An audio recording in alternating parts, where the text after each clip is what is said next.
Recently, I surpassed $1 million in all-time earnings online. And I don't know why, but I've been documenting my entire journey for 9 years since I was a 20-year-old kid.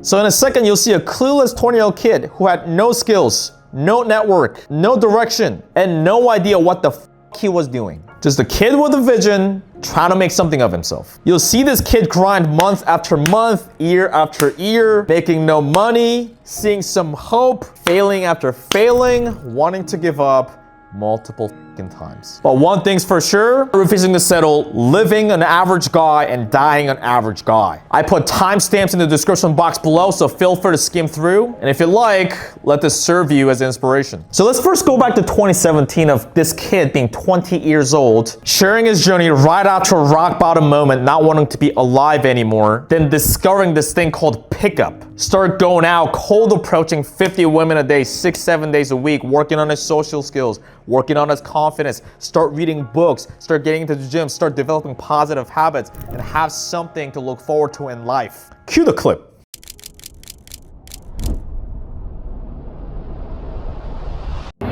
Greetings, ladies and gentlemen. This is Brian, coming to you straight from Gangnam, Seoul, South Korea.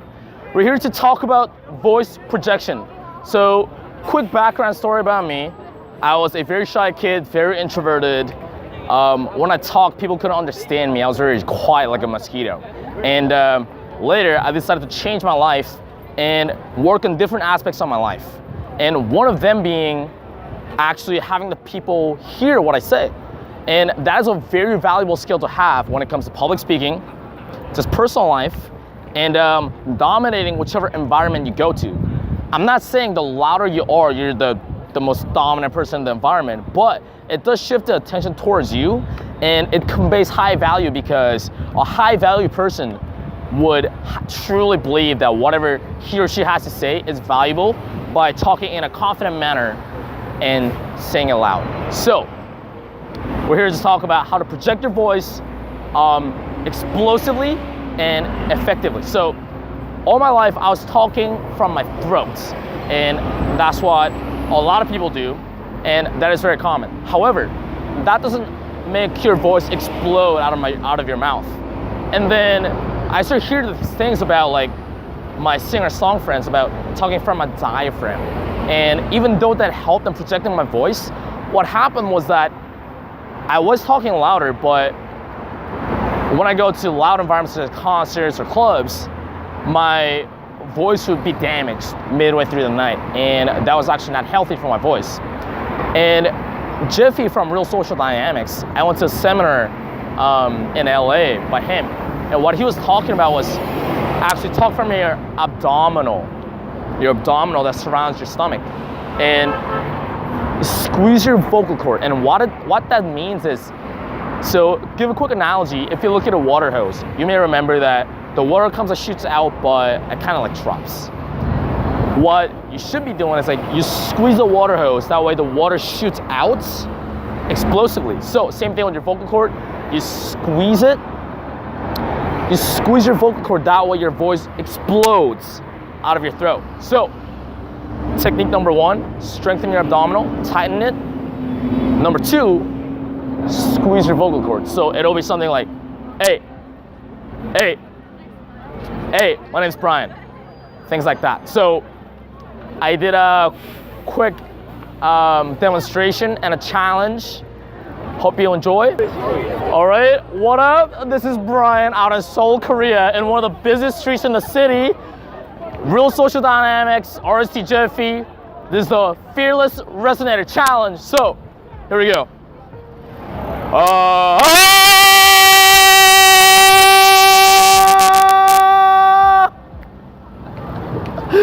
So, Jeffy, there you go.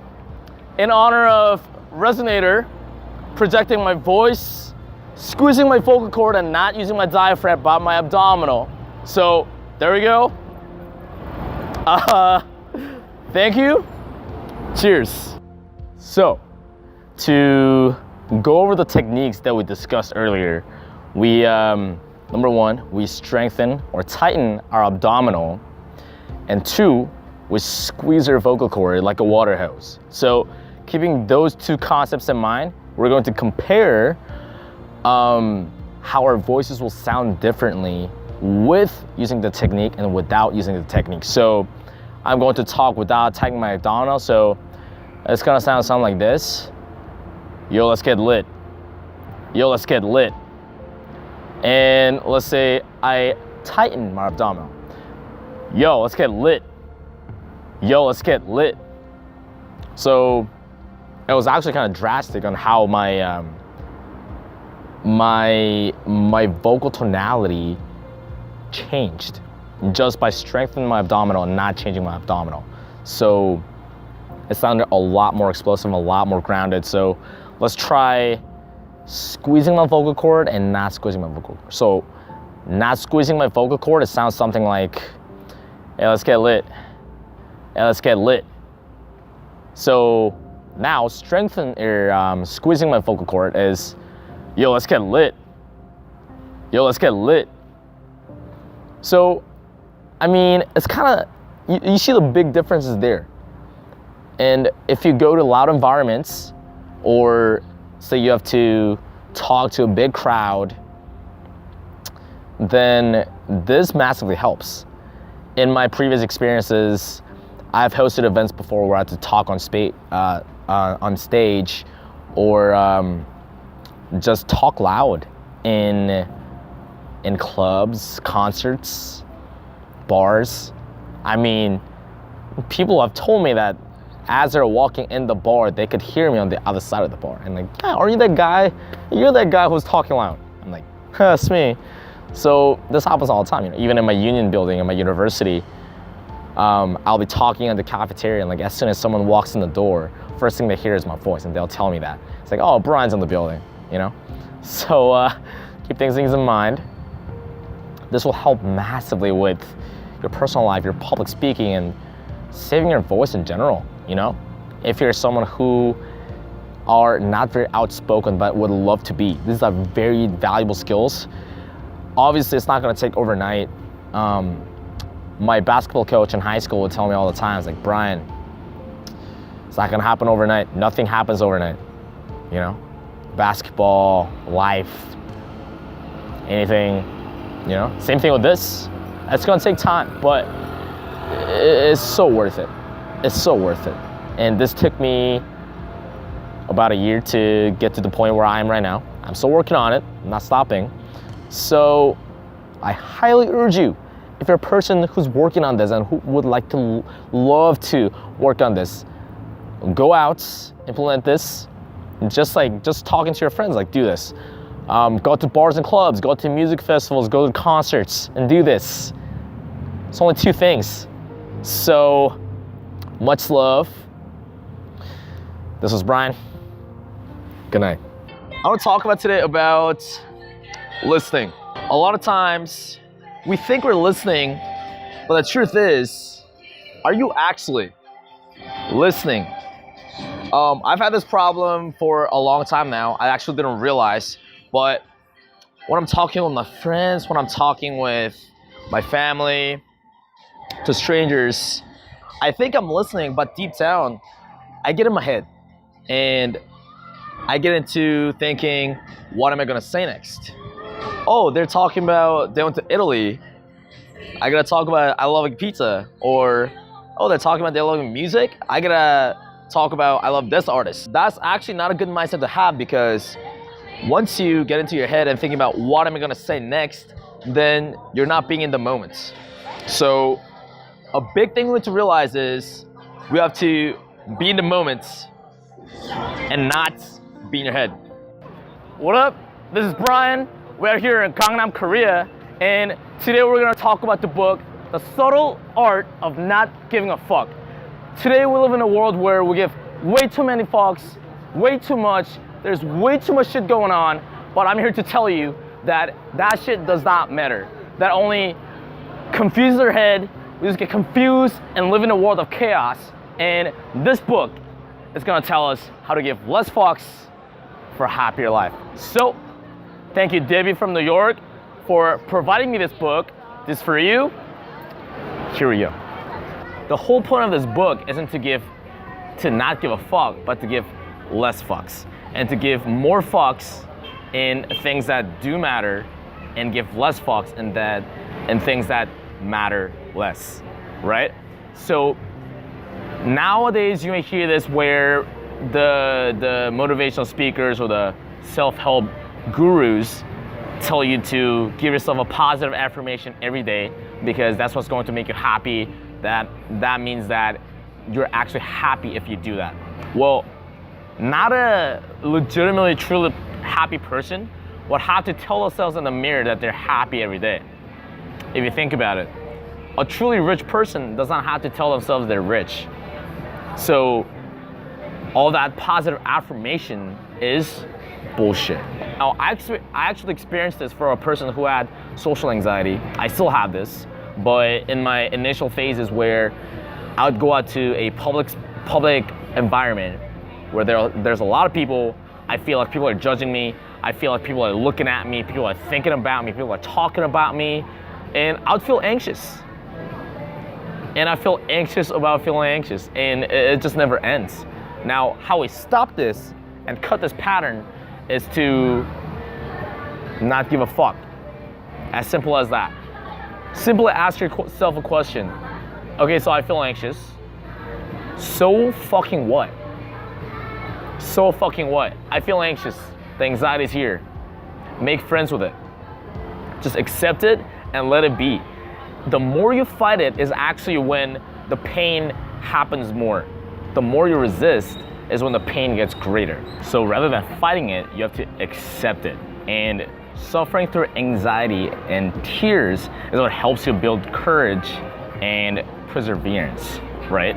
The moment you're not, the moment you're able to not give a fuck about pain, you become unstoppable. Let's say I don't have all these knowledge, so I go out and read these books. Let's say I don't have all these social skills. I go out and build these social skills somehow, some way, because I'm not entitled. Never willingness to improve comes from anti-entitlement, thinking that you are not enough. It is crucial to know who you are, who I am. It's very important to be self-aware. And self-awareness is a lot like an onion. You peel the layers, and the more layers you peel, the more you want to cry. And here are the three main layers of self-awareness. The first layer is understanding one's emotions, understanding your emotions. How do I feel? Right now, I feel relaxed. I feel happy for doing what I love. Now, the second layer is understanding the reason for that emotion. So, why do I feel that emotion? Ask yourself that. Why do I feel happy right now? Because I love what I'm doing right now. Just me being in this amazing cafe, talking about the book I read, sharing my ideas. I just feel happy doing that, okay? And third layer is understanding your true values. We have to be able to define good and bad values. Good values are reality-based, socially constructive, and immediate and controllable, whereas bad values include values that are superstitious, socially destructive, and not immediate or controllable. Here's something that I resonate with a lot and has helped me progress so much in life is failure is the way forward. Now, we're so afraid to fail. It's just the truth. From an evolutionary standpoint, we don't want to fail because if we fail in caveman times, just think about it. If we fail at hunting a lion, then we die. If we fail at fighting another tribe and you lose, then you die. So it's actually completely normal that we avoid failure because it's genetically programmed. However, we can only truly be successful at something that we're willing to miserably fail at. Miserably. And I relate to this so much because a lot of things I do in my daily lives is I fail every day. I fail every goddamn day. Anything I do. When I go to the gym, I go to failure, and if I were to be afraid of failure, not being able to lift up the weight, then I'll never be able to see my full potential of how many reps, of how much weight I can push, and that would also not optimize how much I can grow from that. Then you die. Now, death is perceived as such a bad thing, and yes, it is true that it is sad, it is emotional. Sometimes we wish that certain people didn't have to die, and sometimes we wish that we would not have to die. But how I look at it after reading this book is that death is actually very valuable. Now, I'll explain. What causes something to be valuable is if something is very scarce. Scarcity causes value. Now, for example, diamond isn't very abundant in today's world, and it is very scarce. That's what causes its price to be such a high rate. Same thing with death is that it creates life to be scarce. And this is something that struck with me is that one of my closest buddies, he asked me, what kind of legacy do you want to leave when you leave this world? And now I think about it all the time. My time here in Seoul, Korea, in my mother country, isn't that long. I'll be here for another month and a half, maybe even shorter. And he asked me, dude, Brian, what kind of legacy do you want to leave? You can't just live life day by day and just let it pass. What kind of legacy can I leave in this country? What kind of legacy can I leave in all these people, my friends, the people I may influence? At my university, what kind of legacy can I leave? Now I think about it all the time, and I'm a firm believer that anyone can influence something on some level. And I know that it's the greatest feeling in the world where when people tell me that I have changed their lives in some aspect, that I opened their minds in some aspect or introduced them to a new idea. And this is also great when other people do this to me. And it's a really great value arbitrage that is happening. Yo, it's me. So, I'm here sitting in my room in Seoul, Korea. Last week, I booked my flight to Hong Kong. I just said, fuck it, let's just go. And I booked my apartment that I'll be staying there for a month, well, 2 nights ago. Now, it is almost midnight, and my flight is in about 9 hours. No better time to pack than now.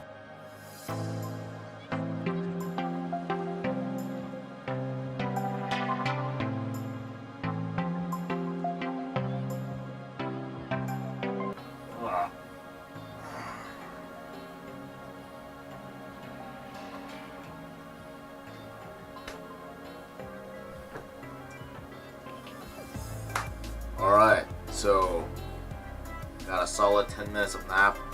I was packing all day. It's travel day. Let's go.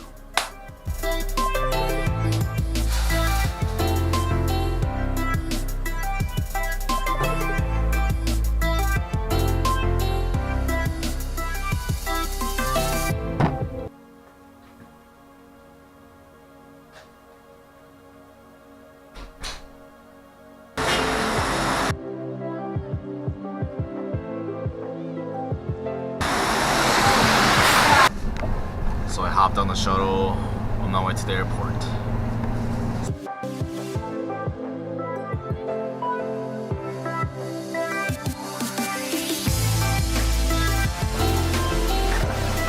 네, 맞아요. 중간이고요. 진검사 있어서 5분만 대기하시면 어때요? 감사합니다. So, now I only have 40 minutes to get to my gate. This usually never happens. I'm usually at the airport about 3 hours earlier, but I don't know what happens. Living life on the edge.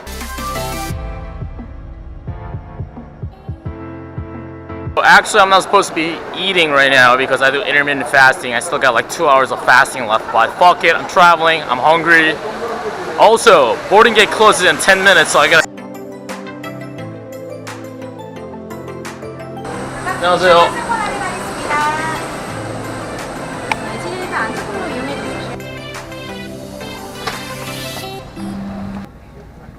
So I just hopped on, and I just have to say the airline staffs in Korea have to be the kindest people I've ever met, and I feel like a king.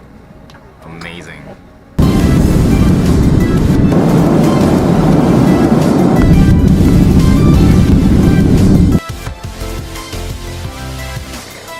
I literally know how to say like 4 things in Cantonese, and one of them being 谢谢, which means thank you. It's coming in handy.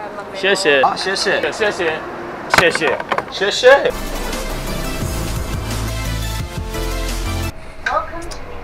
I just realized I'm going backwards. Don't you love that?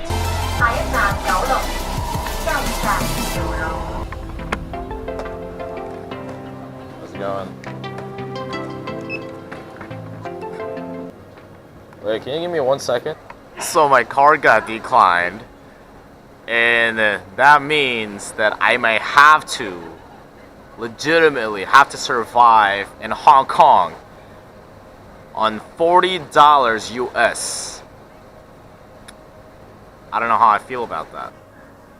My phone's about to die. This camera's about to die. This feels like the scene from The Martian where Matt Damon's about to die on Mars. All alone. Whoa. I'm basically in a foreign country, and I don't know if anyone's gonna notice me if I die. Love you, Mom. So, I just found out that my credit card is keep being declined because I shut it off.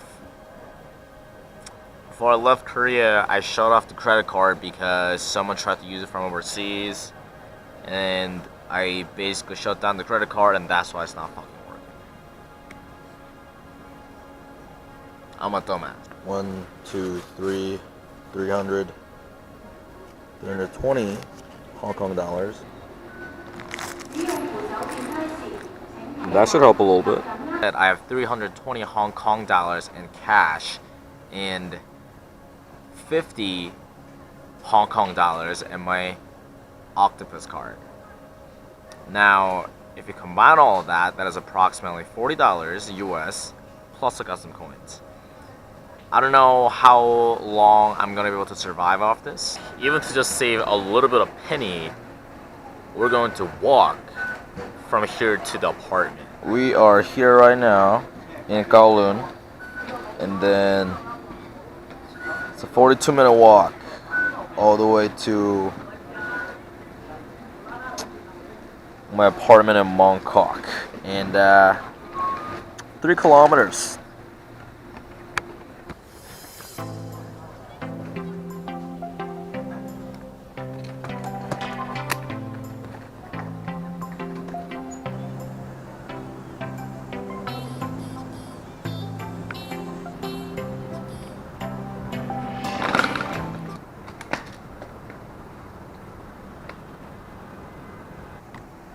Climbed all of that. There was a fucking ramp. Took the wrong way. At least I know where the ramp is. Fuck this. Tried to walk 5 minutes of the vicinity. Can't even do that. I'm already dead. Taking the metro. Taking $1 off of my budget isn't gonna kill me. What is wrong? Okay. Alright, so the mail guys actually just woke me up 10 in the morning right now, and the credit card actually just came in. Thank God. It took 24 hours longer than it's supposed to be. So yesterday I survived off just 1 bowl of noodle soup. Why JJ? Can I get the beef slices noodle soup? What? It's the life, man.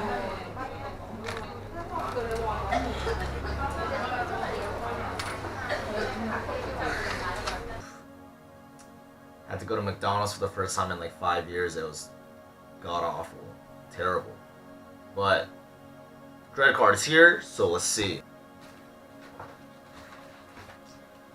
Alright, so this better work. If not, then I'm probably gonna starve to death and maybe just die. And I might have to sell my kidney or join a mafia. I'm gonna go to Causeway Bay today. I wanted to go yesterday, but I couldn't because I thought I was gonna starve to death. So today, I'm gonna go to Causeway Bay. We'll see what's up. Let's go.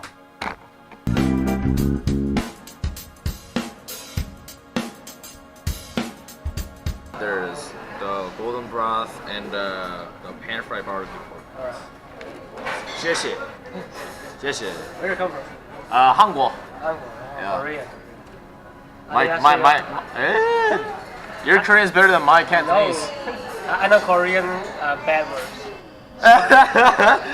Hey, that's the way to go. Hey, you gotta teach me bad words in Cantonese. I will, sure. Okay. You can be my tutor. Alright, 屌你. What's that? 屌你. 屌你. Yeah, I mean, 屌你. yeah. 屌你. I'm gonna write that down. Don't say it out loud. I'm gonna say you tell me it. Dude, if you go to California, I'm just saying, hit me up. I don't know, I haven't been there yet. I will be there. Yeah, I'm not sure where. Dude, I don't even live there. I know all the cool places. Like, all my friends live in Orange County in LA. I really? Yeah. Is it for school or? Yeah, college. University. No. Wait, how old are you? 18. Shut up. Yeah, You're not yeah. 18. Shut How old do you up. think I am? I did not think you were 18. Like, I didn't think you were that young. You know? That's amazing. Good for you, man. Oh, this is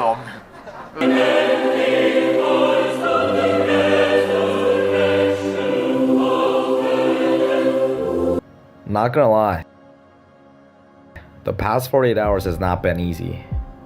I was scared. I'm in a different country where people don't understand me. No one knows who I am. I'm away from all my friends and family. I don't have money in my bank account. I don't have money in my credit card.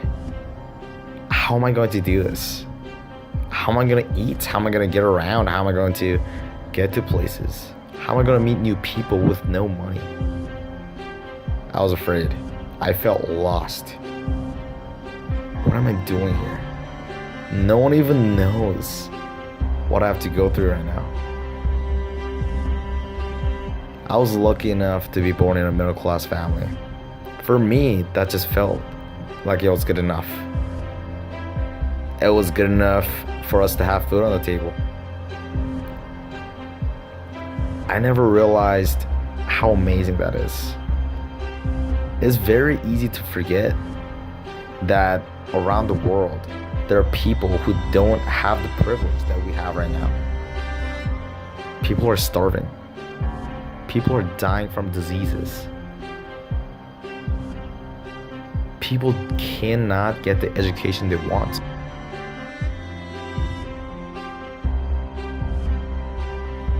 Some of the things we take for granted, someone wants that really bad, like really, really bad. It's easy to forget. It's the law of relativity. This experience opened my eyes, and it reiterated how blessed we are of the things we have right now. We don't know how important it is until it is gone. How cliche is that? And I never got to the true understanding of that and this aspect of being able to eat, being able to survive of something called food and water. Eating a $6 meal each day, waiting for the next day I can eat again. And I was grateful of every slurp, every bite of the food that's in front of me. It felt amazing. I felt alive. What? I'm already alive. But it just felt more real. The food felt more real. My life felt more real. And I'm thankful.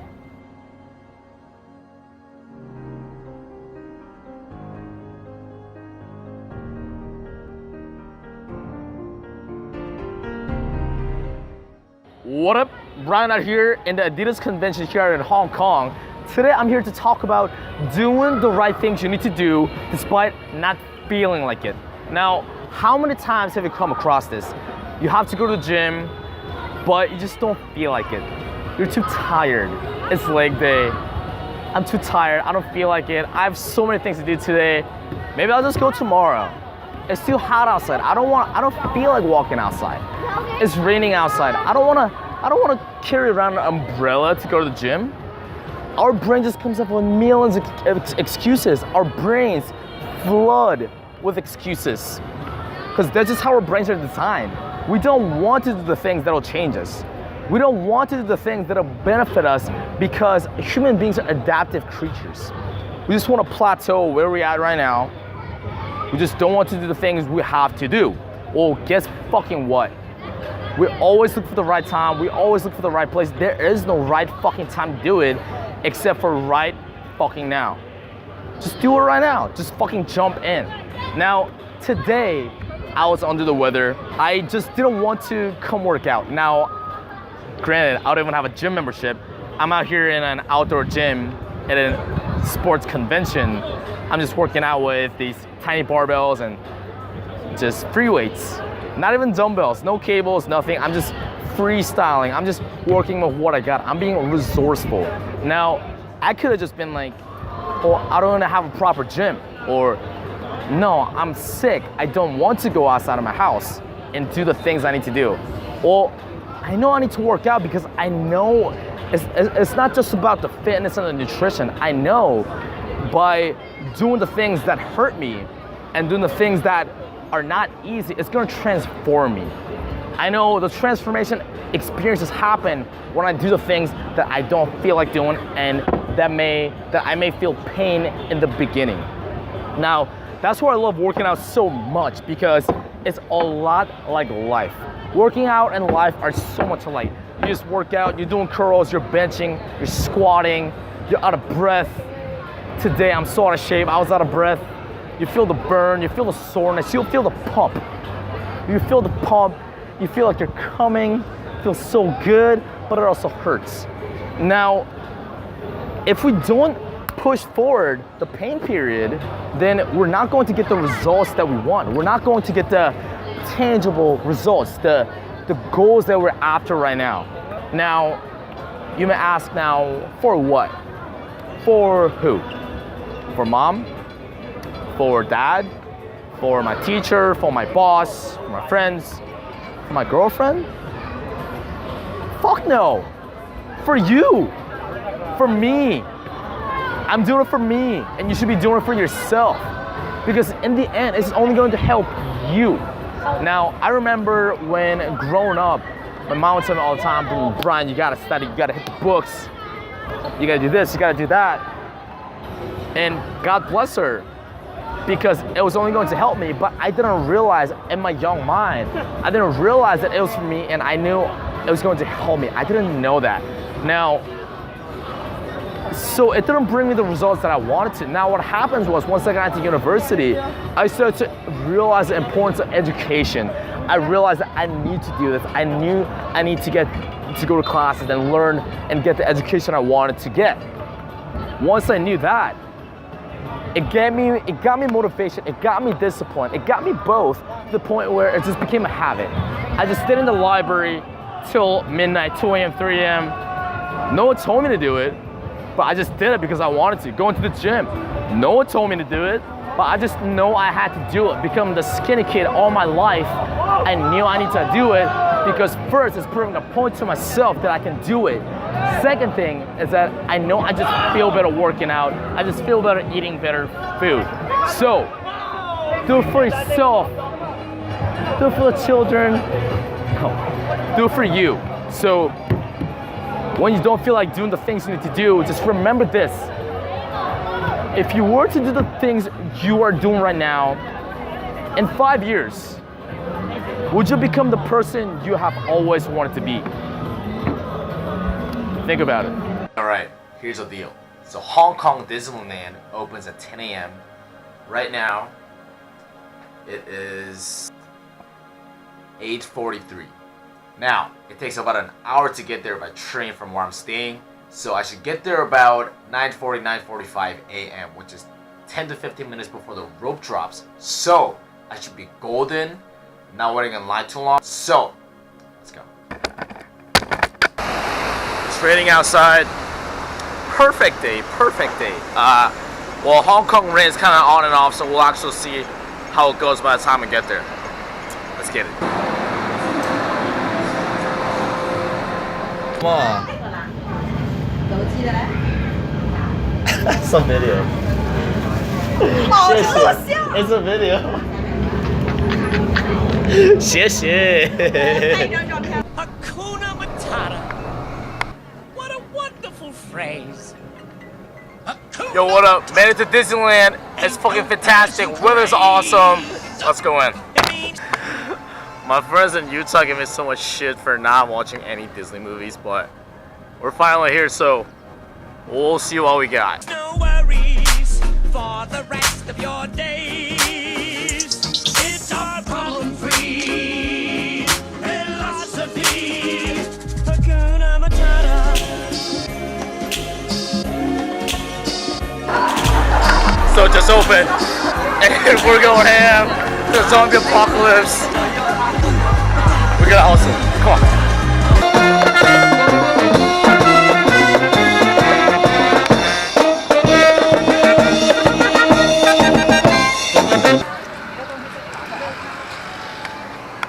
This is a lot to finish all by myself.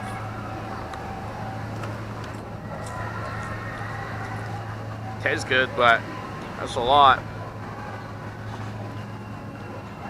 So, might as well do what I'm good at. We're going to stir popcorn with the people of Disneyland. Let's go.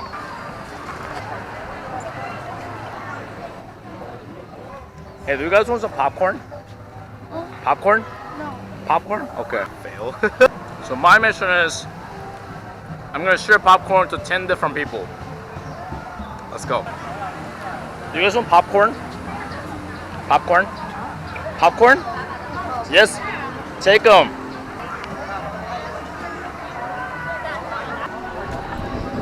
Excuse me, do you guys want popcorn? Okay. This is harder than I thought. Excuse me, do you guys want some popcorn? I have too much. Do you want popcorn? Do you want some popcorn? Brutally denied. Hey guys, excuse me. Do you want some popcorn? Just take one. Wait, where are you guys from? Japan. Ah, Japan. Ah, とても美味しいです。美味しいです。 Okay. Popcorn. I can't eat. Wait. Popcorn. You have to take popcorn. Wait, 始めまして. Popcorn. So logically speaking, it's actually smarter to not take random popcorn from a random weirdo that's walking around with a camera. So good for them. I'm just like going around and offering people popcorn. I know it's like super weird. It's like I could have drugged this. It's okay. I just don't want to waste food. We're full. We're Okay, fair enough. What's your name? Regina. Regina. Brian, nice to meet you. What's your name? Madeline. Madeline. Nice to meet you. Where are you guys from? We're from Jakarta. No way. Where are you from? Seoul, Korea. Oh, I see. You guys are very friendly. That's crazy. Yeah, I love your glasses, by the way. Okay, I'm gonna try to get rid of this. Good luck. Good luck, guys. Have fun. Excuse me. Do you guys want popcorn? Popcorn? Take some popcorn. 哦，对，是爆米花。 Popcorn. Popcorn. Take them. 我吃一个吗？ Yes. One person down.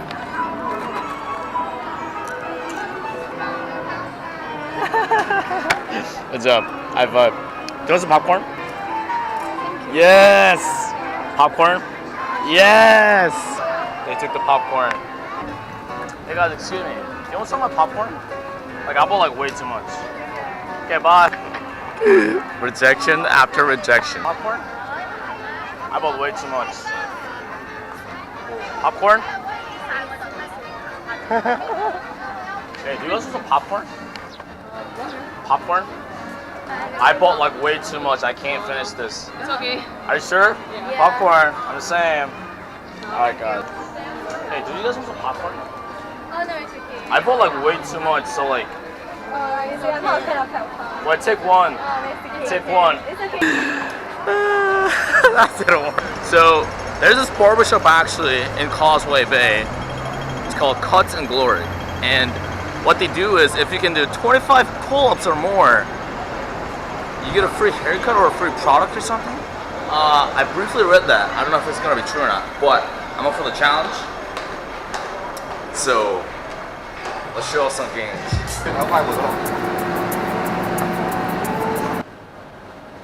I love it. I love it. So now we're gonna find a Starbucks and we're gonna get to work. I gotta get some emails. I gotta edit some videos. Ooh, excuse me. I gotta do some tango on the street. And we're gonna get some work done. Productivity, let's go. Look at that. That looks fucking awesome. So change of plans. Instead of working at a coffee shop, I'm just gonna go to this dessert place and eat this bomb ass Fruity Pebbles ice cream sandwich. Then I'll think about it.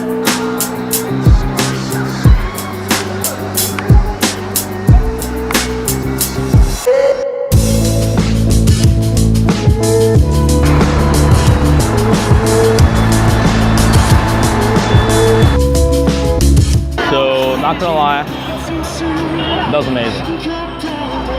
That was crazy how it's just the vibe and energy around everyone.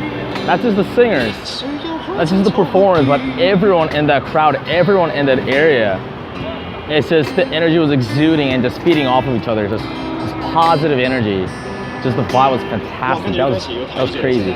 I don't understand a word in Cantonese, but it's just, I could tell because the vibe transferred into me, and it was an amazing experience. That was crazy. It's just crazy how people say music is a universal language. It really felt like that. It really felt like that. And we were all, like everyone in that area just coming together. That was crazy. Just everyone laughing, having a blast. It's crazy, man. I'm scared as shit. I'm pretty sure I'm breaking the fucking law. No better way to do it. Once again. This is fucking scary. Cars are soaring by super fast. I think I'm gonna die. Anyways, what up? Brian out here in Mongkok, Hong Kong. Now, I'm here standing on the fucking road while all these cars are swinging by. I think I'm gonna die to talk to you. To talk to you about advice. It's a really common thing to do. It's a very social, accepted thing to do. We always go to our friends, we always go to our teachers, people who have more experience than us, and we ask them, it's like, hey, what should we do in this situation? You break up, or you have a guy problem, you have a girl problem, you go to your friend, you go to the relationship guru. Oftentimes, they don't even know what they're gonna do for themselves, but of course, it's easier to give advice to other people. So we go to them, and I'm like, I don't know what to do. I just don't know what to do in the situation. I'm so confused. I want to do this, but at the same time, this is a consideration as well. So now you're thinking, okay, like what path do I take? Well, I'm here to tell you that fuck advice. Don't ask for advice, don't get advice. Now, here's the reason why. The reason why we don't want to ask for advice is you are going to do what you want to do anyway. That's for me right there.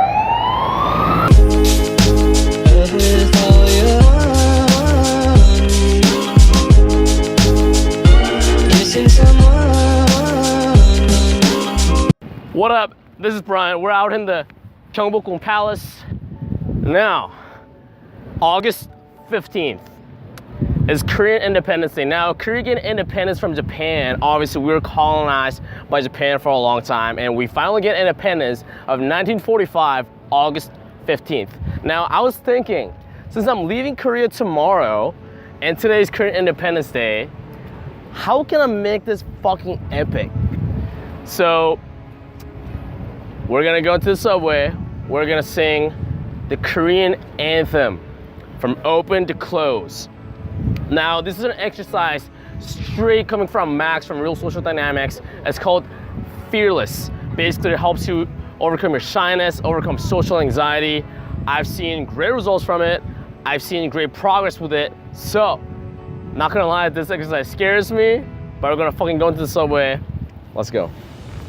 We're out here in the gorgeous Seoul Metro Station, world class.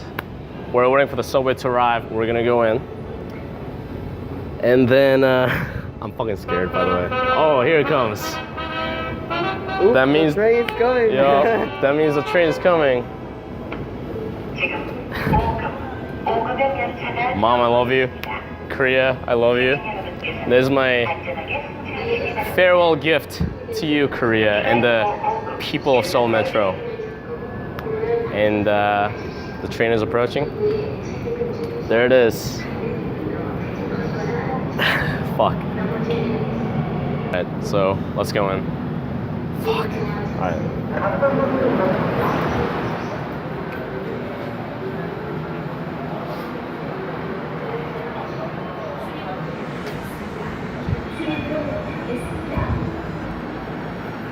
안녕하세요.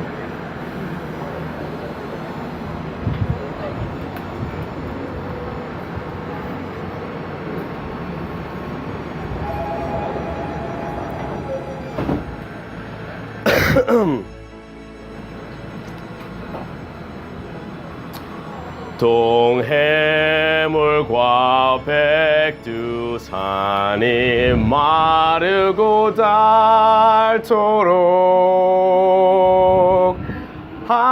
하느님이 보호하사 우리나라 만세. 무궁화 삼천리 화려강산. 대한 사람 대안으로 길이 보존하세. 남산 위에 저 소나무 철갑을 두른 듯 우아람 소리 불변함은 우리 기상일세. 무궁화 삼천리 화려강산. 대한 사람 대안으로 길이 보존하세. 가을 하늘 공활한데 높고 구름 없이 밝은 달은 우리 가슴. 일편단심일세.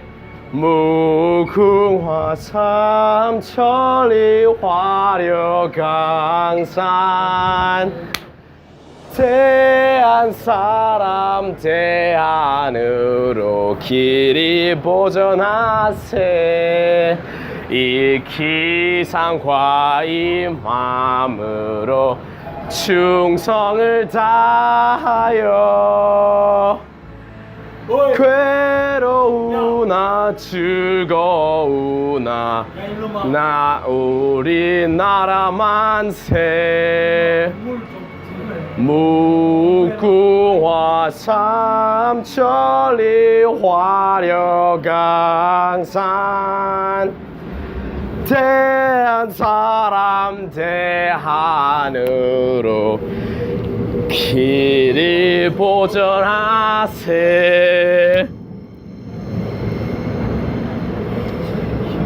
감사합니다.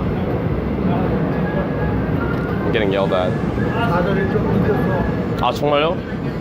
이 기상과 이 마음으로 충성을 다하여 괴로우나 즐거우나라고 했어요. 괴로우나 즐거우나 나라 사랑하세. 감사합니다.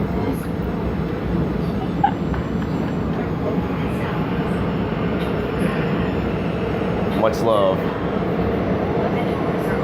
Fearless. Getting over my anxiety. And obviously, I'm like stuck here until the next stop.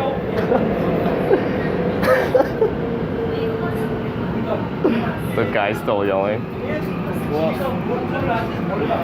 감사합니다.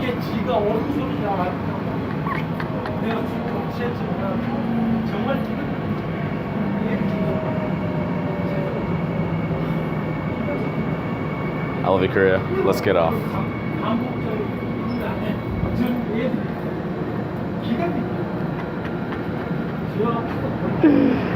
Haters gonna hate.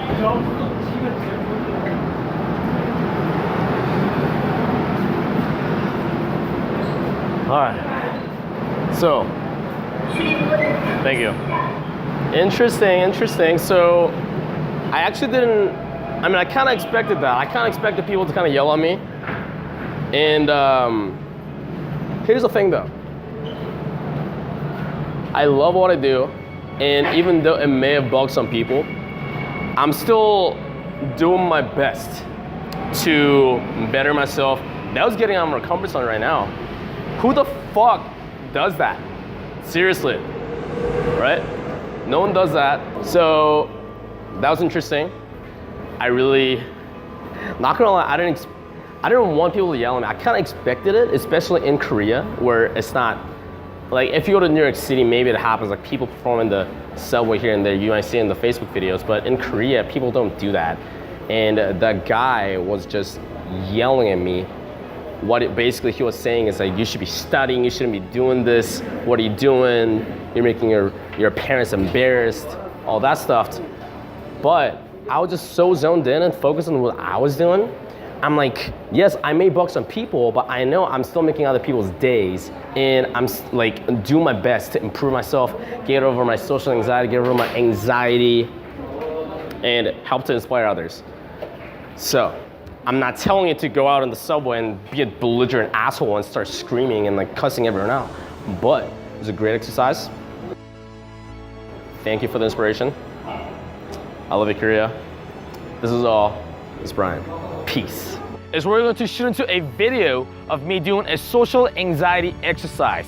Here, you'll see me sitting on those stairs right there, yelling on the top of my lungs of an embarrassing moment I had in the past. Now, the reason why we're doing this is this shows acceptance and letting go.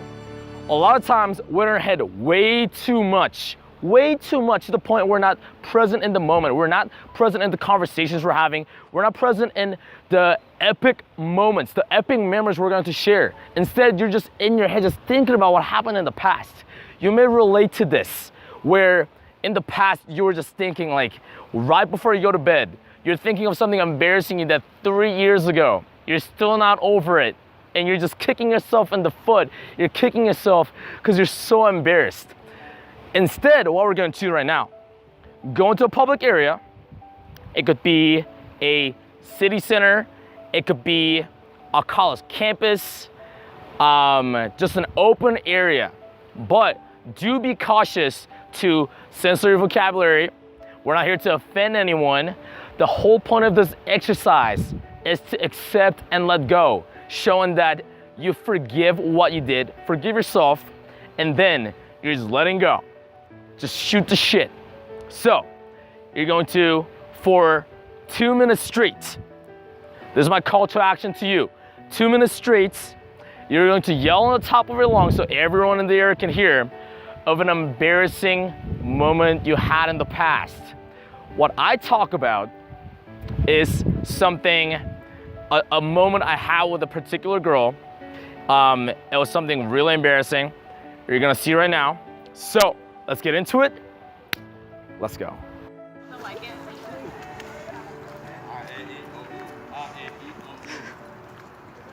One time, I started talking to a girl. I didn't know what to say. I just stood for 5 minutes. Then her boyfriend came by and they left. And I felt really embarrassed. What it taught me was persistence and rejections don't matter. Keep going. Life goes on. Keep going. Don't fail to try new things.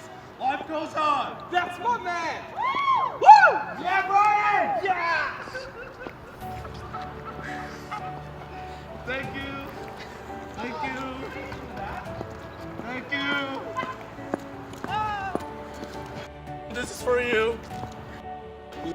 Your turn. Call to action.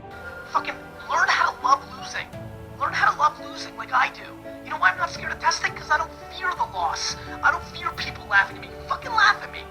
Go ahead, laugh at me.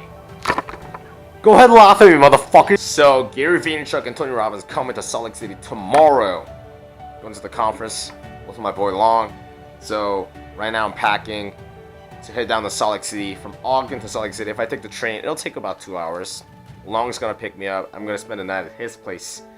And then we're gonna head to the conference in the morning. Starts at 8 a.m. We're gonna be there super fucking early. So fucking excited. Can't wait to see my heroes. Gary V, Tony Robbins. Catch you soon. Let's go.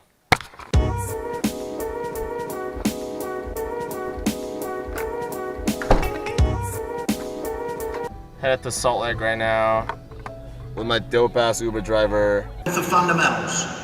Buying a stock. When this happens, if you are trained and educated. Please, everyone to stand up. Everyone, please stand up. Oh my God! Please stand up. Oh my God! Stand up. Yeah, Oh my God! Stretch to your right. Stretch to your right. Shake those bones out. Stretch to your right. Oh my God! Go ahead and stretch to your left. Oh my God! Where is he? Stretch to your left. Touch your toes. Stand up. I need everybody to please stand up. Put both hands I'm not in the that air. Both flexible. hands in the air. Both hands in the air, and on a count of 3, say yes. Yes! On the count of 3. On the count of 3, say yes. Ready? 1, 2, 3. Yes! Tell the person next to you, give them a high five. Say, here comes the good stuff. Here comes the good stuff! Here comes the good stuff. Here comes the good stuff. Let's go! Game time! How many of you are excited? Yeah! Yeah! If you're ready, say ready. Ready! If you're ready, say ready. Ready! Gary Vaynerchuk is Oh a my serial God! entrepreneur Oh and my the God! CEO and co-founder of VaynerMedia. 500 clients across the company's 4 locations. Gary rose to prominence in the late 90s after establishing one of the first e-commerce wine sites called Wine Library, helping his father grow the family business from 4 to $60 million in sales. Oh my God! Gary is also one of the most sought-after public speakers. He is a venture capitalist, 4-time New York Times best-selling author, and an early investor in companies such as Twitter, Tumblr, Venmo, and Uber. Gary has been named to both Crain's and Fortune's 40 under 40 lists. Gary is the subject of Daily V, an online documentary series highlighting what it's like to be the CEO and public figure in today's digital world. He is also the host of #AskGaryV, a business Apple's first original series. Don't trip. Planet of the Apps. Do you want to be my vlog? If you could, Yeah. give a huge How excited are you? national Oh my God! Achievers Oh my God! Award. Oh my God! Oh my God! Oh my God! Oh my God! Oh my God! Oh my God! Oh my God! Oh my God! Oh my God! No! Let's get a shot! Oh my God! Oh my God! Oh my God! This talk with anything else, tomorrow you need to start becoming a practitioner of how to communicate on the 11 to 12 apps that take up people's time on this device, or recognize that on an everyday basis you are becoming more irrelevant and converting less into things that you're focused on, including things that are modern. And in looking for the answers to that, I stumbled across some really simple things that can change it all, but I'll tell you the most simple one that we all take for granted: energy.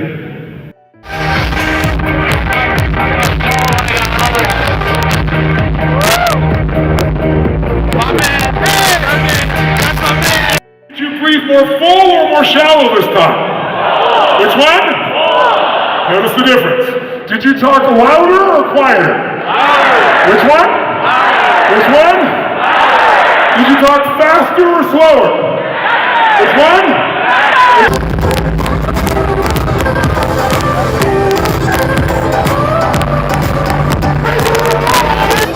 Bam, bam, boom, boom, killing it. What I want in my life is I want abundance with quality men and women, physically and interpersonally. I want to have options rather than me having scarcity, because I don't want to be afraid of like losing that specific person, even though I don't want that person in my life. I want to let go of toxic, judgmental people. I don't want them. I don't want negativity in my life. I already have enough of that. So own success. I want to get to a point where I'm comfortable in my own skin because I come from a place of anxiety and depression. And I want to get to a point where I feel I can go into any room, I can be dropped up in any place on the planet, and I can basically dominate the entire city. And I will travel the world giving seminars, live programs, different programs, and teach people how to do that. Teach people who are 30 seconds left. Now, what's preventing me is that I'm afraid of going to the unknown. I'm going to the fear of jumping into unknown, being rejected for who I am. So oftentimes I put it up front. I gotta stop that shit. I gotta stop putting it up front. If I do become rejected, I gotta be rejected for who I am, but that's something I'm not. Finish up. Now, that's what's gonna yield success, and that's what I want in my life. You can do it. And now you have seen he's committed on film. Yep. Woohoo! Committed. A lot of people hate hardships. A lot of people hate pain. They can't stand it. A lot of people fucking quit, okay? We complain a lot. So I'm gonna talk about that. Now, I've gone through some recent hardships lately, and this is actually shocking to me because I haven't really gone through a lot of it in the past. I've had life, I would say, fairly easier than most. You know, like I hear stories about people moving to a different country and it's not the easiest for them. And for me, my transition was fairly easy, so to say, even regarding my situation coming from anxiety and my lowest points in my life. I've gone through that, okay? Like I've gone through it, I've gone through the pain, I've gone through the change. And there were some sequence of events that happened over the summer that kind of what I thought was really, really tough for me. And I've gone through that. I'm moving past it. So I'm gonna tell you how I am moving past it and what's gonna help you, okay? Now, what happens with a lot of people going through change, people don't wanna change, okay? It's actually backed up by science that our brains and even our bodies will only be good as they should be or they need to be. For example, let's say you're working out, you're doing biceps curls, you're aiming for 8 reps. How many times do you go over 8 reps? Not that many. Now, that's what separates successful people to not so successful people, the average people, because successful people go through that. They plow through 8 reps, fuck it, I'll do 9, 10, 11, keep going.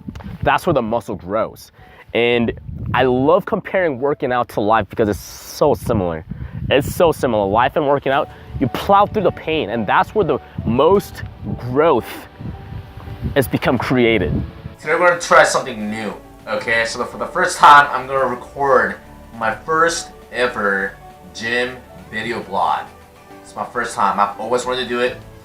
I think the first YouTube videos I ever came across, like 3 or 4 years ago, was when I first started watching fitness ones because I wanted to get bigger, right? I was super skinny. I still think am, but trying to improve. I've put on a little bit of muscle. I kind of stagnated for a long time because I didn't really take it seriously, but now I want to take it seriously back now. Like, eat better food, actually step up. I want to get bigger. I want to look better in clothes. I want to look better naked. Here's how I'm looking right now. This feels so weird. This is my first time doing this. I don't look god-awful, but I definitely want to improve in a lot of my aspects, like shoulders. I like a lot of that. Arms, legs, calves. I got a lot of points to improve, so I'm going to hammer down on those. Today we got upper body. Yeah.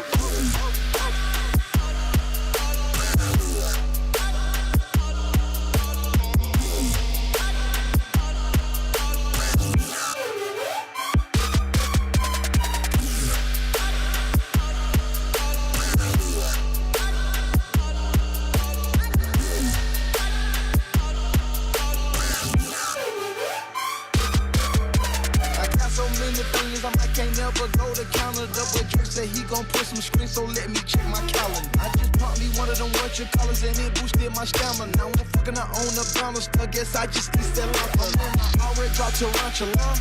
Fuck a challenge. Yeah, me hoes ain't got no manners, bro. What's the manners? I keep throwing rubber bandits up. Ho, pull your panties up, cause you fuck like a granny. Fuck, you're just an amateur. People gon' make this cricket just try to throw the brick at me. I look like $500,000 worth of heroin when she look at me. Do you like what made you start a vlog? Yes.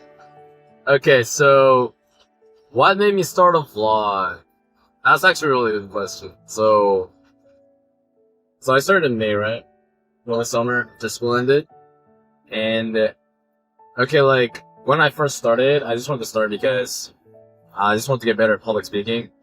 And just get better at eye contact. And I have to see, like, how I looked at the camera. Like, that's, like, the only reason why I started. But I also want to share my thoughts.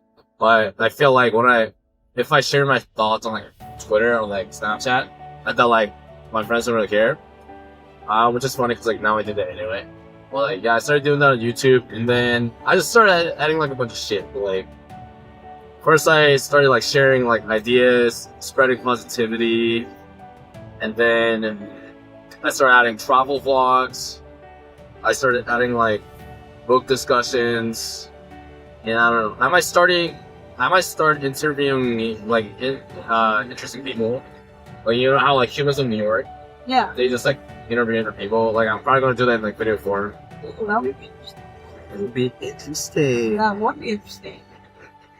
Very creative. We're going to interview. That's our first guinea pig.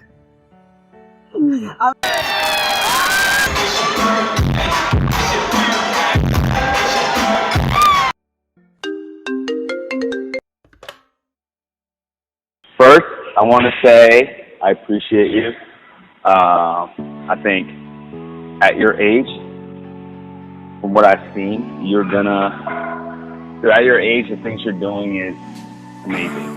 I remember when I was you, bro, I did not have your hustle, your grind, your motivation, your work ethic.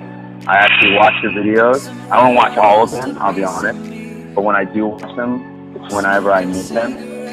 I just know that you are impacting people's lives. And whenever I watch them, I am inspired when I meet them. And I guarantee you're inspiring people, no matter what you think. And you gotta keep that stuff up. And I just want to say happy birthday, bro. Let's do it! It's your birthday! Happy birthday! Well, let's go out tomorrow. We'll call you happy birthday, man. Happy birthday, man. I'll be loud for you. I got you a promise. Let me be honest. Love is a road that goes both ways. When your tears roll down your Hey guys, happy birthday. I love you. But you gotta be there for me too. The last few months have been very difficult for me. I was going through a messy breakup. I lost a lot of friends. I didn't know what I was doing in school, and I didn't know what I was doing in life. That put me in a very dark place. Some people stuck around, and some did not. When I finally became happy again, I wanted to give love and gratitude to the people who did stick around. And I wanted to let other people know that someone is grateful of them and somebody loves them. You're amazing! You have an amazing day! I love your jacket! Bro, thanks, man. Bro, have an amazing day. I love you. I love you so much. Someone's grateful of you, remember that. Someone's grateful. I'm grateful of you. Love you guys so much. I love people. I hope you're waiting at the end. But I can't do this alone. Sometimes I just need a light. If I call you on the phone and you're on the other side, so when you're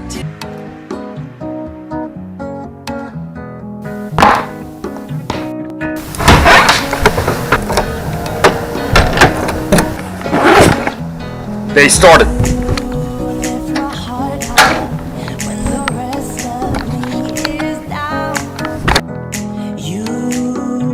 Coming back tonight, so I'll be having to downgrade to the couch. It was good while it lasted. So, gonna get my workout in. I don't have a gym membership. But we're gonna go to the original Muscle Beach here in Santa Monica. And then we're gonna get some pull-ups, we're gonna get some dips. I'm still fasting but a little hungry, so I'm gonna get some coffee in. And then we're gonna get a workout in. Then we're gonna get some good food. Then we're gonna head to DTLA. Alright, so, boom.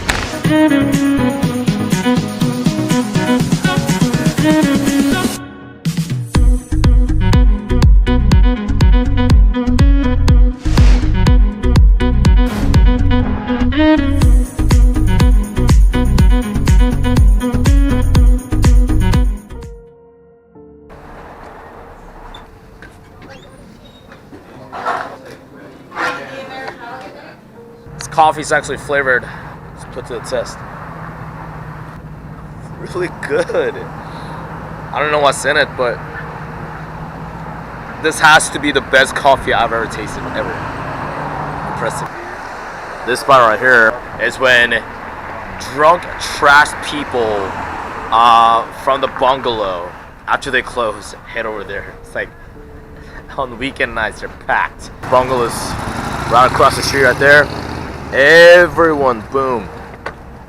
Every time. It's pretty funny. As I'm crossing the street back there on the pedestrian walk, the crosswalk, literally 3 cars and a fucking motorcycle walks right by me. What's the point of a stoplight and a crosswalk? So yeah, last time was a bit crazy. This is the calm before the storm, so to say. So just wait.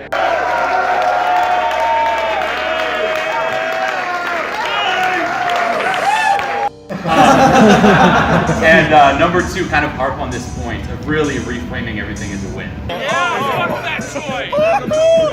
Fuck that Choi! Fuck his leg! DJ, fuck his leg!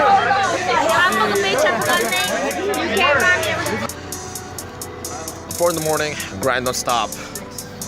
Behind the scenes. So we use the car lights as our studio lights, and then the engine shut off. We're straight in the middle of nowhere in Hollywood, and we're trying to hitchhike and jumpstart our cars so we can all get home. Auxiliary 12-volt battery. So now we've got sort of access to The sun's coming up, and we're currently watching YouTube tutorials how to fix this shit. Should we tear down the entire car, or should we all just do a circle jerk? You guys vote. Why are we doing cardio, Andrew? Why are we doing this at 2 in the morning on a fucking Friday night when everyone else is partying? I'll tell you why. Fitness is the first step to greatness. Oh shit. It's a stairway to success. So if you focus on your fitness first, it's gonna help you be successful in life. Real talk. Real talk. Chalk talk one time. Woohoo! Fire! This is for the donuts I'm gonna be eating tomorrow. The donuts? Those donuts, man! So, Tutra and I what up? Doing the workout. Yeah. Fucking out of breath. And we're just talking about our dreams, man. How we started YouTube and all that stuff. So I'm gonna like ask Andrew, like, how'd you get into YouTube, man? Like, why'd you start it? Why did I start it? Yeah, man. I just was ready to like show people a lot of the creativeness that I can like offer to the world. And I just like, I looked at some of my people that I look up to, and I was just like, I want to get there too. And I feel like this is a good stepping stone and like way to present myself and get to where I want to be. And that's why I ended up teaming up with Devin and creating this Damn Good TV. And I feel like it's good to like make myself vulnerable and like let people see the vulnerable side of me now. And I used to not always be like that, but like it's good to be there now. What made you step up when you're afraid of being vulnerable? I'm sure that you had like a lot of struggles that like I've gone through that too. Like what made you step up, like bust through that? Well, I think it was just like almost as if one day it just clicked, and I was just like, I'm just like gonna stop giving a fuck about what people think about me. And You just like woke up one morning, you're like, fuck him? Almost. I just felt like, I think I was just sick and tired of like feeling like I was going to be judged for like things. And so like, I just like was like, I'm done living my life like this. Like I'm ready to be me and show the world exactly who I am 100% of the time. And this is how I'm gonna do it. And it's like a lot of people don't realize that. Like it takes fucking balls to do that. Yeah, dude, like it's not easy. Like some people like make it seem like it's easy just by saying it, like, oh, I'm gonna go do this or whatever. Yeah. But it's so much harder to actually like do it. Yeah, I don't think like a lot of people don't realize this. Like you're being vulnerable to the fucking world. Like on the internet, like definitely. Anyone can see this. But like for me, it wasn't like the random people that kind of like that I was kind of like conscious about. It was like my friends. Oh, definitely. And the people I know, which is kind of ironic. I was just thinking like, oh, what if like they think like was Brian to talk about these Right. topics? Like, why is he like, you know? Well, I feel like a stranger's opinion really isn't like that big of a deal to you because you don't know them. Like, Yeah. but like your closest friends are like people you went to high school with, or like just like all the people you know. Like those opinions kind of matter because they like know you as a actual individual. Like they interact with you day to day, face to face in the real world. It's not Yeah. just a computer screen. And so like, I feel like that's why like it's harder to like open up in front of those people you know. And like that's the thing is like nowadays we're all trying to we're trying to look cool, we're trying to fit in. Right. And I struggled so much with that in high school. Like I was like I trying really to like struggle with it. And like I like whatever like the cool kids liked, like hockey or whatever, I'll like try to like pretend I like know about hockey. And it's like, yeah, let's play some cello, bro. Right. Or like whatever all the cool kids are wearing, like the khaki pants. Or like I'll try to like buy the same thing. And like I was like so afraid of like expressing my own thing. Like I liked EDM, but like I'll never say that because like everyone liked hip hop. Right. So I always say like I'll try to like fit in with like trying to listen to Lil Wayne and all that shit. Right. And like same thing with this, I'm like, no, like trying to fit in, stay in your little box, don't do that. So like I had my first video ready to go for like a month. I never posted it. Oh, for real? I never posted it. I had it all ready to go. I never posted it. I'm like, publish? No. Publish? No. Nah. And like I've had moments too, and like I was like so self-conscious. So it's like really like amazing that you actually like busted through. For guys, and there's like women too usually, I think it's like more true for guys, before they hit the age of 50, they've only slept with 7 women. Really? That's the average. Wow. That's crazy. And like I was just talking to my homegirl about this, like modern like relationships, like a lot of them are so toxic and like so unhealthy. Definitely. I've watched close friends being real toxic. Yeah, I know. It's just crazy to think, because like a lot of times like people just stay in relationships, they're not satisfied, or like they want to get out, but they only stay in it because they feel like they can't get anyone better or like any like close to that, or like they think like they can't meet anyone, period. So like that's a lot of times like they stay in the relationship. What happens a lot of times, it's like a mutual manipulation. Right. Both the guy and the girl, they can't trust each other. Like they're like, for don't sure. go out with your homegirls to the clubs. Like, what are you doing? Like, but like, that's not a healthy relationship in the first place. There's like, okay, first of all, it's like mutual. It's like both ways. Like, okay, if the guy trusts the girl to go out and like just have fun with the girlfriends, and like curve all the guys, then like it would be fine. But like obviously he doesn't believe that. And on the girl side, like if she's not loyal enough to her man, or like vice versa, right. That she can like just like stay loyal like when she's out or whatever, that's not like healthy at all. Something I try to like promote is like go out and like talk to strangers, and like that's how you learn like all these. You don't just like get girls' numbers or like meet new friends. That's not just it. That's a part of it. Right. Like the bigger part of it is like you're like transforming yourself, and like it teaches you how to take action. Like that's how I got like social anxiety. Like how I I don't want to say overcame it, but like improved a lot from it. Yeah. And like it just taught me so many life lessons. Like brought so many like valuable people into my life. Like we just asked like a whole bunch. We like asked a bunch of women what they find attractive, and like just try to give guys like the insight, you know, like we want to give them that like secret spy intel, like this is how you get girls, dude, and like basically like give you guys the upper edge. And I feel like that's like, and that's just in a way like positively affecting people's life. Like that's gonna just like, I feel like just even like subconsciously knowing that kind of stuff is gonna give you more confidence when it comes to women. For sure. And like I'm all about personal development. Like you all should be improving life in like every aspect possible. When it comes to like, I know like in your video, girls found attractive like fashion, bodies, things like that. Like you can go to the gym and like you don't need to look like Arnold Schwarzenegger. Right, like it's just like simply being fit, like and being comfortable in your own skin, like for sure. And it's all self-confidence. Women love confidence. Oh, for sure. And like going to the gym, that's gonna give you more confidence. Fashion, that's gonna like make you feel good, that's gonna make you look better. And like for me, okay, so people say nowadays like don't judge a book by its cover, but like subconsciously on a psychological level, like we all do. Like don't bullshit us, we all do. We try not to, but we all do. And like the best way to leave a good impression, especially in the initial stage, is to at least like dress good. Not like the entire campus has to be your friend. I used to think that way. I'm like, I'm gonna be friends with everyone. I'm like super social, like meeting all these people, right? I'm like, now everyone's my family, everyone's my brother, everyone's my sister, everyone's my best friend. No, you only need one best friend. That's it. Like, you don't need 50 best friends. Like, you know how taxing that would be to like have 50 best friends? That's like being in 50 relationships. That's hard.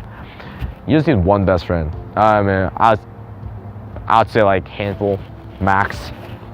Like, you don't need to have like a shit ton of best friends. You can have like your best friend, then your squad, and then your surface layer, your acquaintances that you joke around on campus. Maybe you head to parties with, or your coworkers, you grab lunch with, and then you just have like people you know on social media or like people you pass by. Then you have like the business relationships, like business partners. And when it comes to this, it is okay to have that value take, value give kind of relationship, because when it comes to business, okay, that guy has more business connections with me, that guy has more money, that way he can invest in my company, then yeah, go after that. Like, go after the 100%. When it comes to business, like, business is business. So you should be trying to find those people and also learn. So when it comes to that, it doesn't really matter. And also, don't get heartbroken either. People come and people leave. Obviously, like I said in the previous points, put in effort to keeping those friendships and relationships. If you value them, only if you value them, you want to keep them, make an effort to fight for it. But also, don't feel afraid to let go. Like, I've let a lot of people go in my life, especially recently, and not gonna lie, sometimes it sucks. At times it hurts. It really hurts sometimes. It hurts like a little bitch. But that's a part of the process. And you gotta let go of any negativity, toxicity out of your life. Just detox. You're drinking lemon water right now. Let it all go. Like, and once you let go of the negativity, you're gonna be so much happier. You're gonna notice yourself become so much happier. No drama. They're not complaining. Like, they're not dragging you down. And you're just free. You're free. Literally, you're letting go of the weights. You can swim now. You can fly. And now you can be yourself. Now you can go to the things you want. Career, life, relationships, family relationships, friendships, whatever it is. So be happy. All I gotta say, surround yourself with people you love, like people you give a shit about. Like, you don't have to surround yourself or like even like keep dating the hot girl or trying to go after the hot girl just because you're hot. Like, if she's like, if she has a terrible personality or like she's complaining all the time or like negative vibes, then like you don't have to, dude. Same thing with other people. Just because they're attractive or has more money, you don't have to keep them around as your best friend or like a really close friend. You don't need to have that. So keep that in mind. Think about people, and I just want you to be happy. Like, surround yourself with people you love, and you're gonna be mind blown like how much life success you're gonna have. Like, your life's gonna shoot up. Like, we underestimate this. We're always thinking like college degree and money, we need that for a successful life. No, like, people in your life, they'll find you get happiness, which is priceless, by the way. You can't buy that shit on Amazon.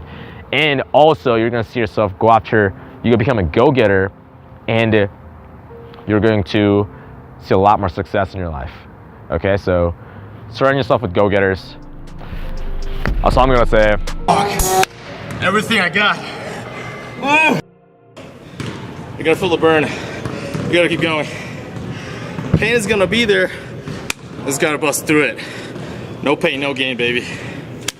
So, it's really important to be happy in anything in life. I was depressed for quite some time now. Like, over the summer I was really depressed, but once I got happy, like, my weights are shooting up, I'm lifting more, I'm getting more reps in. With my video editing and my other stuff going on in life, like, there's like more efficient.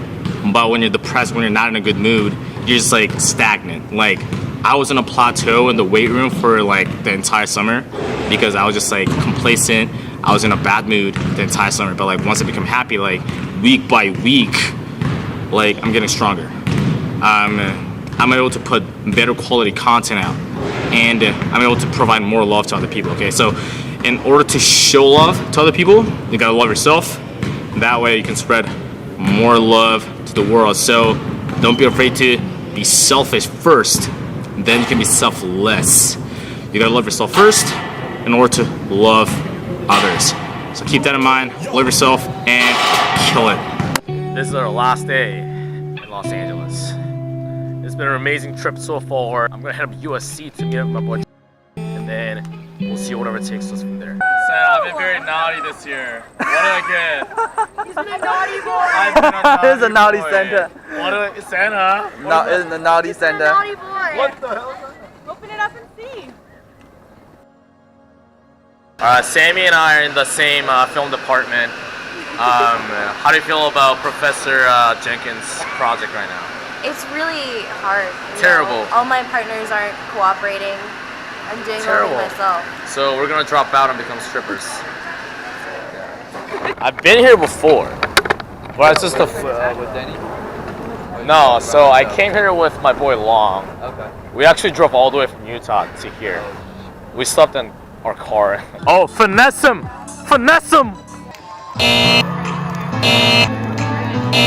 So these are called Thai samosa, and so it's got curry, I think. Oh, it's good shit. It's actually not bad, dude. Yeah. So it's like the only spot open right now in Santa Monica. Done with our video shoot. You'll see soon. Damn, so good. We're waiting for food. Stay tuned, bro. Holy shit. Cheat day? I think so. Oh yeah. Oh yeah.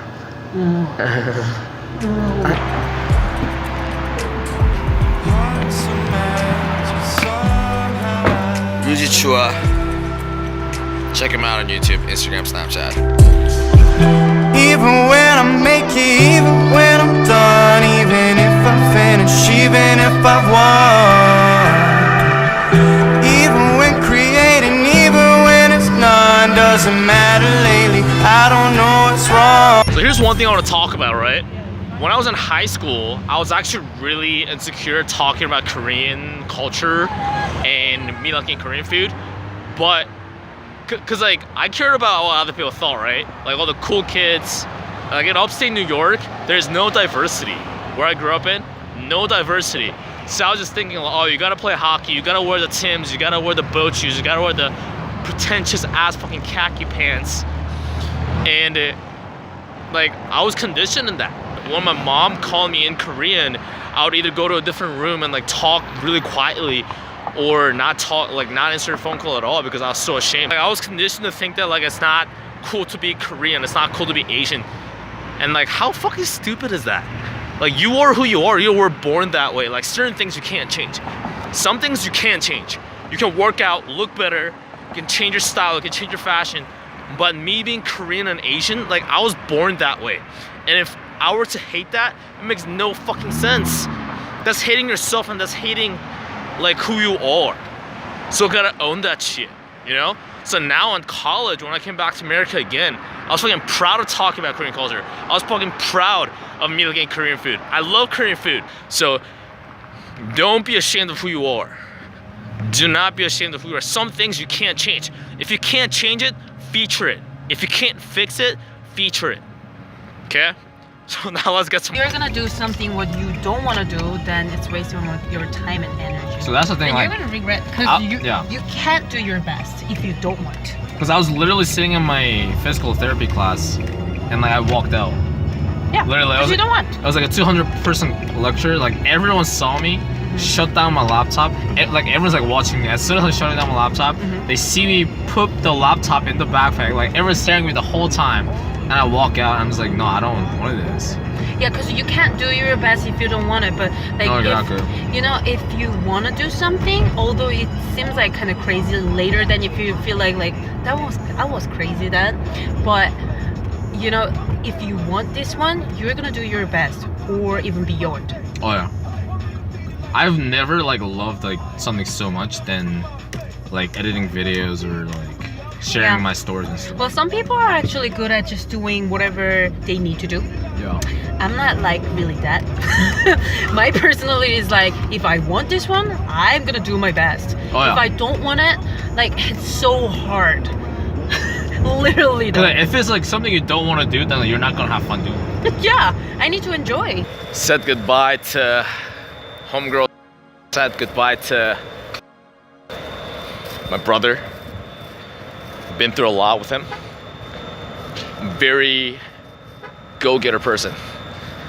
And you know, said goodbye to my friends in Salt Lake, and it's kind of hitting me that I'm actually doing this. So I'm probably gonna say goodbye to my friends in Ogden. I'm not sure yet, but after that, it'll be a good flight for sure. Back to Ogden. Good night.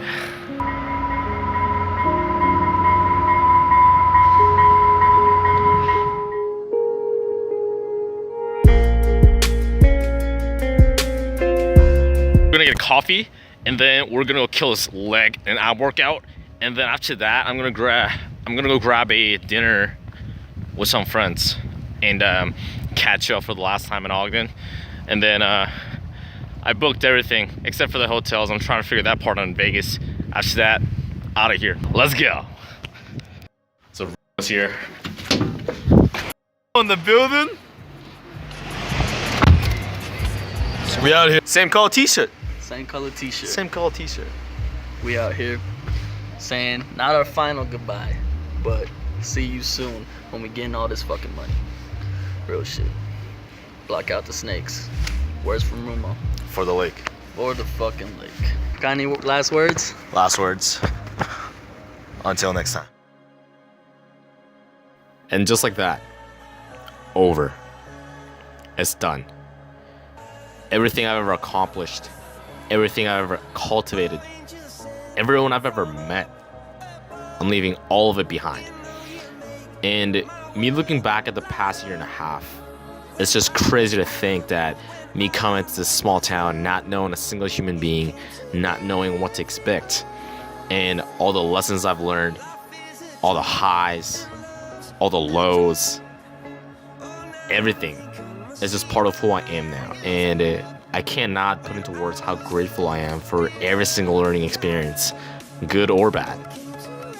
And that makes it even more difficult for me to move on, but it's time. And I realize that there are bigger and better things out there, so I know I need to do this. And as scary as it is, that makes it more fun. That makes it more exciting. So I'm excited for what's in store for me. Until next time. Come on, Griffin, you can do it!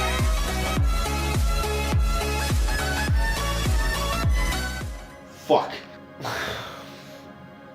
I fucked up. Okay, Carefree. Well, let's say I don't have time for shit out today. Let's go. Is this a goodbye? Yeah. Is this goodbye? No, it's not. It's not? What is it?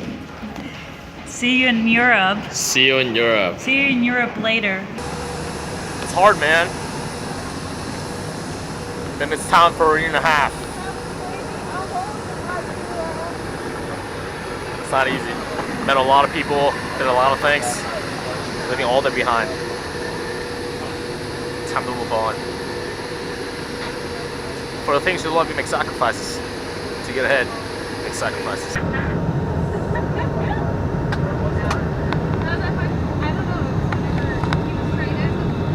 We're back. What up, Vegas? So it's actually my third time in Vegas this year.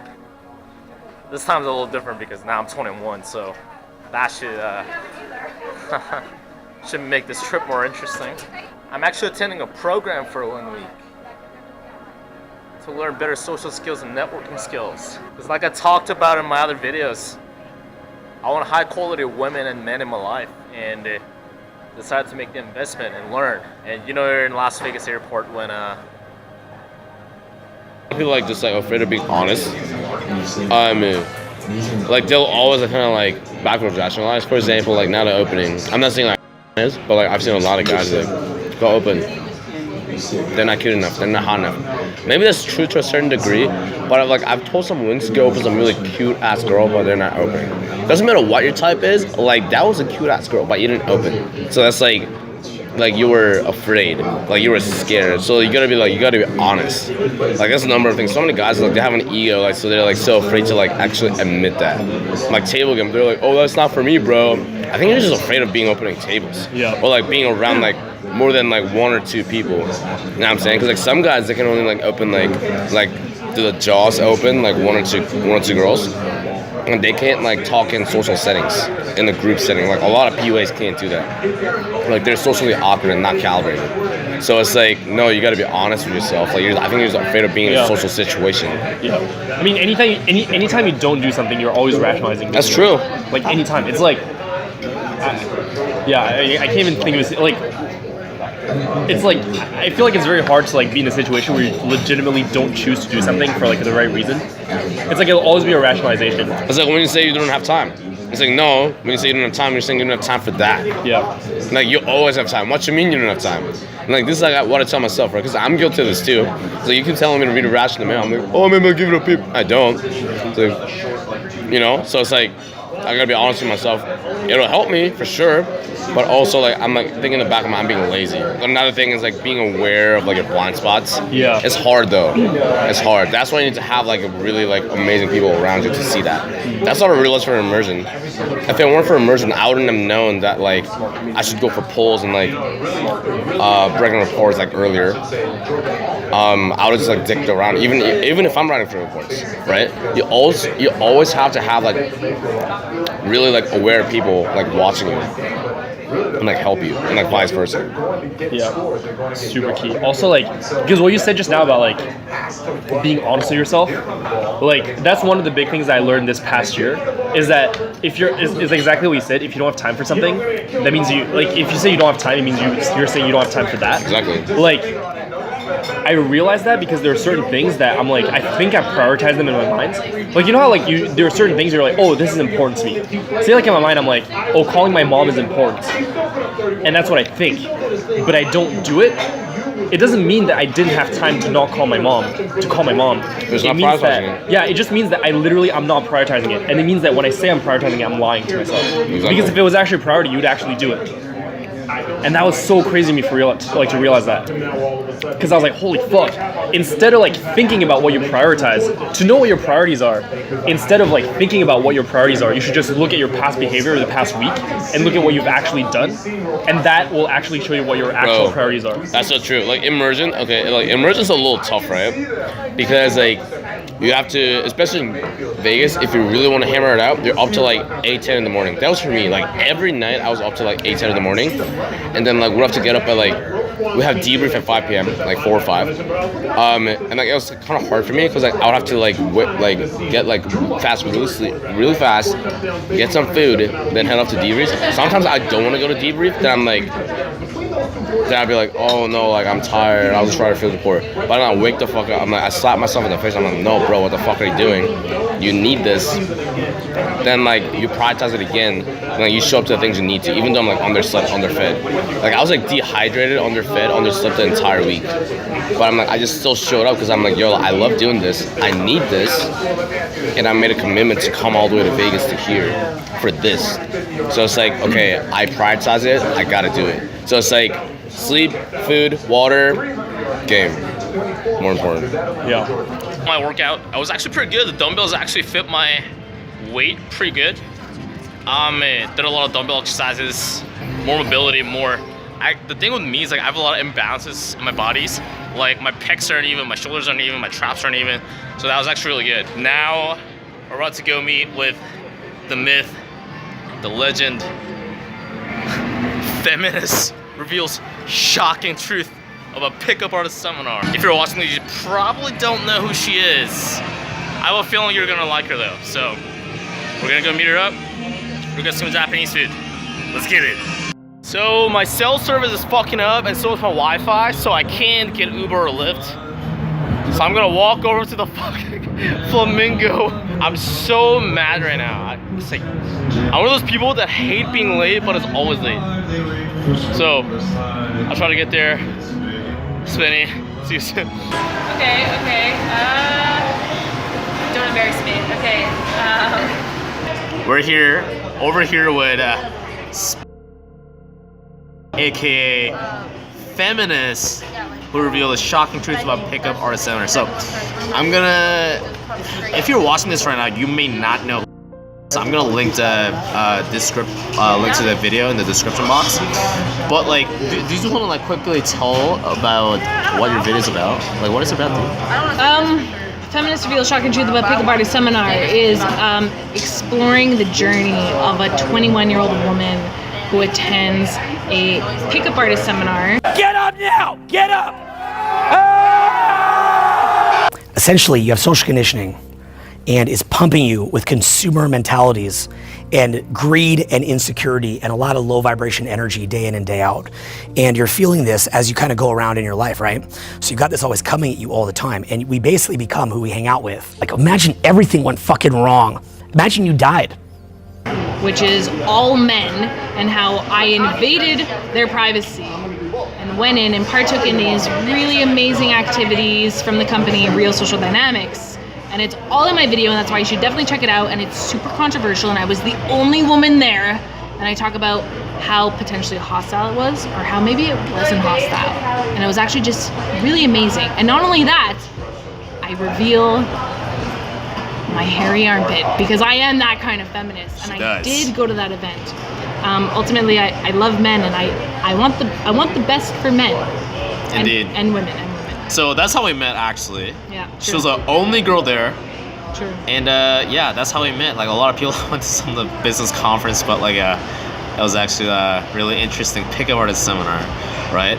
So you got a lot of good feedback. You also got a lot of not so good feedback from the video. A lot of people wish me to die.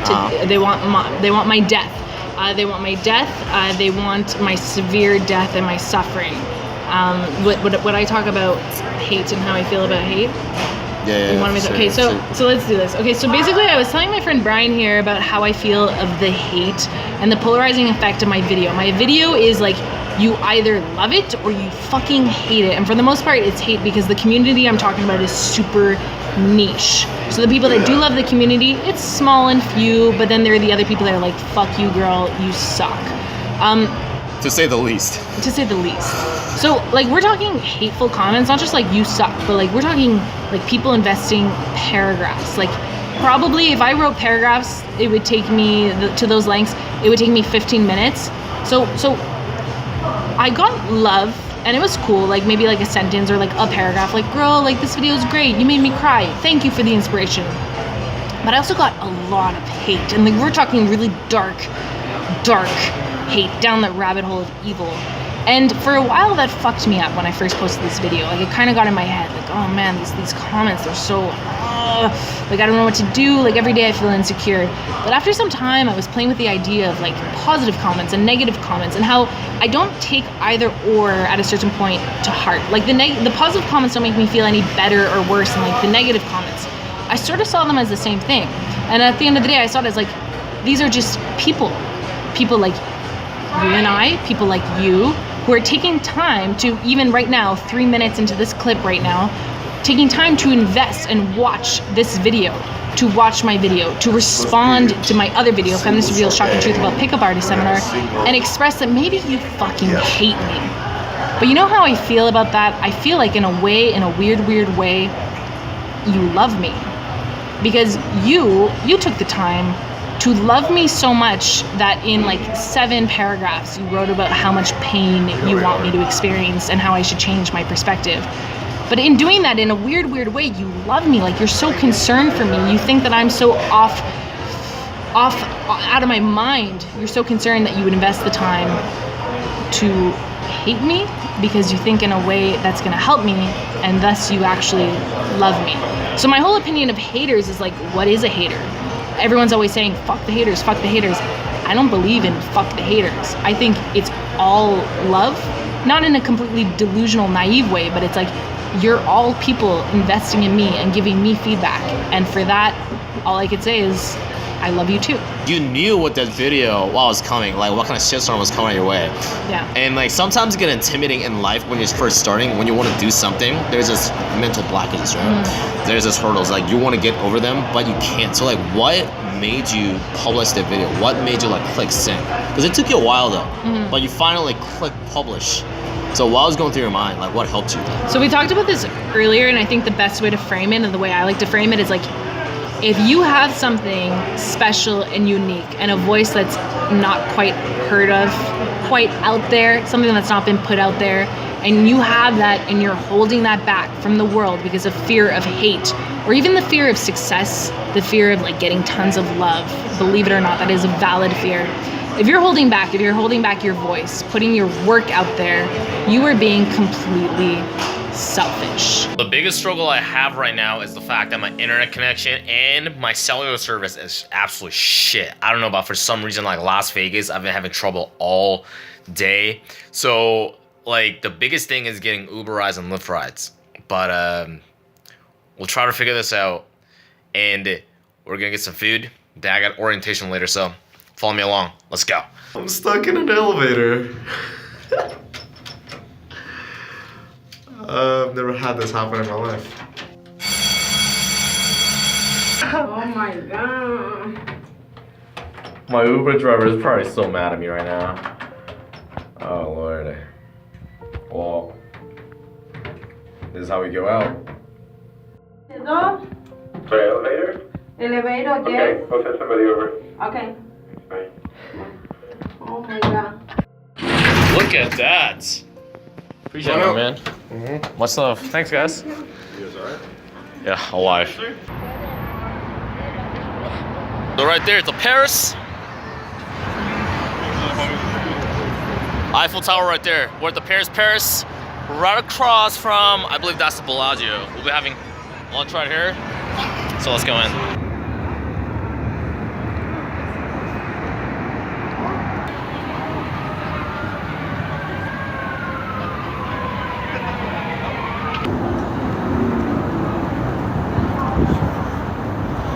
Wow, solid. Oh god. Yep. So I'll be doing a little tour as I stay here, but over there, right there's a Cromwell, Dre's nightclub. They play hip hop there, so if you're into that, go there. G-Eazy played there last night. And Caesar's Palace. I'm walking to the Forum Shops right now, where all the shopping malls are. It's by the Caesar's Palace, so I'm gonna be swinging there for a little bit, and then I'm going to orientation. Then we got community dinner, so let's get it.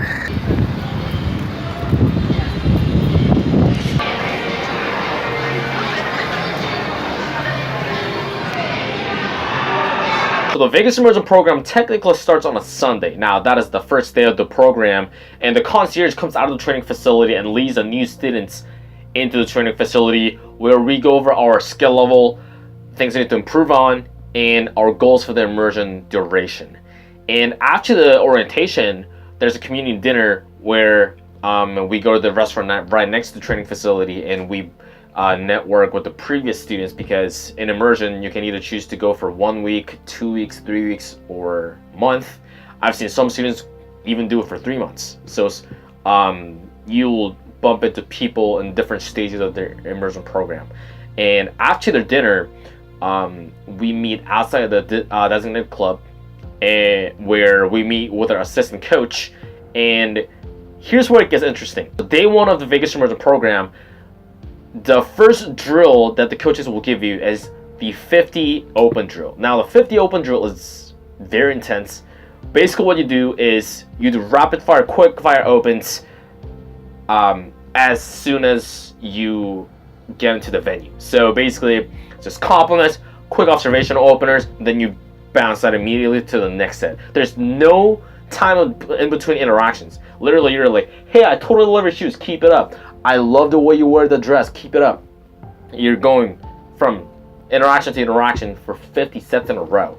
Now, the purpose of this is to first eliminate approach anxiety, and second, it creates mere exposure effect and social proof, because you're talking to so many people around the venue that you basically talk to the entire venue, and that creates social proof, and pre-selection only helps your game. Okay, so the drill was that, and here's some of the interactions of the night, so let's jump into it. This is very important. You don't want to start the game when you get into the club. You want to start the game as soon as you leave the door, as RC new access. The moment you leave the door, the game already started. Well, I like to see it as the game never ends. Luke likes to talk like never turning the game off, and that's the biggest concept that changed my life completely. And as soon as I went to the lobby over here, this big group was having like a bachelor party. Birthday to you. Man, I said fucking cheers. I shake everyone's hands. I high five everyone. I hug everyone. And you know, you just like to add more fun to the group. That way you're adding value to the group. And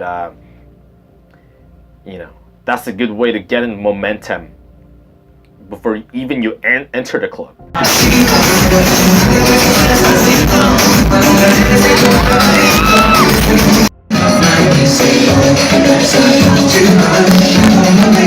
And mind you, this nightclub is very fucking loud. One of the loudest nightclubs I've ever been to, and you really need to project your voice.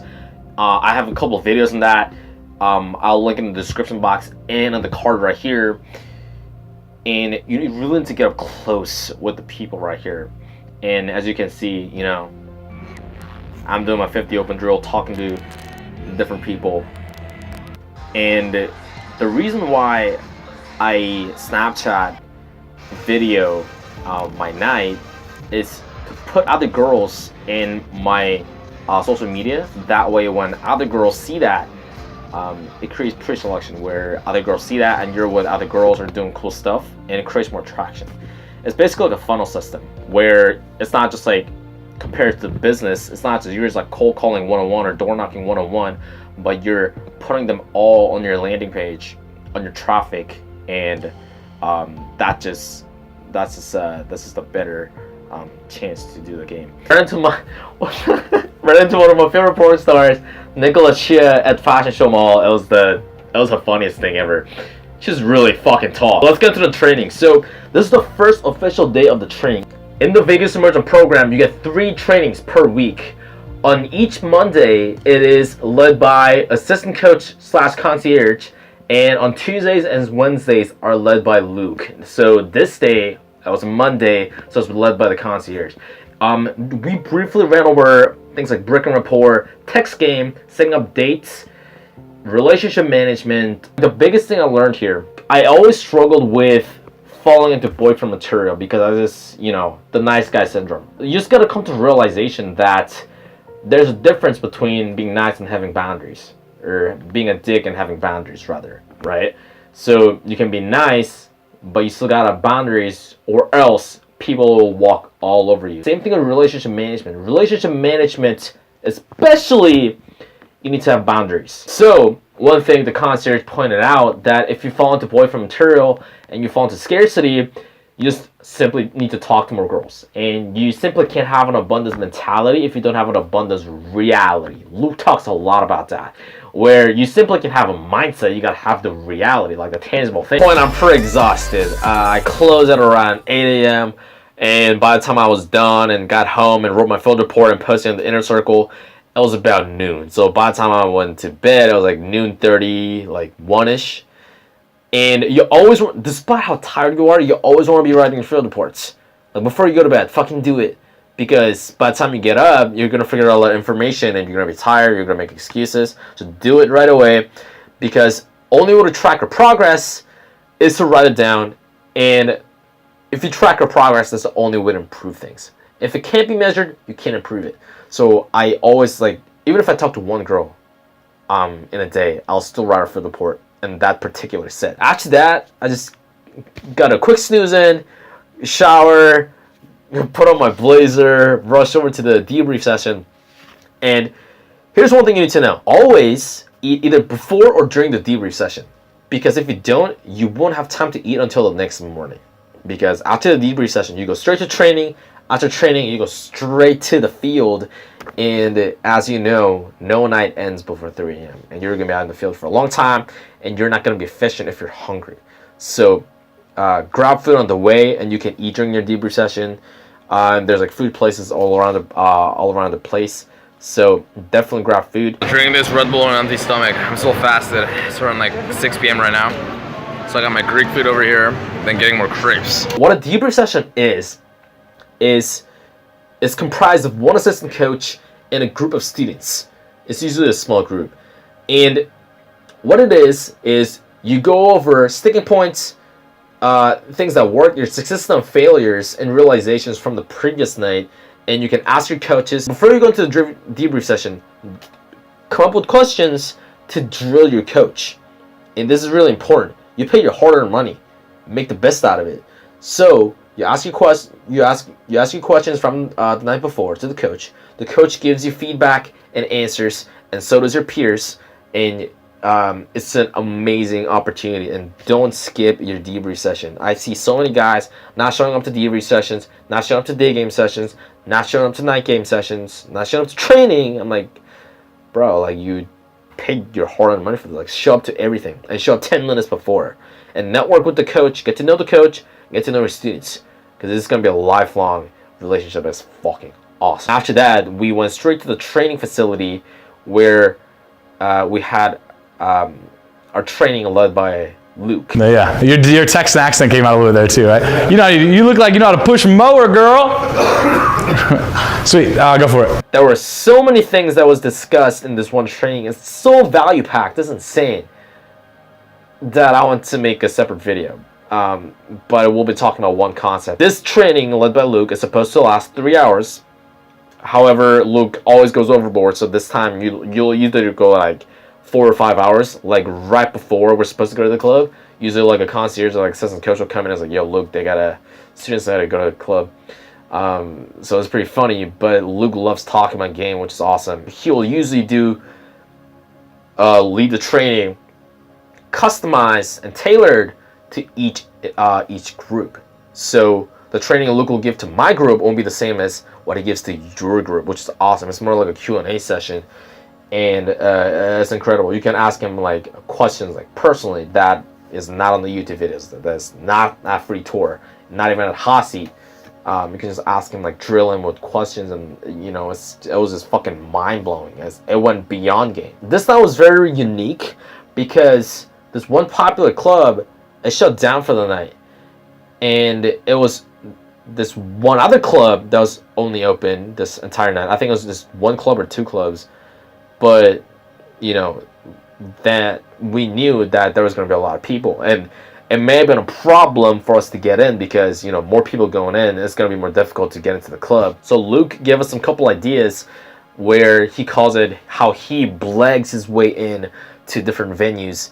And it was incredible. Like, as I'm writing it down, I'm like, oh my God, like how, she's like next level.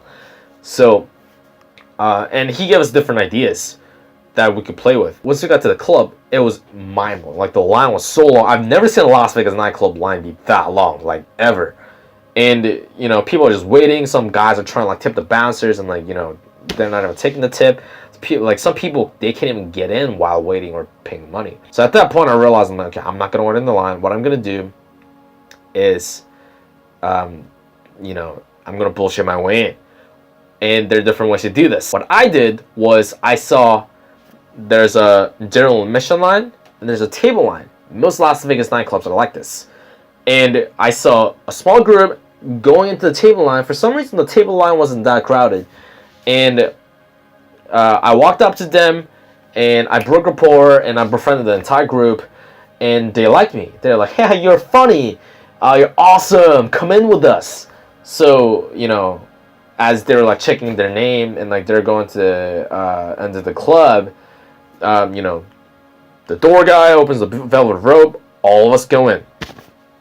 And that was it. I didn't pay for cover charge. And they even, for some reason, gave us free drink tickets even though, they had a table.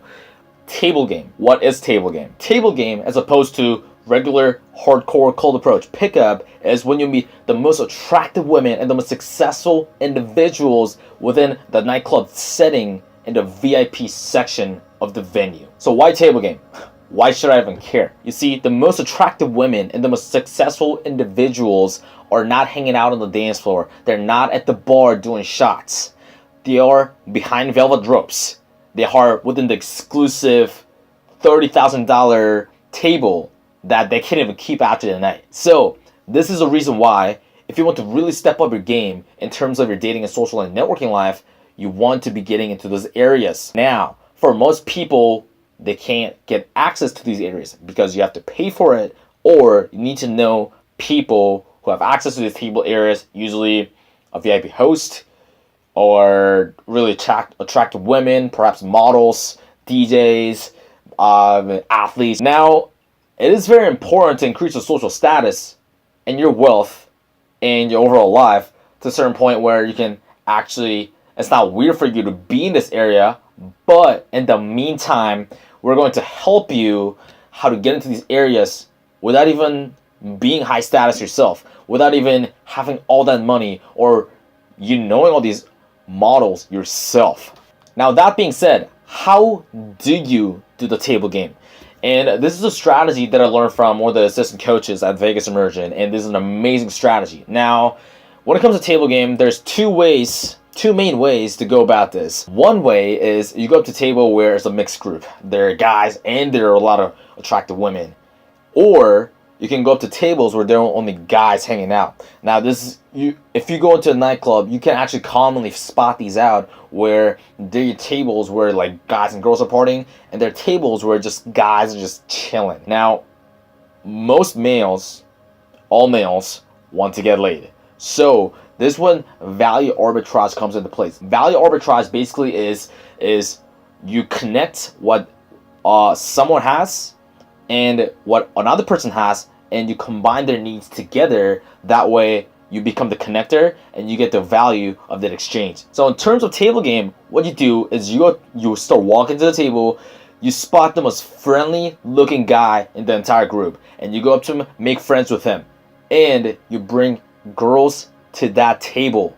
So this is where the fun things start to begin. When you bring a group of girls there, you introduce all them together, and the guys get the girls. Girls are able to sit down, their feet hurt from dancing and being on heels, they're getting free drinks, and you're there talking to a really cute girl, sitting down your ass, getting free drinks. So this is the benefit of table game, more specifically going up to all guy tables. Okay, so at this point, you're at the table, you're talking to the cute girl right next to you, and there's some factors to take into consideration in order to get you more success. The most important factor to take into consideration is the fact that you already have value and you already have attraction. When it comes to game, attraction is only the first 15%, and comfort is the latter 85%. It's actually confusing because when we first get into this, we're only focusing on building attraction. You gotta get value and make the girl laugh, make the girl like me. But a lot of game all comes down to comfort and building rapport. It's just like as you learn this, you'll learn a couple jokes, and then you'll be able to build attraction quite consistently. You might not even realize it, but it's kind of like a rubber band. When you build too much attraction, the rubber band snaps, and there's like very hard to recover. When you have the table, you already have the attraction, you already have the value. The girl's wondering, who the fuck is this guy? Like, this is awesome. This, from an evolutionary standpoint, this must be like the higher status male. This must be the head of the tribe. That way my survival chances increase. At this point, you just want to build comfort, build rapport.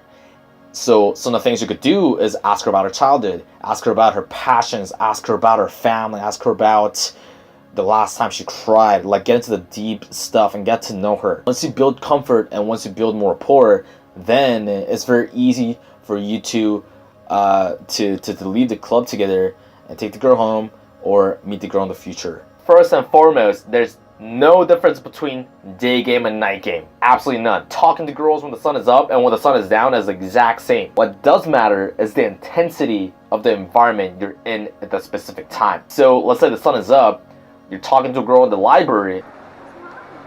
It's not the same when you're talking to a girl at Ultra Music Festival. What is going on right now? What is going on right now? Off the nipples! Right?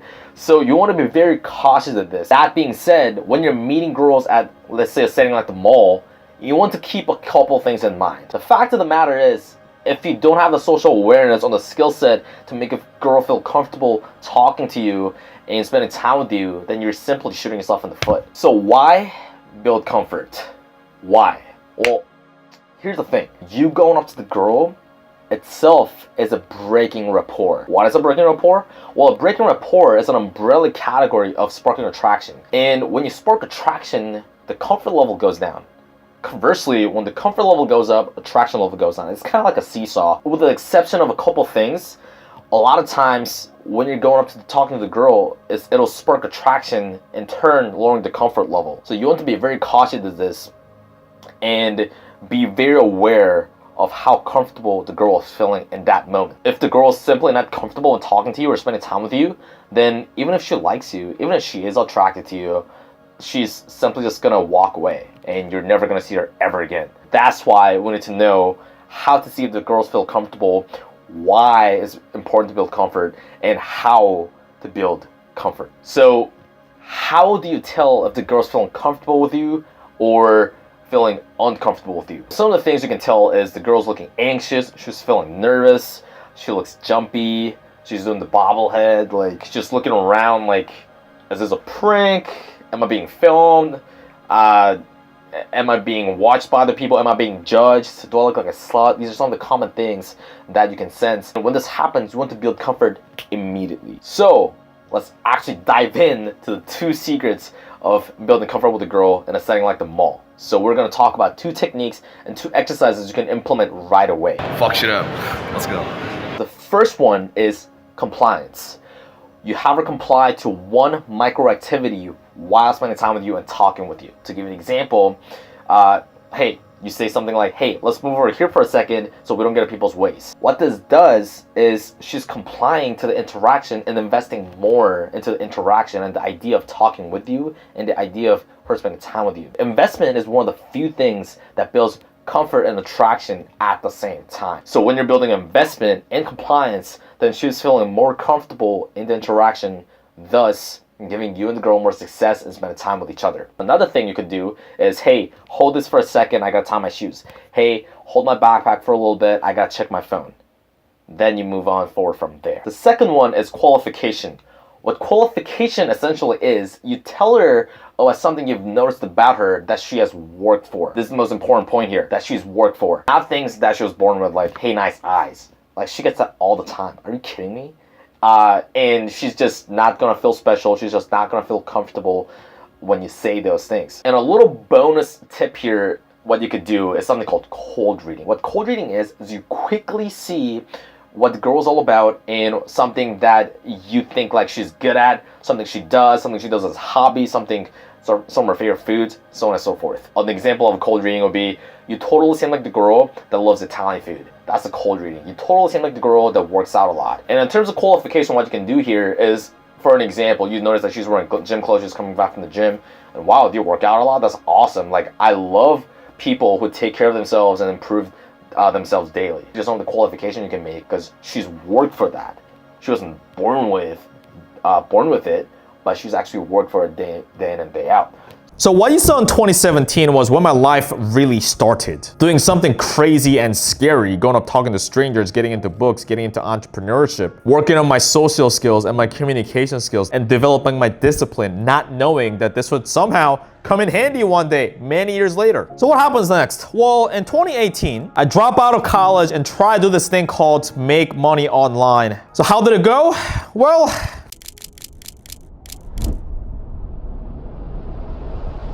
reason why you shouldn't be making New Year's resolutions is because it makes you lazy. That's right. New Year's resolutions makes you lazy because when do people usually make New Year's resolutions?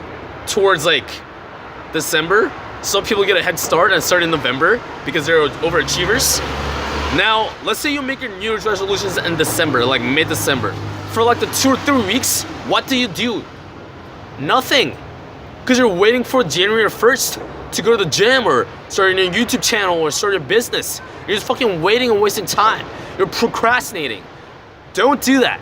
New Year's resolutions makes you lazy because in our human mind, we think, okay, like before we get there, we can just procrastinate. I can kick it for a bit now and wind down and kick it and actually start and January 1st when I made my New Year's resolutions. This is not a good mindset to have. This is a toxic mindset. This is a loser mindset. Erase it out of your brain right now. A lot of people nowadays in society think that in college, they should be partying the hardest they could possibly can, because after college, they'll have some miserable job with a miserable family, with a miserable wife, and kids they hate, because college is the only time to party. No, like, what the fuck is that? Such a loser mentality. No, like, you can have the time of your life if you get shit done, not just in college, but throughout your life in general. Same thing with New Year's resolutions. Throughout your entire year, you should have entire year resolutions, not New Year's resolutions. Okay? So like throughout your year, don't think of it as like a reset button where like January 1st, it's like, oh, I fucked up 2017, so 2018, I'm gonna gear down and actually get this one right. How many times have you said that to yourself? For the past 20 years? 40 years? 60 years? I don't know how old you are, but just think about that for a moment. Has it ever worked out in your favor? No. Like, you repeat that every year, like year after year after year.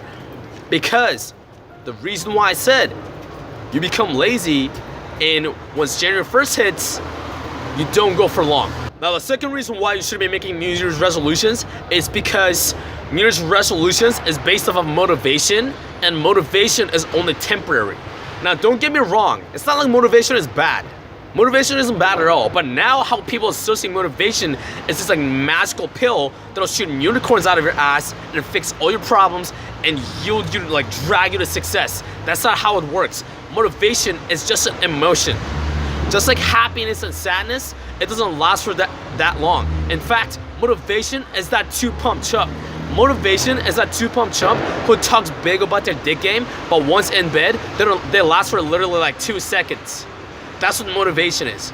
Just think about it. Like January 1st, you get in the gym, you go to Planet Fitness. No, you go to fuck Planet Fitness. You go to LA Fitness, you go to Gold's Gym, you go to Iron Addicts, and the entire gym's filled. Like new member coming in, like I'm gonna get jacked, I'm gonna lose weight, I'm gonna get that booty, I'm gonna get them biceps, I'm gonna get them abs. After like a week or two, like how many of those people do you still in the gym? Not that many. And I experienced that like every year after year after year. Like I see these new people in the gym like taking up the fucking squat rack and they're doing curls. I'm like, are you serious, bro? And like, but after like 2 weeks, 3 weeks, like the gym's like 60% more vacant. And after like 2 months, 3 months, like they're gone. And like once summertime hits, like the New Year's crowd is like back again. So it's like the only 2 times like the rush hour, so to say, in the gym. Same concept. It's because motivation is temporary. What we need to develop is habit and discipline. Now, motivation may be good as training wheel to get this habit and discipline, but we need to be doing this in a consistent basis. Working out, you need to make it a habit to the point where it should disgust you if you don't go to the gym. Just like brushing your teeth. If you don't shower or brush your teeth, do you feel good? No, you feel disgusted. A lot's been happening the past couple months. I've been traveling a lot, going from Utah to Vegas in Europe. I'll fill in you the details later in the future videos. However, what I want to talk to you about in this video is my 12-week plan for the Kino Body Transformation competition. So, a couple of my friends and I are competing in the muscle growth category, and we're going to be doing that. So I actually got Kino Body's Greek God program, which is kind of like a lean bulking program, over Black Friday, right? And I got the program. My buddies are like going at it. It's a 12-week process, and yeah, let's fucking get it. Like cash prizes. We're going for the gold, baby. We're going for the gold. $2,000 plus digital courses. Let's fucking get it. Okay, so super fucking excited. Today we're going to start with our upper body routine: chest, shoulders, and triceps. Okay, so let's get it. And I forgot to show you guys, but basically, my first meal had a bit of the sweet potatoes, Korean ribs, and dumplings. Fucking miss those. So I don't eat breakfast because I do intermittent fasting. My first meal was at 2 p.m. and I gotta weigh myself today and figure out my maintenance calories. That way I can figure out my bulking calories. We'll be doing like a lean bulk. So we're gonna get ready and get the fuck out of here. Let's do it. Alright. So I'm actually super excited for this, super excited to document my journey in this fitness journey, right? Super fucking excited. Always been wanting to do this, now actually doing this. So I've been like thinking about this a lot, right? So I'm not an expert, in any particular category in my life, to be quite frankly honest. I'm 21, pretty young, right? I'm still learning about the life, like everything. I got a pretty late start, and I'm trying to learn all this stuff, like fitness, success with women, success with dating life, social life, networking, business. I'm learning all this, right? And I've always wanted to share my story with people. I just didn't know how, because like I'm not an expert. I'm not like Benjamin Kicks. I'm not RST Luke. I'm not RST Max. I'm not RST Tyler. I'm not Gary Vaynerchuk. I'm not Grant Cardone. But like something that fascinates me what Gary Vaynerchuk talks about is like you can just document your progress, and that itself is bringing value to your audience. So I want to do that. I want to share my journey with you guys and share what I learned, what helped me. You can benefit from that, and also you can follow this journey with me and also grow. Hopefully this inspires you guys. So let's walk in. 너 왜 왔어 지금? 저요? 들어가요. 저 운동하러 왔죠. 아니, 미국에서 여기까지 운동하고 싶어서? 네, 운동 한번 하려고. 뭐야? 비싼 운동 안 해. 살쪘는데. 살쪘죠. 그지? 그래서 여기 왔죠. 운동 안 했어 그동안? 하긴 했는데 확실히 안 해가지고. 대충. 그래서 12주일 동안 좀 제대로 한번 해보려고. Welcome to the commentary. This is your captain speaking. So basically what we're going to do is we're going to start with incline here. We're going to put the incline at a 45-degree angle. And we're just going to do quick warm-ups. And then these are reverse pyramid training, meaning you do the heaviest set in the beginning and you put the weight down and increase your reps as you go on. This way you can really focus on maximum muscle growth and strength gain rather than having to worry about you being fatigued throughout the workout. And yeah, long rest periods. So you'll see me here just like kind of like hanging out and like just long rest periods. After that, we'll go into the shoulder press, and you like I'll be like talking about this later here, but basically like what you want to do is when you wear a hat, you want to take your hat off or backwards, because like as you see here, like I'm struggling, like the barbell is getting in the way of the hat, and that's not good because as you go down, you want to cock your head back, but as you go up, you want to kind of like put your head forward and really squeeze the deltoids. That way the bar doesn't run into your head. Yeah, put the head on backwards, and you don't have to worry about that. And then after that, lateral shoulder raise. I'm basically showing like I put the thumb on the same size as my other fingers. That way, I don't necessarily use like other parts of my muscles. Like, I'm not using like momentum or anything like that. I can actually like focus on the lateral raises. Okay, so then we're going to the skull crushers, and yeah, you want to go slightly beyond the 90-degree angle of your arms. That way you can kind of stretch your triceps. Then as you go up, like you squeeze. You want to keep your back arched and chest out, and your shoulder blades rolled back to the bench that entire time, because that way you're gonna avoid all injuries and you can really focus on the tricep exercise here. Okay, so squeeze those out.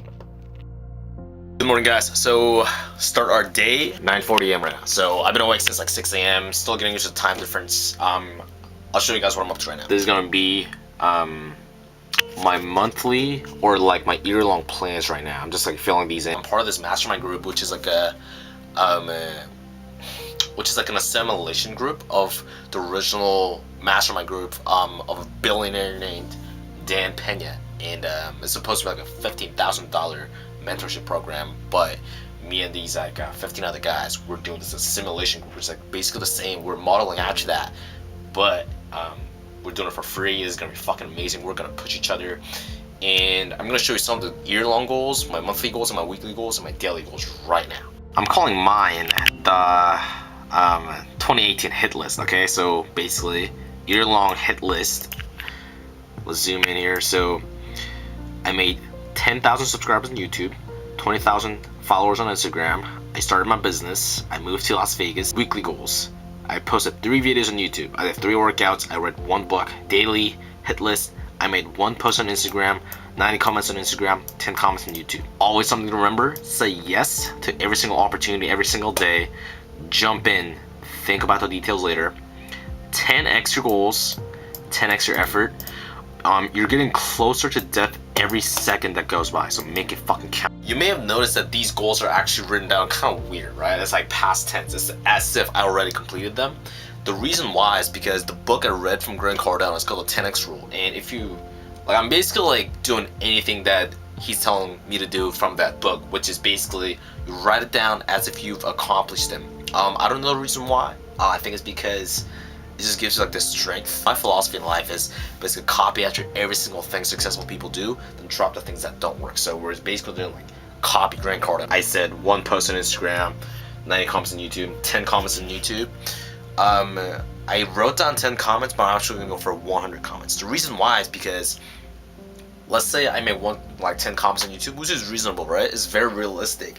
However, if let's say I aim for 10 times that, which is 100 comments on YouTube, even if I do fall short, like even if I make 11 comments on YouTube, that's still a lot bigger accomplishment than 10 comments on YouTube.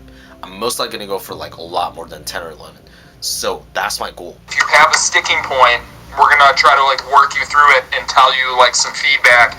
And the idea of a no-hold-bar feedback is by being able to tell you some harsh things, but true things. At the end of the day, bro, it doesn't really matter if you have fear or like if you have childhood trauma. It's really irrelevant. The whole point is like if you're afraid of something, you just need exposure to it. So if you're afraid of talking to girls, if you're afraid of going to the gym, if you're afraid of like being in social environments, it means you need to do it more. And the more you do it, you just become more competent in it. Like competence gives you confidence. So keep that in mind, bro. Like let's do it, bro. Let's crush it. We're really like getting up on each other's balls right now. It's not just like letting each other go and slip. Okay, so it's like actually like getting on each other's balls. So we're sharing our schedules on Google Doc or Google Drive, so we know everyone's schedule. We have these like separate third-party apps where we know daily schedule, daily habits, and we're gonna push each other. We're gonna like support each other and give each other like constructive feedback. And so right now what we're doing is I'm creating my vision board. Okay, so I'm gonna do this real quick and then I'll show you guys. So done with today's workout and we're gonna have some food now. So not gonna lie, it's a little more difficult to get your calories in, especially if you're bulking.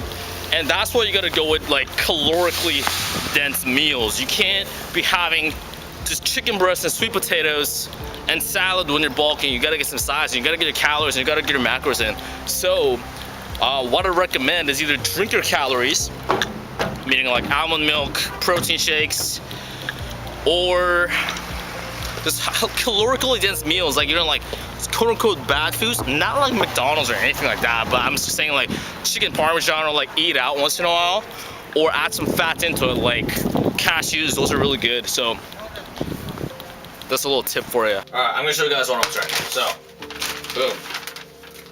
I picked up this new food item that I've never tried before, for once. I usually don't have much variety in my life.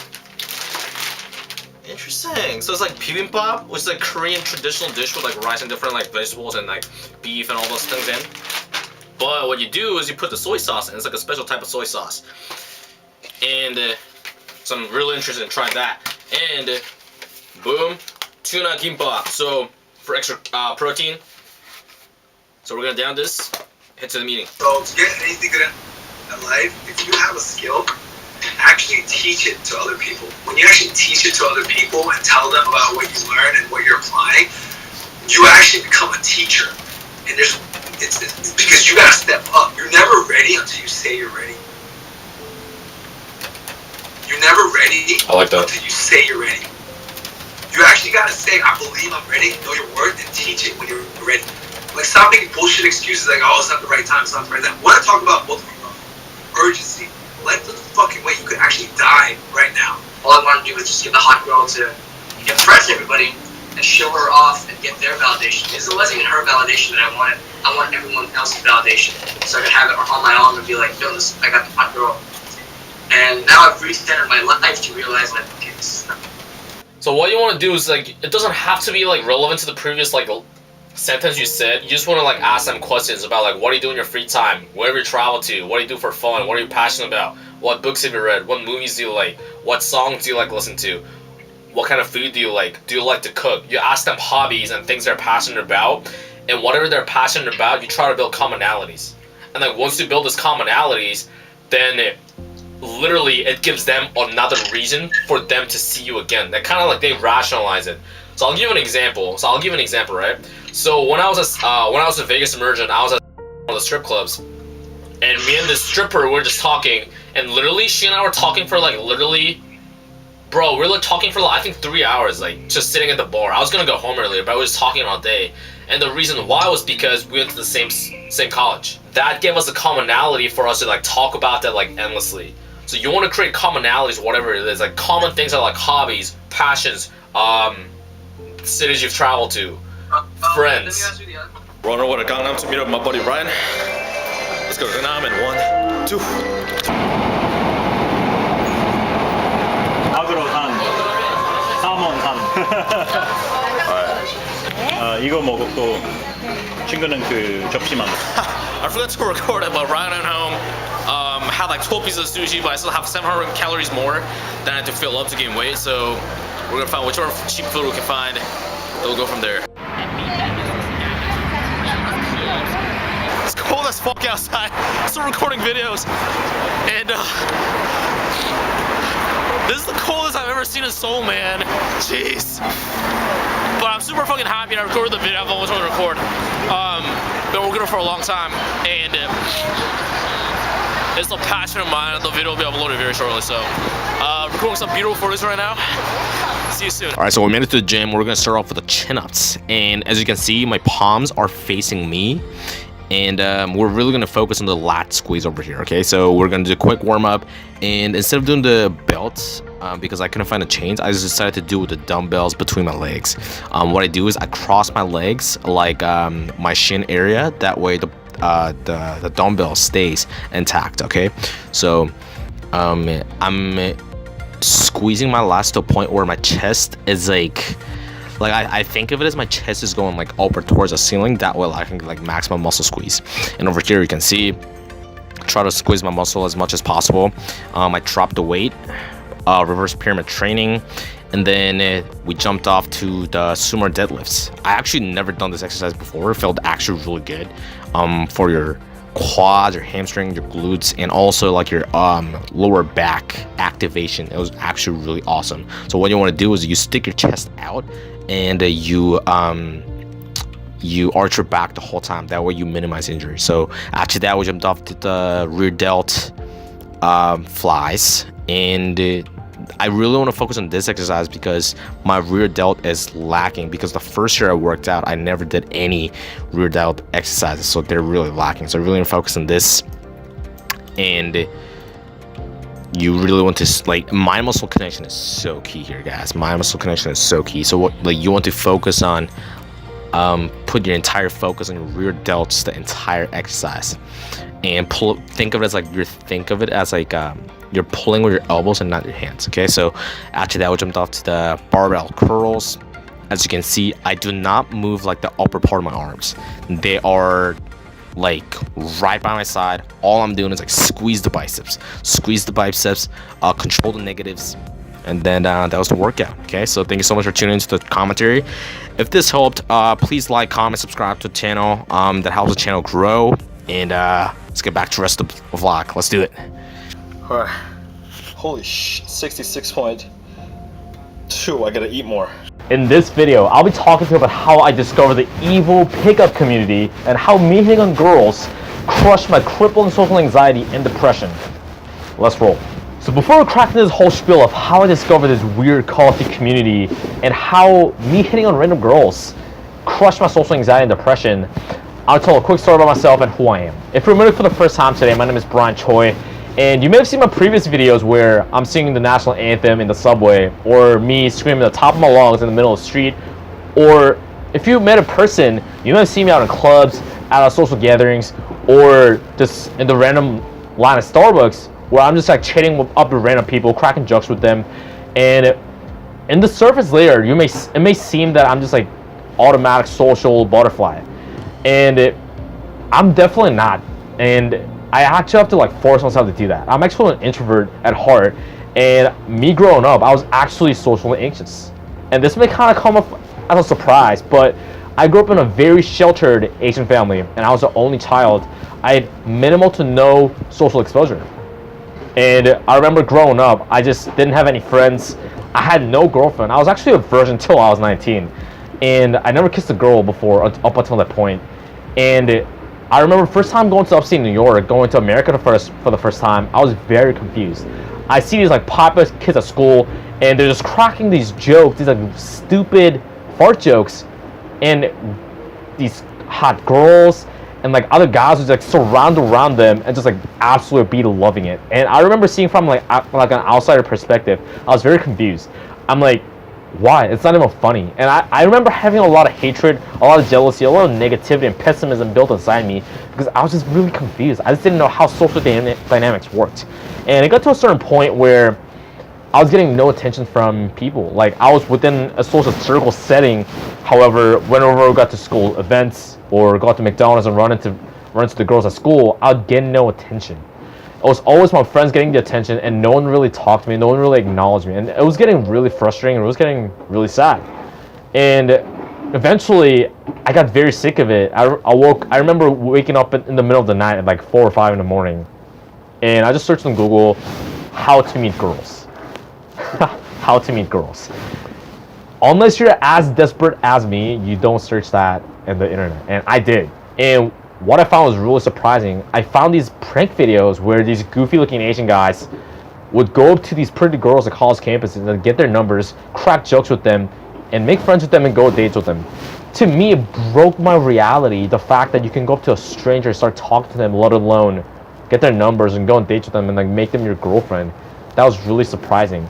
And I did more research, and I found this other community where they teach them more techniques, more mindsets, and I started finding this community of guys where they want to improve their social networking and dating lives. And I started going out with these guys, and we'd end up random streets, bars, clubs, music festivals, wherever, and we'd just chat up girls or people in general to get out of our comfort zones and improve our social and dating lives. And it still blows my mind the fact that me hating on random girls helped me get out of social anxiety and get me in a more social personality. It still blows my mind. And you may think that, oh, it's just picking up girls.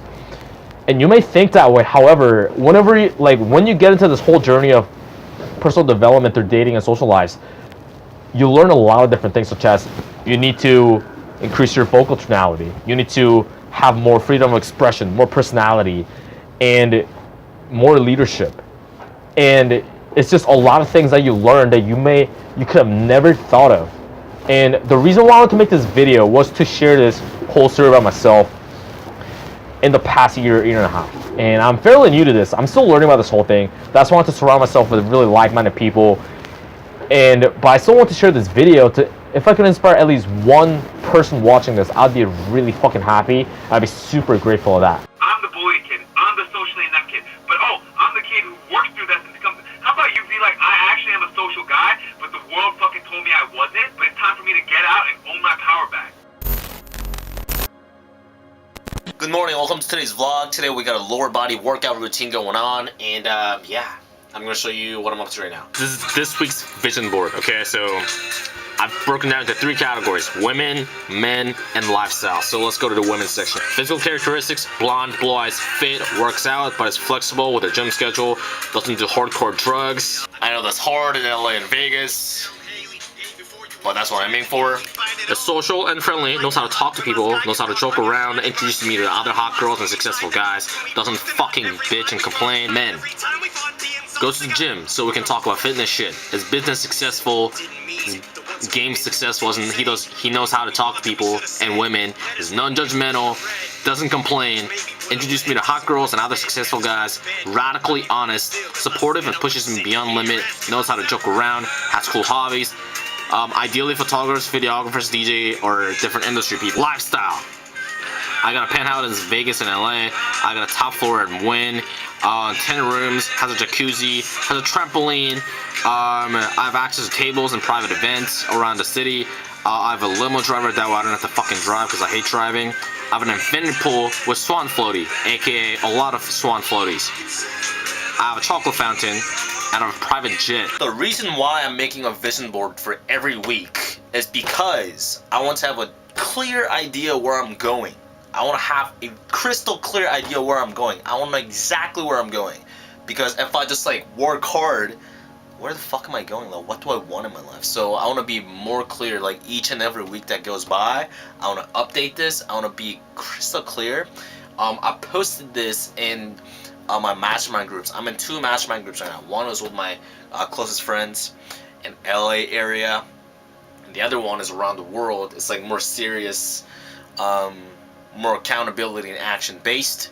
So I posted in 2 of my groups, and my deadline for this vision board is I give myself 5 years. So we'll see how it works out. Okay, so let's do it. August is probably when I'm gonna make it to Vegas. I'm gonna make it.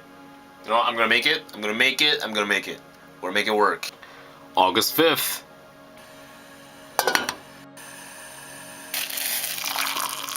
Every professional has their target. Every professional has their goddamn target. So if you know your target better than they know it, if you know your target better than anybody else knows it, who's got a better shot at hitting their friggin' target? The person who knows their target inside and out, or the person who's just like, I'm just gonna put a blindfold on and throw a dart? So I don't really feel like socializing at all today in the gym. Don't really feel like it. Got my headphones in, hat, hoodie. I'm just focused. I'm like, I just want to do this. Like usually I'm like talking to people and like cracking jokes and all that stuff in between sets, but today I just want to get this shit done. Okay, so like my main goal right now is to make it to Vegas by August for the RSD World Summit. So I gotta figure out different logistics. How am I gonna fund it? How am I gonna, you know, where I'm gonna stay? Everything. So super focused. Gonna get this workout done. Then we got a group debrief. We'll hang out, chat, video chat. And then after that, I gotta get more Instagram DMing and commenting and YouTube commenting. So focus. Let's do this. Our gym doesn't have the chain for the belt, so all we're gonna do is get 20 kilograms when we did last week, and we're gonna try to put this between my legs. It's a 1 kilogram adorable ass dumbbell, so that's like 2.2 pounds. And each week I want to be adding 2.5 pounds, but this is the closest thing we're gonna get. So let's do this. Guess what that is, Brian? Guess what all that is? Those are stories you create for yourself to fucking chicken out on your own identity. Your authentic self is social. Your authentic self is doing the bottle game, table game. Because you did it. But you're saying define you. No, you define your actions. You're choosing to say right now, literally, that me doing that is not myself. I'm the guy who's literally shy and doesn't do all that stuff. No, it's bullshit. Jordan say, I never was meant to play for basketball. No, he chose to believe. Bro, Michael Jordan got cut from the basketball team. Everyone said, bro, here's the thing, dude. This is the difference between successful and unsuccessful. They have a belief in a story about themselves. You're literally creating a victim story that I'm the bully kid, I'm the socially inept kid, but I'm the kid who works through that and becomes. How about you be like, I actually am a social guy, but the world fucking told me I wasn't, and I fucking lied to myself about it? But it's time for me to get out and own my power back. The world will not tell me who I am anymore, and I get to. And I just tasted it because I am social. I went to immersion because I said I was going to immersion. You say you want to be coached, but you said you're not ready yet. Who dictates that? Are there actually credentials about pickup coach? Is there a certain game level you have to do? There's no certification for game coach. You literally get to create your identity.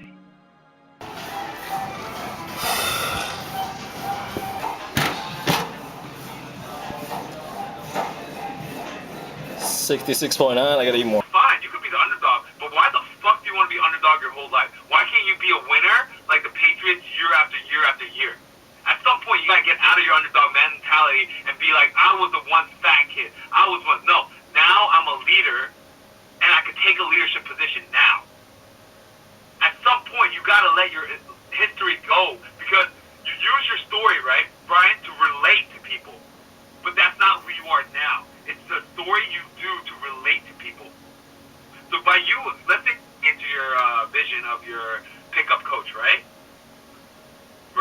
Yes. You tell me your story on past of getting bullied, getting picked on, being socially inept. But then you say, but I always knew meant for more. My identity was more. And then I unleashed myself. That story never became my own story. I rewrote my story. Because at some point you have to accept that all those yourself, they're not true. The boys who told you you're not enough. The Brian, the voice in your bro, meditation, this is where you learn from meditation, bro. I suggest realize that the voices in your head are never you. They are never you. You're always the being who listens to those voices. I know it hasn't been really eventful per se because, you know, I'm trying to like build up a business right now and I'm still, this jet lag is fucking me up. I'm still trying to get used to it. As you can see, that's 5 a.m. so I'm still trying to get used to all this, right? So like, I know that hasn't been really eventful. However, I do believe, I'm pretty confident that you did get a value out of some of the conversations I've been having with my mastermind groups. So if you did, comment, subscribe, like, share the fuck out of this. Much love, and call it a good night. See you on Wednesday.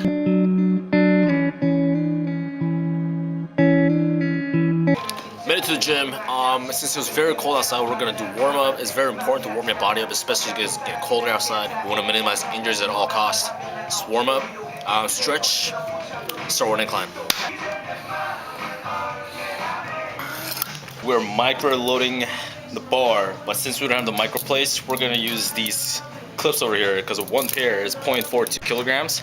And I did the math. If I put in like 3 extra clips in, it adds up to about like 2.5 pounds total. So, yeah. So this is how we're gonna do it. Be resourceful. Yes.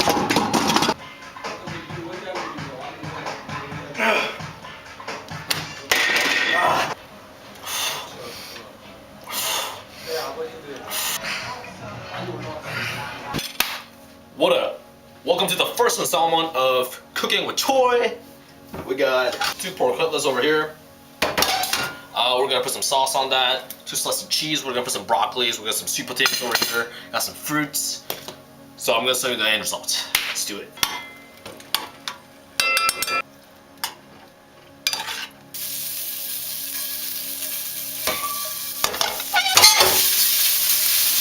It's just a personal thing, but I don't like steamed sweet potatoes anymore. Like I used to do it like so much that I actually like them like a little drier. Like I like to saute them a little bit. So that's what I'm doing right now. Sweet potatoes, amazing source of fiber. Complex carbs is gonna keep you full. So yeah, it's gonna be all sorts of carbs, and I have the sauce cooking. I'll show you the end product. Boom. So this is like half my macros for the day. We're gonna down this. We're gonna kill it, and we're gonna move on. We're gonna get out of the house, and I just want to share my quick thought. So whenever something quote-unquote bad happens, you don't really know if it's bad. Like, how do you know if it's bad? You don't know. Whether something's you see it as a failure, something you see it as an obstacle, you don't really know. Like, there's always something new, opportunity presenting itself from that situation, whether it's good or bad. So take the lesson and always think like, okay, how can I turn this around? How can I have a new opportunity like presenting itself from this situation? So, for example, right? I remember me coming into Seoul around this time last year, like last summer. Personally, I didn't want to go back to Seoul, right? I wanted to stay in America, I wanted to stay in New York, obviously New York State. But me coming to Seoul, I met so many amazing people. So many amazing people that I still keep in contact with, like some of the best people, like go-getters, disciplined, like they've been through all my life with like thick and thin, fucking awesome. I would have never met those people if I were to stay in upstate New York, right? And I would have never like learned all these lessons had I not came to Seoul. So right now, I'm like, to be honest with you, I'd rather be in Vegas right now. I'd rather be in Vegas. I want to party with hot girls and successful guys. Tons of networking opportunities. Like, it's just, Vegas is awesome. Excellent is there. But me being in Seoul right now, I gotta take the most out of it, being resourceful. Like the workouts from earlier today, right? I used the clips, the weight clips, because I didn't have the micro plates. That's being resourceful. Right now, being resourceful, whatever opportunities are here, whether it be like in my mind right now, maybe I could spread a community and build a community within Seoul and Korea that was never built before. Maybe I could make something that was never happened before in Seoul, Korea, like history ever. So that's in my mind right now. Thinking a lot, in my head a lot, planning things out, and we're gonna get shit done. So call it a night. Thanks so much for watching this vlog. And if you like this vlog, please give it a thumbs up, comment your thoughts, share the fuck out of this, subscribe to my channel, let's see more future episodes and other personal development and fitness related videos. Okay, so thanks so much, have a good night.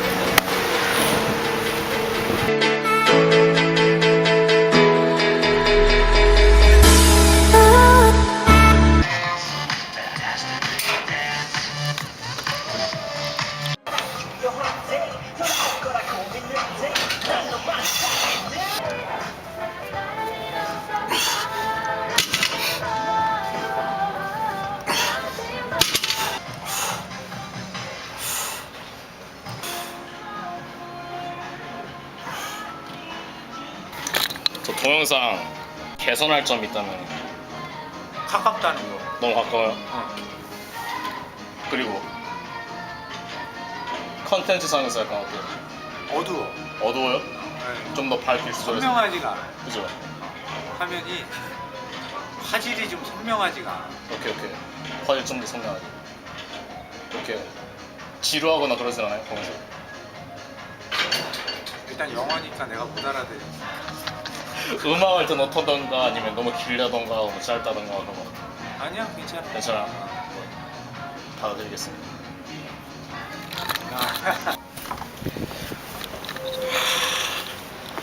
Yeah, so to be honest, I didn't really feel like working out today at all. I didn't really feel like filming it. Really didn't. But yeah, I got through the workout and I don't know, just joking around with people kind of helps, right?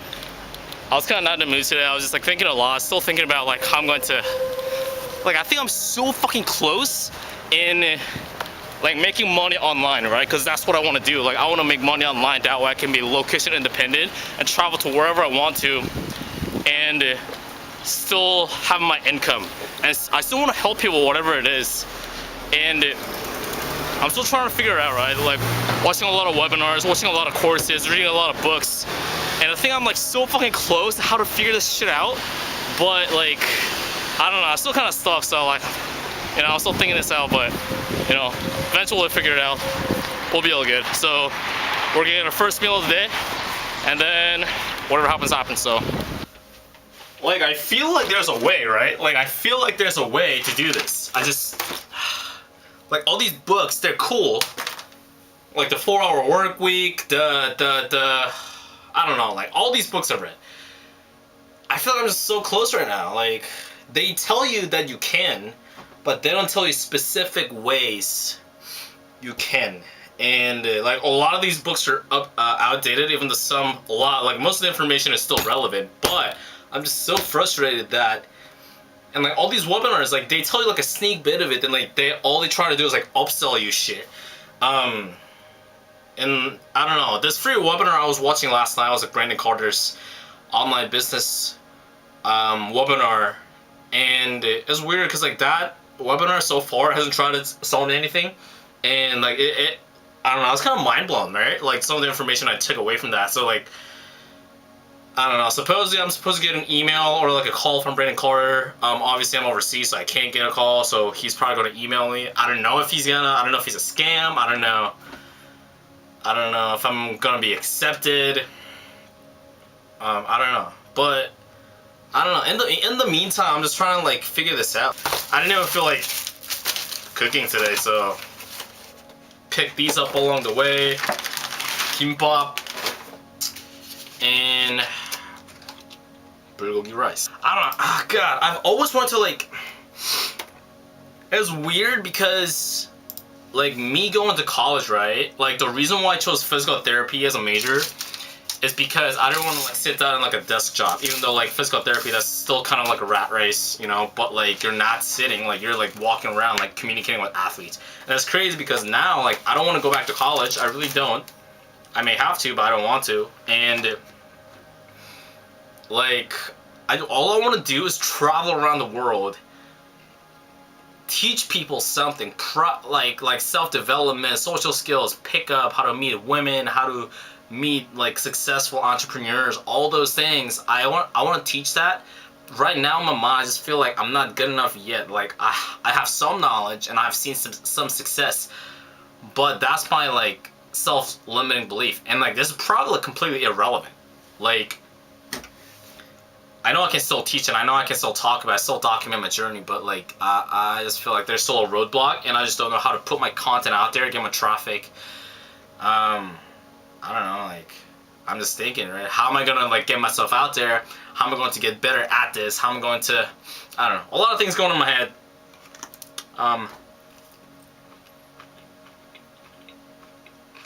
Fuck, this tastes good. Super fucking confused. God, so confused. So confused. I just want to start something online and help people, but I just don't feel like I'm qualified for it. I just don't feel like I'm good enough for it, to teach it. I just feel like there's so many people who are better than me out there, and how am I going to monetize this? How am I going to get myself out there? How am I going to do this? How am I going to do that? So many thoughts going through my head right now. And I mean, I can kind of see a lot of them are self-limiting beliefs, right?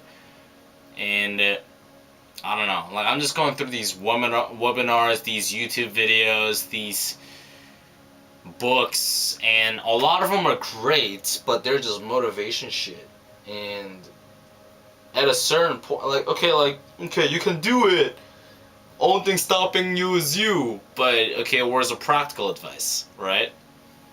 Like, where are the techniques that you can actually apply? Where are the applicable skills that you can do?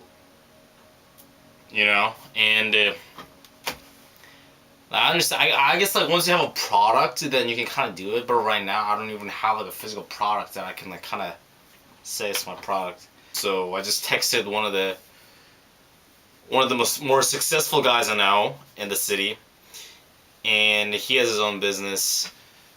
And so I texted him. He hasn't responded to me yet, so we'll see what he responds to. In the meantime, I don't know. I don't know. I wish I could bring more value to this fucking vlog and camera, but I just feel like I'm just like some fucking 21-year-old just blobbing through a camera and doesn't know what the fuck he's doing in life, which basically is true. But God, yeah, you know. This will be a process. We're gonna do more research though. We're gonna do more research. We can get through this. We can get through this. I don't know. This is how I was feeling about success with women, like dating and social skills and getting out of social anxiety about this time last year. Yeah, around this time last year. Or even this time 2 years ago. God, I don't know. I know I was very confused. I was in like the same situation I am now. And, you know, I was just doing a lot of research. I was looking at a lot of videos. And I just met someone who helped me through the process. So I think for me to reenact that right now in like a more business sense and finding my passion, I just think I need to find someone and provide them value in a way that they could take me under their wing and give me some guidance and shed some light. So right now I'm working on finding a physical mentor, and I'm gonna reverse engineer, obviously, and that's what the vision board. And if, you know, I'm gonna find both the men and women that I've written down on the vision board, and I'm gonna backtrack that. I'm gonna try to meet those people. So that'll be my plan. So yes, always look for solutions. We're gonna do that. If you like today's vlog, please give it a thumbs up. Comment if you're just as lost as me, or if you got through it. How did you get through it? Fucking share and subscribe to the channel to see if I get through this fucking struggle, or I don't. Who knows, right? So this is Brian from Seoul. Good night. See a cute blonde girl, blue eyes, olive skin, muscular, sundress, gorgeous. But you still know how to approach her because you never met before. You're used to talking to people at school, talking to people at work. You kind of know each other already, but you just don't know how to talk to a girl that you never met before. Now this is also known as cold approach. And when you cold approach a girl, two factors come into factor. One is the verbal cues, and second is the non-verbal cues. Now verbal cues is like the exact words that I'm saying right now. And the non-verbal cues are like eye contact, body posture, body language, head placement, facial expression, vocal tonality. These are some of the examples of non-verbal cues, also known as sub-communications. Technically, you can say anything to a girl. In the successful women community, a lot of people say the opener doesn't matter. Opener is like the things you say when you first talk to a girl, or the things you say, the words don't matter. And that's true, but also the flip side of that is, yes, the sub-communication is what matters more, but if you can optimize the verbal cues as well, then why not? Why not stack the odds in your favor? So I say, yes, sub-communications are important, but also verbal cues could also help you. So if you look at the community, there are like a bunch of different instructors, and you may have noticed that each instructor has their own unique style. Like some instructors are more chill, some instructors are more extroverted, they're fucking crazy. Some instructors talk a lot, some don't. And they each see success in their each unique way. So I've broken down a couple different ways, and that's some of the ways that you can implement and try for yourself and what works for you. Alright, so let's talk about the verbals here a little bit. Verbal game. Opener. An opener is the first thing you say when you walk up to the girl, and the words that come out of your mouth, the first thing you say, that's called an opener. And there are different categories of openers, so let's talk about the ones that are most effective, that's gonna yield you better results. The first type of opener is the direct opener. It's basically, an example would be, hey, I just saw you from over there, and I think you're cute, I just had to talk to you. Hi, what's your name? It's a very common one. When you're first starting out, a lot of people in the community recommend this. The good part about this opener is the fact that it builds you more confidence. It kind of crushes your limiting belief, because when you're first starting out, you think that you just can't say these things to a girl that you first walk up to. So it gives you more confidence and ingrains in your mind that, oh, you can basically say anything to a girl. The downside of this is the fact that if you can't pull it off, if your sub-communications don't work in your favor, then oftentimes you give the girl too much validation, and it puts too much pressure on the girl. So the girls, you may find that, you know, sometimes they laugh, but it's kind of like more, say like, haha. They're like kind of like flattered in a way, but also it's like she feels that pressure, because oftentimes you're in a public place, or even if it's not in a public place, she just feels like she just doesn't know what to do, and that could potentially be a problem if you don't know how to fix this later down the line, or if your sub-communications don't work in your favor. And I've seen instructors that can pull it off really well, but oftentimes this is not my type of style, but you can definitely try this out. To work around not worrying about reputation. So I'll give you like the general strokes of it. I'll work this backwards, okay? So like your number one step if you're in high school, middle school, or college is you should have your squad. Okay, so what I mean by that is you should have like a cool group of friends. Ideally, you want to have a lot of female friends around you. Go to every single event and join clubs and join multiple clubs. You don't need to be in those clubs forever. All you need to do is just go in the beginning and drop whichever ones you don't like. But like especially in the fall semester, where is usually like the first semester that starts, you want to be going to every single school event. And how you find out about the school event is you follow the Instagram page, the Facebook page of your school. So I mean, like I'll be talking about like the tangible physical things you can actually do. So that's like number one step. Go to every single event. And just talk to fucking everyone. Don't worry about like hooking up with like just pulling one girl out of the event. Just talk to everyone, get everyone's Instagram or Snapchat. But you gotta have a reason behind getting the Instagram and Snapchat, which will be my second step is find commonalities. So finding commonalities is really fucking crucial, whether it be just hooking up with girls or creating really deep friendships. You want to find commonalities such as hobbies. Do you like skiing? Do you like snowboarding? Cooking? What kind of food you like? What kind of music you like? Then you have a reason why you're hanging out in the future. It's also called future projection. And you have a reason now. It's not just like we should hang out sometime. We should grab coffee sometime. It's more fun. It's like we should listen to G-Eazy. Let's fucking do it. Let's cook. What I do a lot of times, like, for some reason, like, I have this thing for, like, foreign exchange students.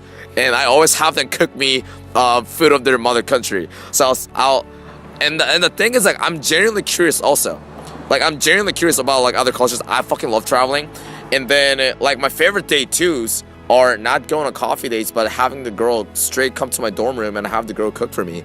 And another reason, and those are my favorite day twos. And how you also like better your chance of doing that is have the girl invest as much as possible, which is have her talk about what kind of food as possible and ask her why is her favorite food. And this could translate to any topic, so you can apply to anything, but it's like one example is, let's say there's a girl from Greece and I'll ask her, can you cook baklava, which is like Greek dessert? And then she's like, yeah, I can cook baklava. Then I kind of tease her a little bit. I'm like, nah, no, you don't seem like a good chef. I don't think so. Then the girl tried to qualify herself. I'm like, no, I can cook it. And then, oh, really? Have you cooked it before? Not all girls invest that much. This is actually, they do, but they're not all of them. So don't expect that, like, once you ask them. And so it won't always be like Minsa. It won't be always off the bat, but you want to trigger. Those are the investment. Triggers. So how you do that is basically teasing, disqualifications, so on and so forth. So another thing I want to talk about is logistics. You want to be living on as closest to the campus as possible. I live in the dorms. Girls have a lot of comfort built around that because it's the dorms. It's not creepy. It's not some random fucking fuck alley. So they feel more comfortable going around. So they come, put some music on, cook. It's like this fun activity. It's not this high pressure like sit across the table kind of coffee date. Yeah. So it's more fun. It's like you make fun of each other.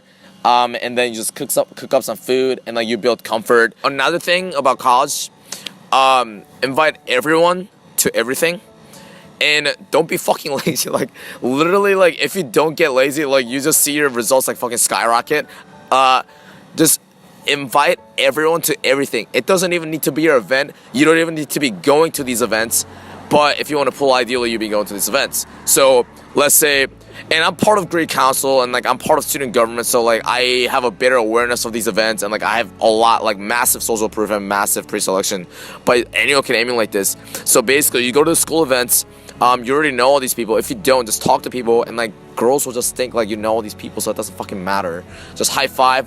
Dude, like I literally, even at like to like any event, I just like fist bump or like high five like everyone, and then like they say like, do you just like know everyone? I'm like, sure, just go with that. So like literally like just high five and like fist bump everyone, and then so you create social proof in a micro scale and macro scale. On a topic, right? Running out of things to say. I remember in high school and middle school when I was growing up, no one really taught me how to talk and what to say in a conversation and how to say it. And I really struggled with this a lot growing up. And there's been a lot of awkward silence. I would freak out a lot. And I just didn't know what to say in a conversation, how to carry each interaction forward. I was just like kind of like a hurt theater kind of dirt moment. I was reacting to it rather than being proactive about it. But first things first, there's nothing wrong with running out of things to say in a conversation. Absolutely none. Because you may be thinking like you always gotta be saying these funny jokes and you have these high standards that you gotta be this funny like Kevin Hart jokes all the time, and the girl's gotta be laughing, the person you're talking to gotta be laughing and loving you the whole time. But that's just not how it is. It's impossible to not run out of things to say. sorry to ruin your fantasy. It's just bound to happen. Every conversation, every interaction are going to fizzle out at some point. And it's a matter of you owning up to it. So the problem is, if you were just freaking out over it, if you are looking around all the time, you're fidgeting your fingers, you have the burning sensation in your stomach. I know exactly how that feels like. And when you feel those feelings, the other person you're talking to feel that immediately. It's called the law of state transference, and the other person can sense that they're not dumb. Like, they feel that energy, they feel that aura, and they feel you just looking around and feeling awkward. So the first step is you not feeling weird about it, and you just owning up to it. Okay, I ran out of things to say. That's how it is. Great. Just breathe and move on from there.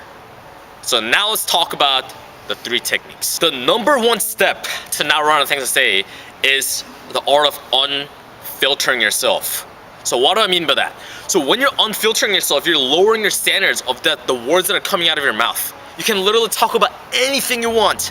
Anything you want. It's ridiculous. You can talk about protein. You can talk about working out. You can talk about the trees. You can talk about the bus. You can talk about video production. You can talk about literally anything you want. Anything you're passionate about. Right? So in the book, Never Split the Difference, the author talks about the 7-38-55 likability principle. What does that mean?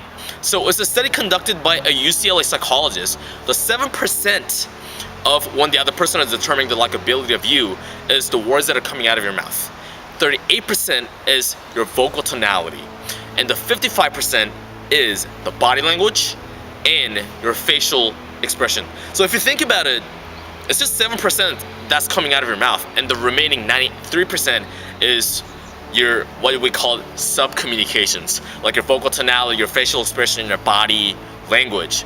So the words that are coming out of your mouth are not that important. So you can literally talk about anything you want. And if you're passionate about it, if you have the emotional impact to it, then the other person that is listening to you feel that passion and the good emotions, and they'll react really well to it. And especially women, they are more emotional, they react more emotional cues than actually logical and technical cues. As men, we're very technical, we're very logical, and we're very achievement based, that we think that the words that are coming out of our mouth is really important. But in truth, if you really talk to women, if you have any female friends, then you'll realize that they talk about literally anything. I mean, I remember when I was in high school, I quite didn't understand how the popular kids at my school would talk about fart jokes, and the girls would be literally loving it. It's ridiculous. Like, the girls or like the other kids in the school, they would be laughing at the fart jokes, literally anything. Like, they'll be talking about the carrots at lunchtime, and they literally love it. Because if you truly believe in it, then the other person will believe it as well. In sales, they call it strong belief in product. If you strongly believe in it, the other person will believe it as well. So let's talk about the second technique. The second technique is called free association. Now, this is a technique commonly used in improv comedy or public speaking. Basically, what you do is you take one word or one overarching concept from a previous sentence you said or the other person said, and you use that concept or word and you make another sentence from it. So to take an example, let's say the other person talks about how they went to France last summer and how the crepe was so amazing, it was so delicious. So you take crepe and you put it in your own sentence, and you talk about a story of how you made crepes in French class in high school and how it's so fun, everyone having a blast, and you're listening to French music and pop song, and you talk about this whole story of like how you had a blast, right? So what did I just do there? So what I basically did is I took the word crepe and I made my own sentence from it. And you could literally branch out from this over and over and over again. So if you follow these principles, you can literally never run out of things to say, because you take one word and you literally make an observation or tell your story or ask them about why, or if they like the crepes when they're traveling to France, or how amazing the trip to France was, and you can literally talk about that over and over and over again.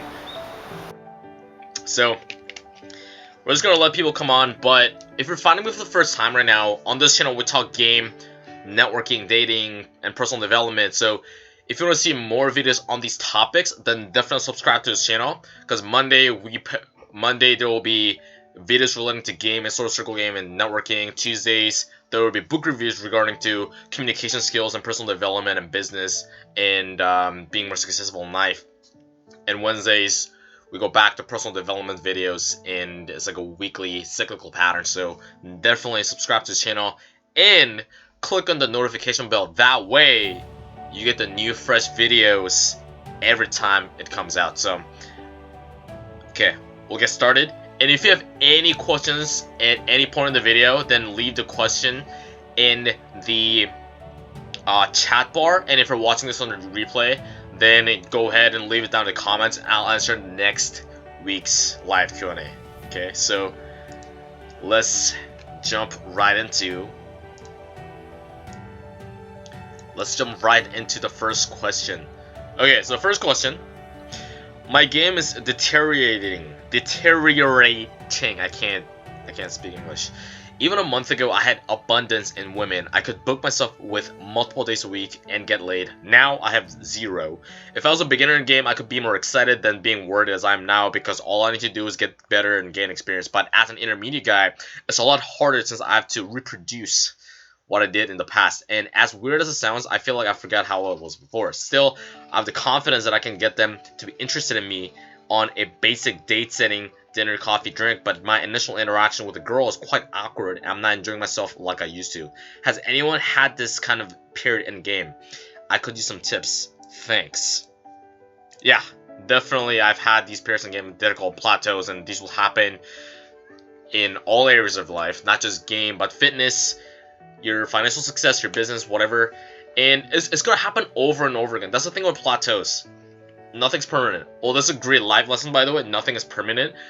Plateaus will come over and over, and it can be frustrating because, like you said, if these kind of blockages are happening in the initial stage in your game, in your progress, when you're first starting out, then you kind of expect it. You kind of expect that these blockages are going to happen, these dry spells are going to happen, these struggles are going to happen. But when these things happen later down in your path, in your progress, then it makes you wonder, it makes you doubt more, because now I'm like, oh shit, am I like going backwards in my progress? Am I not good as I used to be? So it makes you doubt and lose your confidence a little bit. But you gotta really embrace these, because, and like, think of it as like a stock market crash, right? I know like nothing about stocks, but as far as I understand, you have like these periods where like the stocks are going up, then boom, it crashes, right? Same thing, your progress in game. You're going to progress, you're going to get better, improve. Then all of a sudden, for no apparent reason or for different reasons, your results are going to decline, or you're going to stagnate, and these are going to happen. And when these things happen, also think of it as like you gotta anticipate these in the first place, because these will happen. You can't. It's not like a steady progress, like a kind of like a curve like this. First of all, it's like this. Then it goes down, goes up. So it'll go up and down throughout your entire progress until the day you die. So, like, don't be discouraged by it. Embrace it. It's like, oh, like I was expecting this. So the next time it happens, you already know. You're not put off guard by it. You're not disappointed, or you're not discouraged by it, but you're almost excited. You're like, fuck yeah, I knew this was gonna happen. I knew this was gonna happen, and I know how to cope with it. So the next step would be, you gotta do things a little different. So take fitness, for example. When you're working out a lot, eventually your body's gonna adapt to a certain workout and like a certain schedule. And the reason why I bring this up is because when you're gaming, you may be getting results and you may be improving, but eventually, sometimes you take certain things that got you to that point for granted, that you stop doing those things and you start becoming more lazy. For example, the things like the logistical questions, the 4 logistical questions you should always be asking, or the bricks and rapport, or the befriending the friend. All these things, you may take these for granted and not do those things, and you always got to go back to the beginning. What got you to that point? do them again. And another part is that what got you from point A to B may not get you to point C.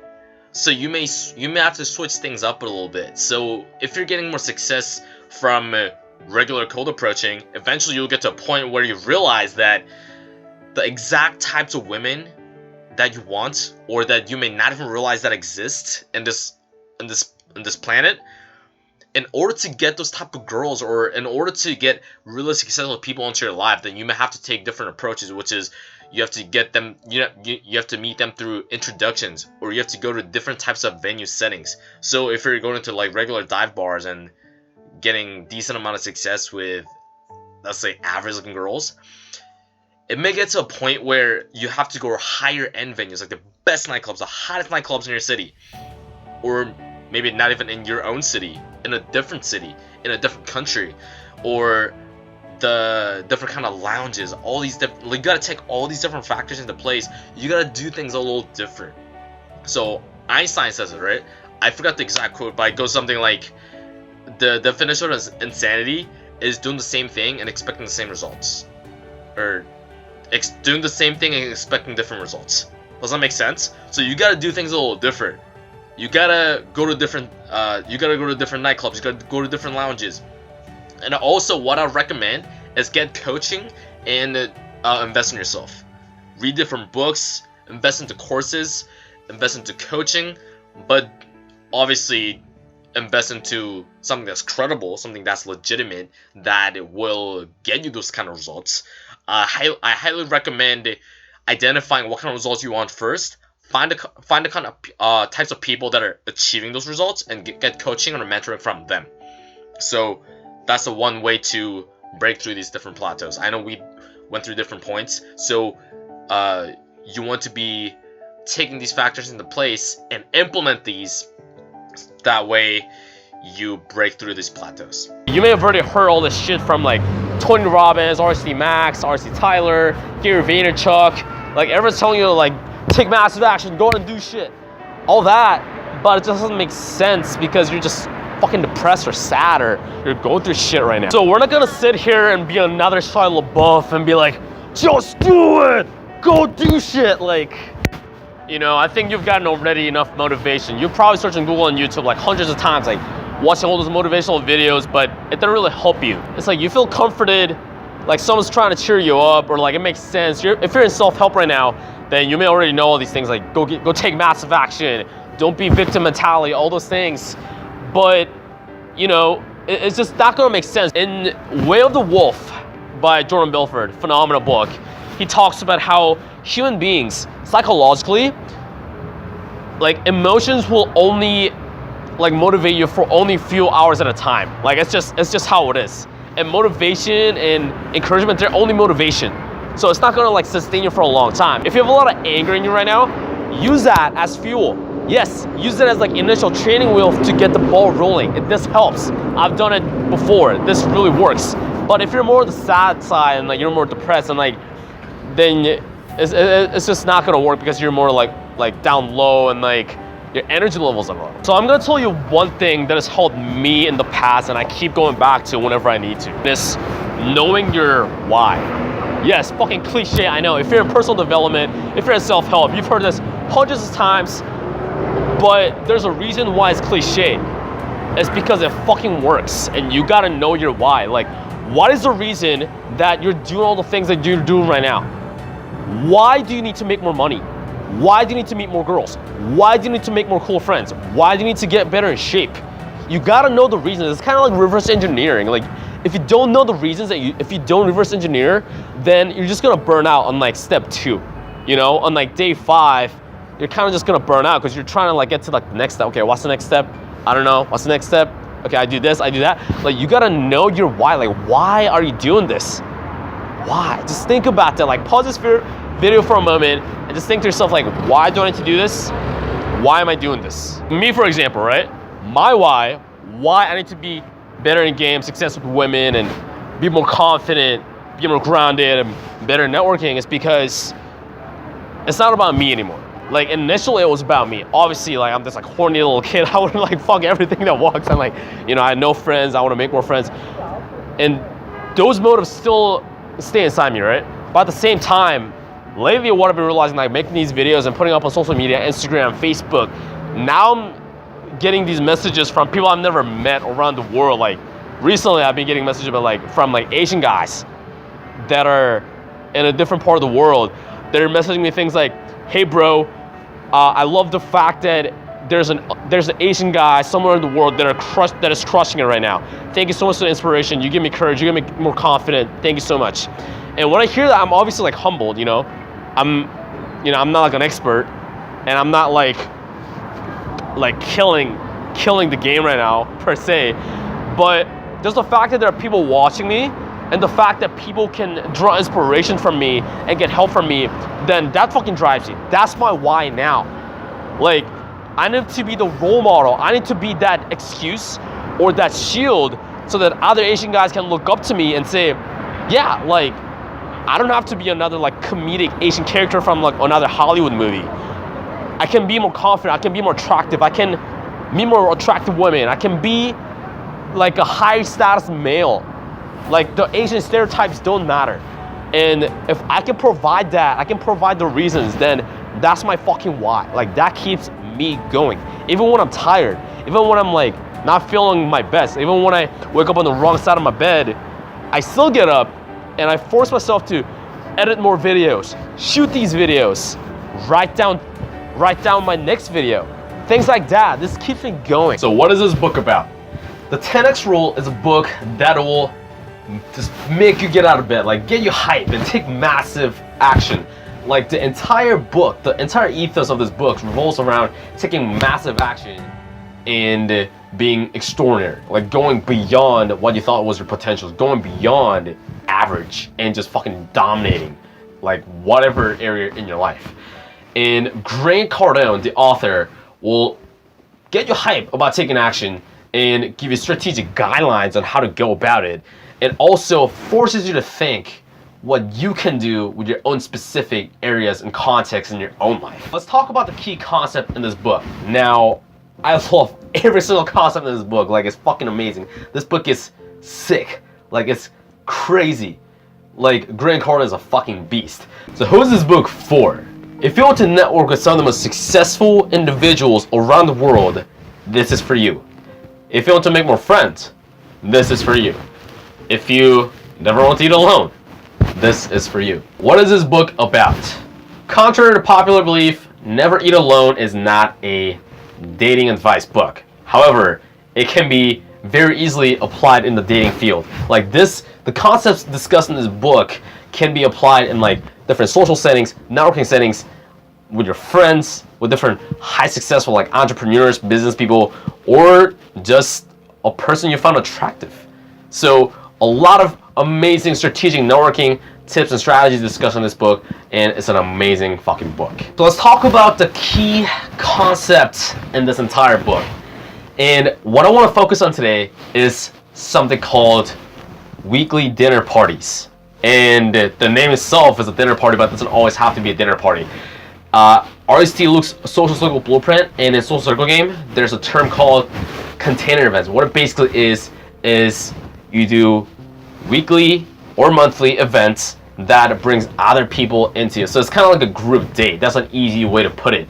And in the book, it specifically talks about bringing other successful individuals all together and driving through each other's network in a dinner party setting.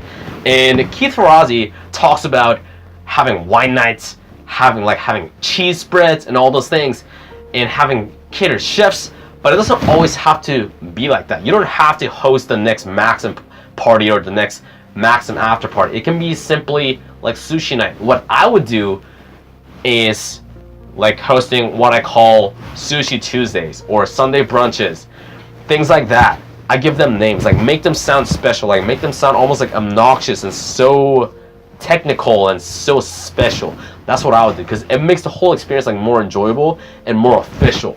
Like I would literally print out digital posters. I literally went on the internet, learned how to make posters, and I sent them out on Snapchat and Instagram to people in my network and say, hey, it's Sushi Tuesdays, bring girls.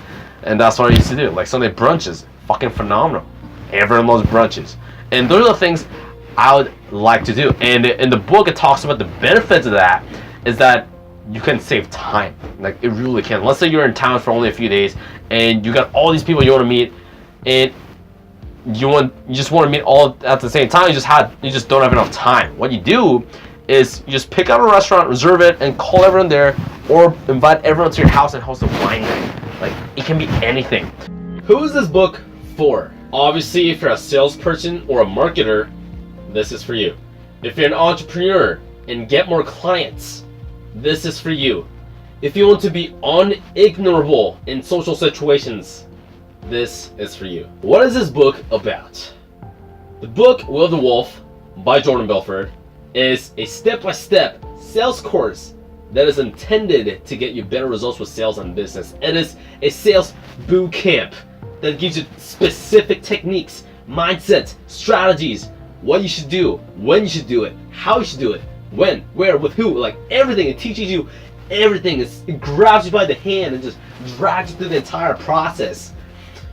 However, the material taught in this course can be applied literally in any social situation. With women, with people, when you go out to a party, when you're networking with different people, when you're in class, you want to meet more people, you want to make more friends. This is literally, this could be applied in any social situation. It's fucking crazy because it gives you very specific techniques. Like, this will make you like the Liam Neeson of sales. Like, this will teach you how to do the, like, flip the gun around and do the flips. And when it comes to sales and persuasion, influence, like everything, like NLP, like human psychology, like everything is taught in this book. And the key concept discussed in this book is don't be a talker. It's kind of surprising, right? You're learning how to do sales, and you're learning how to influence and impact people, whatever the fuck. But don't be a talker. That doesn't make sense. Well, this is a very common mistake that a lot of salespeople and guys getting into game, even me, make, is that they talk too fucking much. Let the other person talk. Like, it's about them. They don't give a fuck about you. They only give a fuck on how, like, people only care how will they make their lives better. The thing I love about our community, our personal development community, and of course there's overarches like entrepreneurship, pickup, fitness, spirituality, but there's one commonality in all those niches, is the fact that the leaders and the teachers, they always tell you to work hard, take massive action. And how many times have you heard that, right? Take massive action, work hard every single day. And that's fantastic. And let's talk about that for a moment, right? In my personal experience, I've been working what I can consider pretty hard. Of course, I can always work hard and improve, but I've been working pretty hard, right? When I was first getting into game, I was doing 60 approach and random street corners in Seoul, in other cities. And I was posting on Instagram every day. I was leaving comments on like 180, literally 180 or 180 posts through hashtags, and write comments and try to like build my community and try to grow my Instagram and social media that way. And I remember when I was first getting into fitness, I was working out twice a day for 6 times a week, and I've been getting results from that.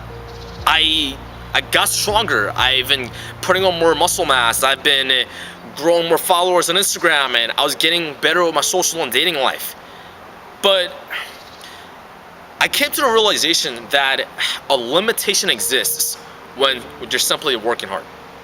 When you're simply working hard, you reach a certain point where, okay, like, it got me from point A to point B, but it doesn't necessarily get me to point C per se. So that's when working smart comes into play. So let's talk about working smart now. So when I say working smart, it's when you're using your time and effort more in an efficient manner. So take the Instagram example again, right? I literally know guys that are running $5 Instagram story ad, and this takes like 5 seconds after you set it up, and they're getting 200 followers every single day, and these are active followers that are commenting and liking their posts every time. When it comes to fitness, ever since I started doing Kino Body, Gregor Gallagher's fitness strategies, like intermittent fasting, reverse pyramids training, I was just working out 3 times a week, 3 hours every week, and I was getting stronger in the gym. I'm putting on more muscle mass, more aesthetics. When it comes to game, I used to do a lot of direct cold approach beast mode type of game. Now I do soul circle, high status social media game. And when I do those strategies and tactics, put the systems in place, I just started getting more results. Let's talk about the PUA community first. The PUA community has such a bad reputation. Like, look at the media, for example. You see quote-unquote PUAs getting slapped by feminists, and the feminist protesters just yelling them down, shaming them, and they're getting on CNN and getting questioned, and the general mass doesn't have a good idea about the pickup community, and just the word pickup in and of itself has such a negative connotation, and we can't deny that. That's just how it is. And I don't want you to be discouraged by this, because there's nothing wrong with doing pickup. Like, you should not be ashamed at all. And it's just the matter of, are you doing it the healthy way or are you doing it the unhealthy way? So let's talk about the unhealthy way first. The unhealthy way of doing pickup is if you're manipulative, if you're objectifying, if you're dishonest with the girls. So if you're manipulating the girls by trying to buy them fancy dinners and all that to give them pressure to keep seeing you and sleep with you, that's a little manipulative. If you're lying to the girls that they're the only girls that you're seeing when you're not, then that's lying. And when you're objectifying them like they're not even humans, then that is not healthy. You always gotta realize that the girls you're talking to and the people you're interacting with, they're human beings. And this is really easy to forget because you're talking to so many people throughout your day, if you're going out regularly, that you forget that these are human beings that you're dealing with. And I fall into this trap too, because sometimes I'm meeting so many people, I'm interacting with so many people, so many conversations, that sometimes I forget. And that's why we gotta remind ourselves that no, these are human beings. These women, these are amazing human beings. They have friends, they have family. These guys you're talking to, they have amazing friends, they have amazing career ambitions, they have great family. So you always gotta take that into accountability, right? And the thing is, a lot of pickup artists, PUAs, they may get amazing results with like direct cold approach, but you may have noticed that a lot of them are just like self-qualifying, and they're bragging and they're ego boosting with the types of results they're having. And I guess they're fine with them, I guess, but I just don't find it healthy. And I find that self-qualification to be one of the most unattractive qualities a human being can have. Same thing with boasting. It's like we don't care, right? And it's not healthy at all. And that's why a lot of the general mass gets that wrong idea, because they're putting girls' faces on the internet and they're so on YouTube without blurring out their faces. And that's why I try to be cautious, because they didn't consent, right? So always blur out their faces or their social media information and so on and so forth. So let's talk about the healthy way to do pickup. So the great modern philosopher Ben Parker, aka Uncle Ben, said, with great power comes great responsibility, and with great pickup comes great responsibility. So what makes healthy pickup healthy pickup? What healthy pickup is when you're adding value to people, not just women, but people in general. You're adding value, you're making their lives better, you're leaving them better than when you found them. So the girls you're meeting or the people you're interacting with, you're offering them good emotions. Like, let's say you go out to the club tonight, and a lot of times when girls are going out, sometimes they're trying to meet guys or meet more people, or their friends work at the nightclub, but a lot of times they're just trying to like loosen up, like with their friends, like a birthday celebration, whatever. And when you're meeting out, do not ever leech value from them. Do not try to take from them. You always want to add to the fun, like crack funny jokes and listen to what they have to say, like get to know them. Get to know about the girl's stories and how the friends, they know each other and her career ambitions, and just listen, be a good listener and add value, like add fun, like crack jokes, introduce them to people.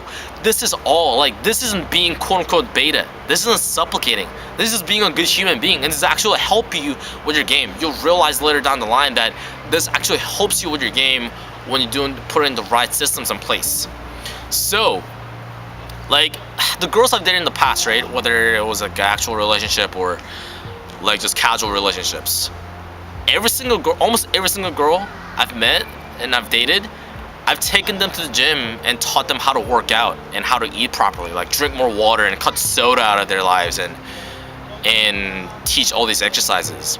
Or most of them I've taken them to social events where I can introduce them to more people, introduce them to friends I know, introduce them to staff members at the nightclubs, or just meet people together. And this is a healthy ways to go about it. Like, healthy pickup, you should not be ashamed of it at all. At all. Like, just think about that for a moment right now. Like, the types of, the pickup you're doing right now, if you were to tell your friends or your family about it, would you be ashamed of it or would you be proud? Because, I mean, a lot of times you can't really control how they're gonna react, but would you be proud of it? Do you think it's creepy, or would you be proud of it? So think about that. Like, you always want to be adding value and make other people's lives better, and you always want to be honest with the girls you're seeing. Like, there's nothing wrong with seeing multiple girls at the same time. It's a problem when society makes it seem like monogamy is the only way to go, where no, it's not. Like, you can do polygamy, you can do casual relationships, you can do multiple relationships. It's the matter of you being honest about it. As long as you're upfront with the girls you're seeing, that you are meeting other girls, that you are seeing other girls, then there's no problem with it because you're being honest. And I'll be honest with you, a lot of times, not a lot of times, but sometimes the girls won't really appreciate it, and that's not what they're looking for. And maybe that's where you and the girl part ways. But a lot of times, the girls appreciate the fact that you're honest, and they're completely okay. And a lot of times, they're not looking for anything serious either. And you both have a clear understanding of what both of you are looking for. And this is a healthy way to go about it. And another thing is that a healthy pickup is when you're put into social circle type setting. You're not weird, you're not creepy, and you're just social. You're social and you're quote unquote normal, and you can interact with people in social circle type settings, not just in direct cold approach settings, but social circle type settings. And you can talk to people about it. You can tell your friends about it. Like, isn't that crazy? Like I mean, I tell my friends about like the whole thing I'm doing now. Like, I don't really like talk about it as like pickups per se, but I say, yeah, I'll go out to nightclubs and I talk to people.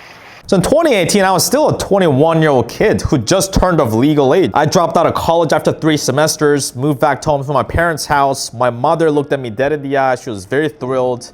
No, she wasn't. She said I was digging my own grave, asking me every other day, when are you going back to school? When are you gonna go get a normal job? Even my cousins were saying that my mother didn't raise me well because I dropped out of college. Even through that, I still had a vision. I just said, well, watch me. So I'm trying all these businesses like affiliate marketing, YouTube, whatever it may be. And finally, after a year or two, I make my first dollars online through an affiliate commission. So things are looking up, right? Not so fast, because one day I get a text one morning. It's from the military, and they say, hey fam, we're gonna need you to come in. So it felt like my world was crumbling down and all the hope was gone, and all the things I was working towards is, man, what was all that for? So I had to put my entrepreneurship journey on hold for about 2 years.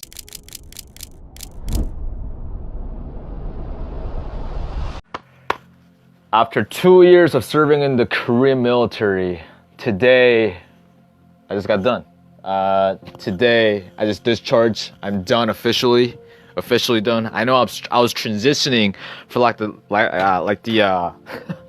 breaking everything for like the last month or two, and I'm finally done. And I actually took away some business lessons from the military, which is kind of weird, but I did learn a lot of things from 2 years, well, 20 months to be exact, during my time in the military. And I have some cards here, 1, 2, 3, 4, 5, 6, 7. And I just want to share with you. And I know it's gonna be like horizontally flipped, but I'm gonna read this out to you. And so, yeah, let's get right to it. So, 20 months in the military was not easy. For me, it was the hardest thing I've ever done in my entire life because, I mean, listen, like, to me, it's not like I was just like not doing any physical activities or like anything, not doing anything tough in my life. Like honestly, like I was doing a lot of things. What up, Jix? I was doing a lot of things in my life before. Like the thing is, like, you know, I played a lot of sports in high school, a lot of conditioning, a lot of running. I played basketball. I did track and field. I played soccer. I did all these things, and I also lifted weights. And like in college, I was rushing for a fraternity, right? I was pledging for a fraternity. And if you know anything about American Greek life, they make you do a lot of push-ups and a lot of running. And so like after going through that, like before going to the military, I thought, okay, like this is gonna be a piece of cake. Like all these kids, cause like everyone else in Korea, like I could blow them out of the water. Like my physical strength and like everything else, I can blow them out the water. But once I joined the basic training, and what up? Yeah, just let me know if you guys can hear me. Tell me where you guys are watching from. If you're watching this on the replay, save replay. If you're watching this from live, comment live. And you know, basically the basic training after that, I got assigned to my actual base. Long time no see, for sure. How you doing? Miss you, man. Good times at Dragon Eye. But and it was like still like it was the most difficult thing I've ever done in my life, my entire life. Like 20 months, not just the physical side, but also the mental side right here, like between the ears. A lot goes on, and so honestly, like sometimes I'd like just like call up my friends and to just whine about it. It's like, dude, it's like the hardest thing I've ever done in my life, and it was.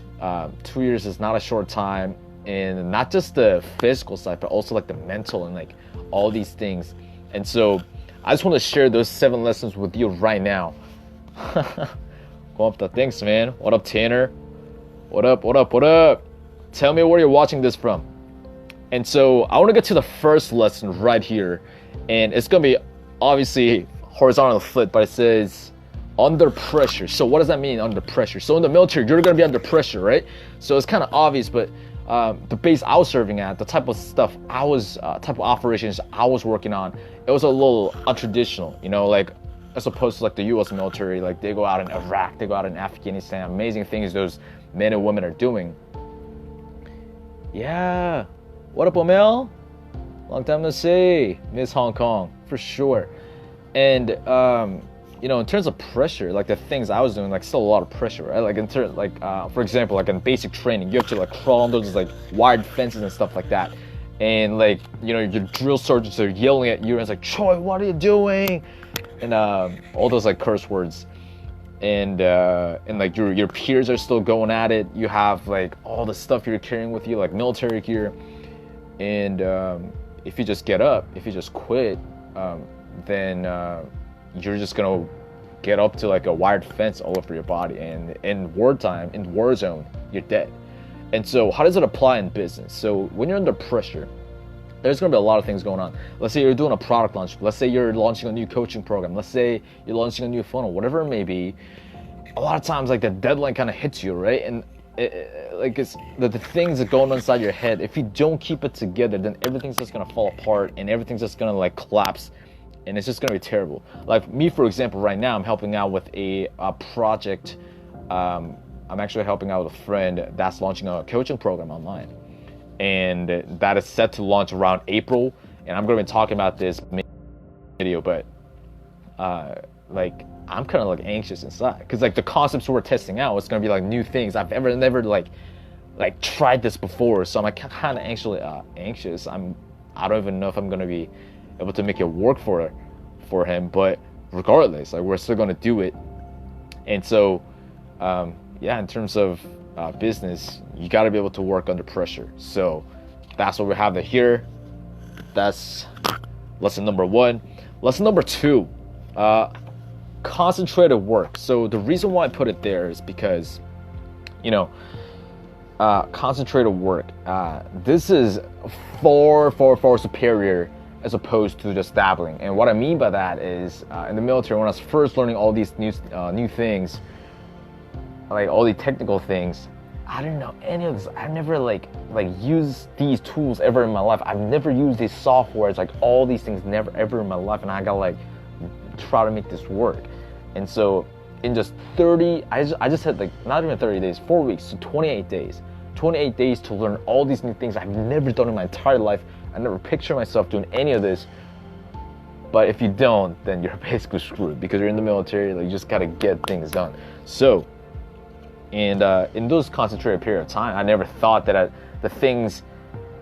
I never thought I would be able to learn all these things. But in just 28 short days, I was just like learning all these things that I would have never imagined that was possible for me. I never pictured myself being able to do these tasks, but in just 28 days, it's just so crazy, like how effective concentrated work can be, because it's like you're in the full immersive period, right? So that's the whole power of immersive training, because if you're just doing like, I don't know, like once a week, once a month, then it's gonna take you a very long time to actually master those tasks or those skills particularly.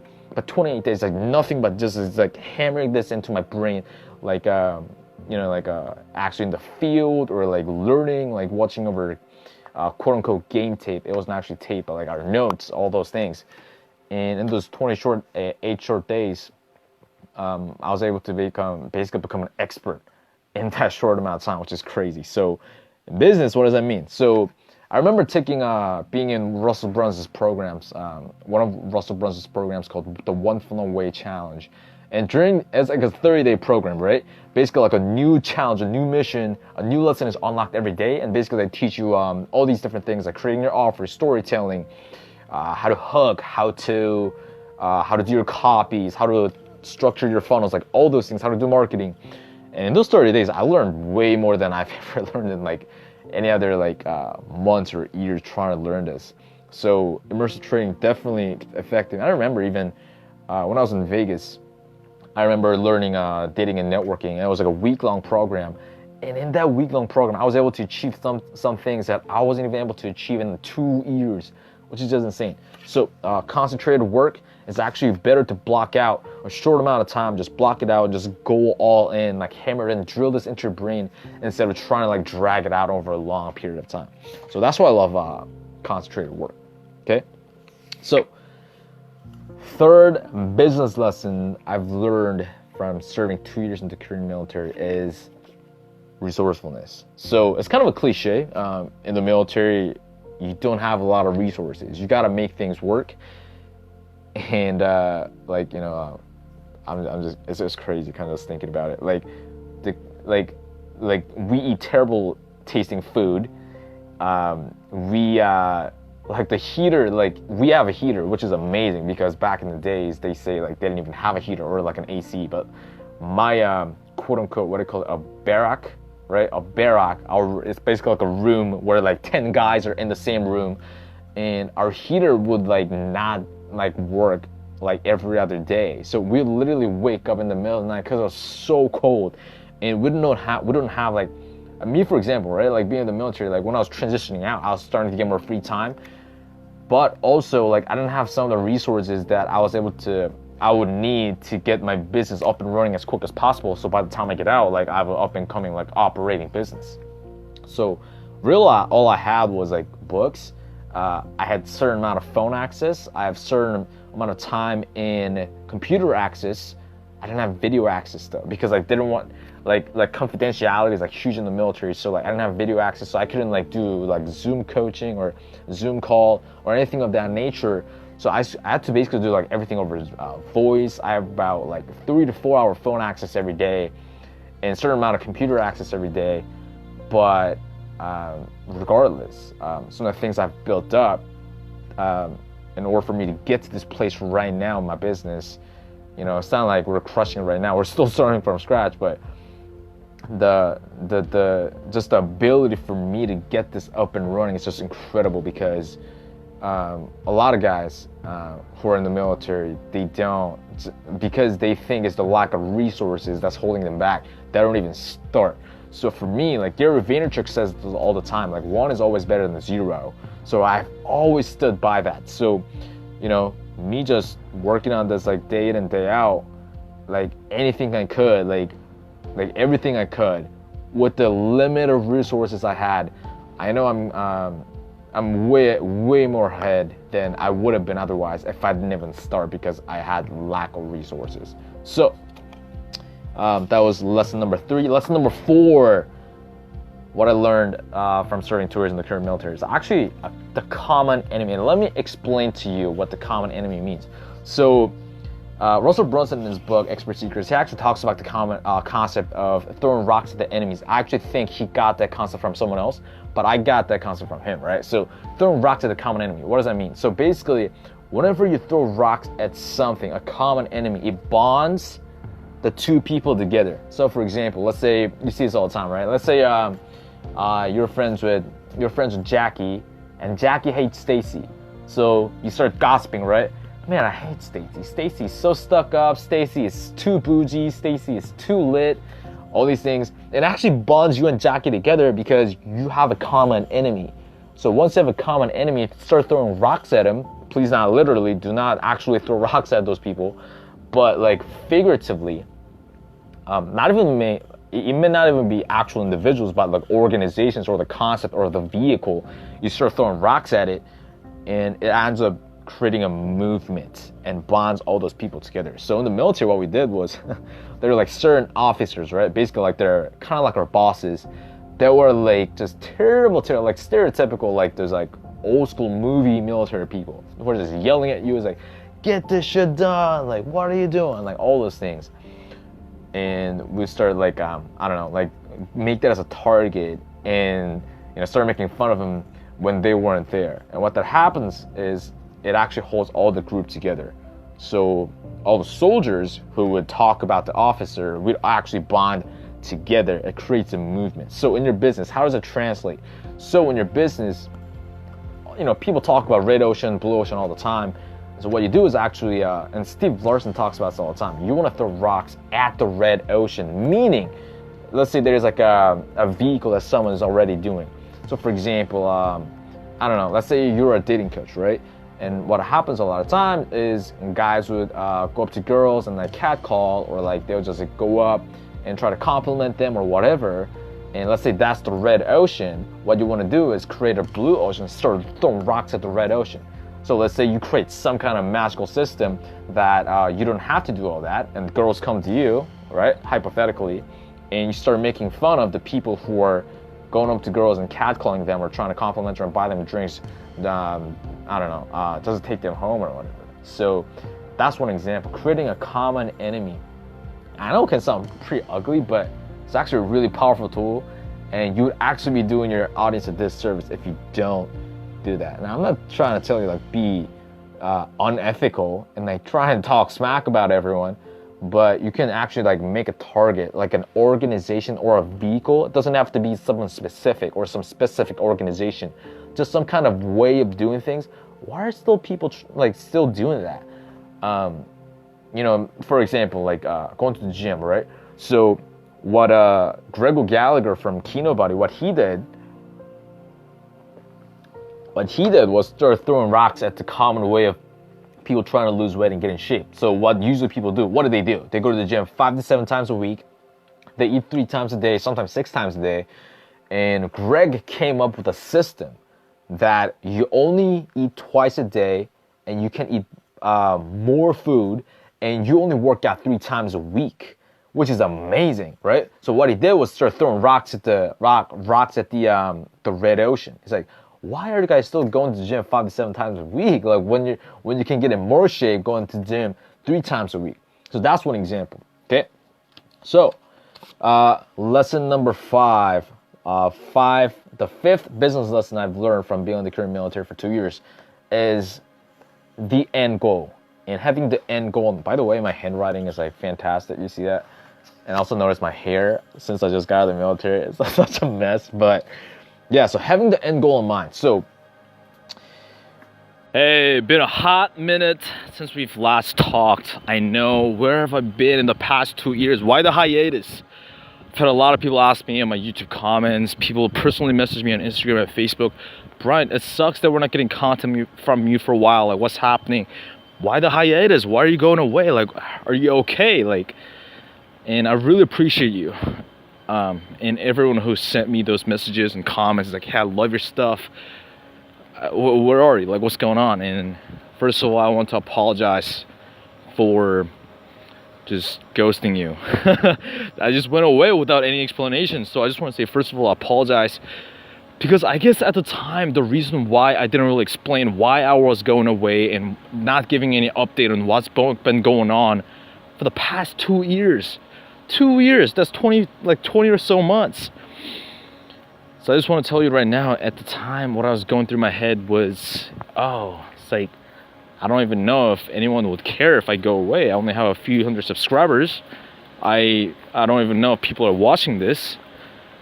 And I realized that I was being really a bit of a prick, because there are people like you watching this who learn from my content. As crazy as it sounds, it's still crazy to me, because for me it's like so normal.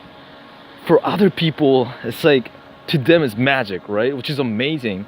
And I'm happy that I can actually provide you, become that person to actually guide you one step closer to your goals. And at the time, I just didn't see that. And I was in a rut. I guess in life, ruts come and go, right? And at the time, I was in this cycle, just being caught, like going out, coming home, being caught, sleeping in. And that cycle, I guess I was in the kind of like a zombie state of mind. I wasn't awake. I was just like, whatever. And let me tell you what happened in the past 2 years and what's gonna happen in the next 2 years with me and this channel for you watching this. So in the past 2 years, where I've actually been protecting my country. So in the past 2 years, I've been in the Korean Army, been serving the Korean Army. And I served for my country, and I recently discharged. Okay, February 28th of 2020, I've discharged, got an honorary discharge from the military. It was a amazing feeling. And but what's been going on is basically, I've been going on hiatus because I couldn't put out any content, couldn't put out videos, I couldn't do anything, and I couldn't go out either, right? I couldn't go out, or I couldn't, only people I could talk to is 30 other dudes in my military division, which is kind of my team. Amazing people, but, I couldn't go out and meet women. I couldn't go out and network with other business people. I couldn't do all the things that I talk about here. I've been talking about in the past 2 or 3 years, damn,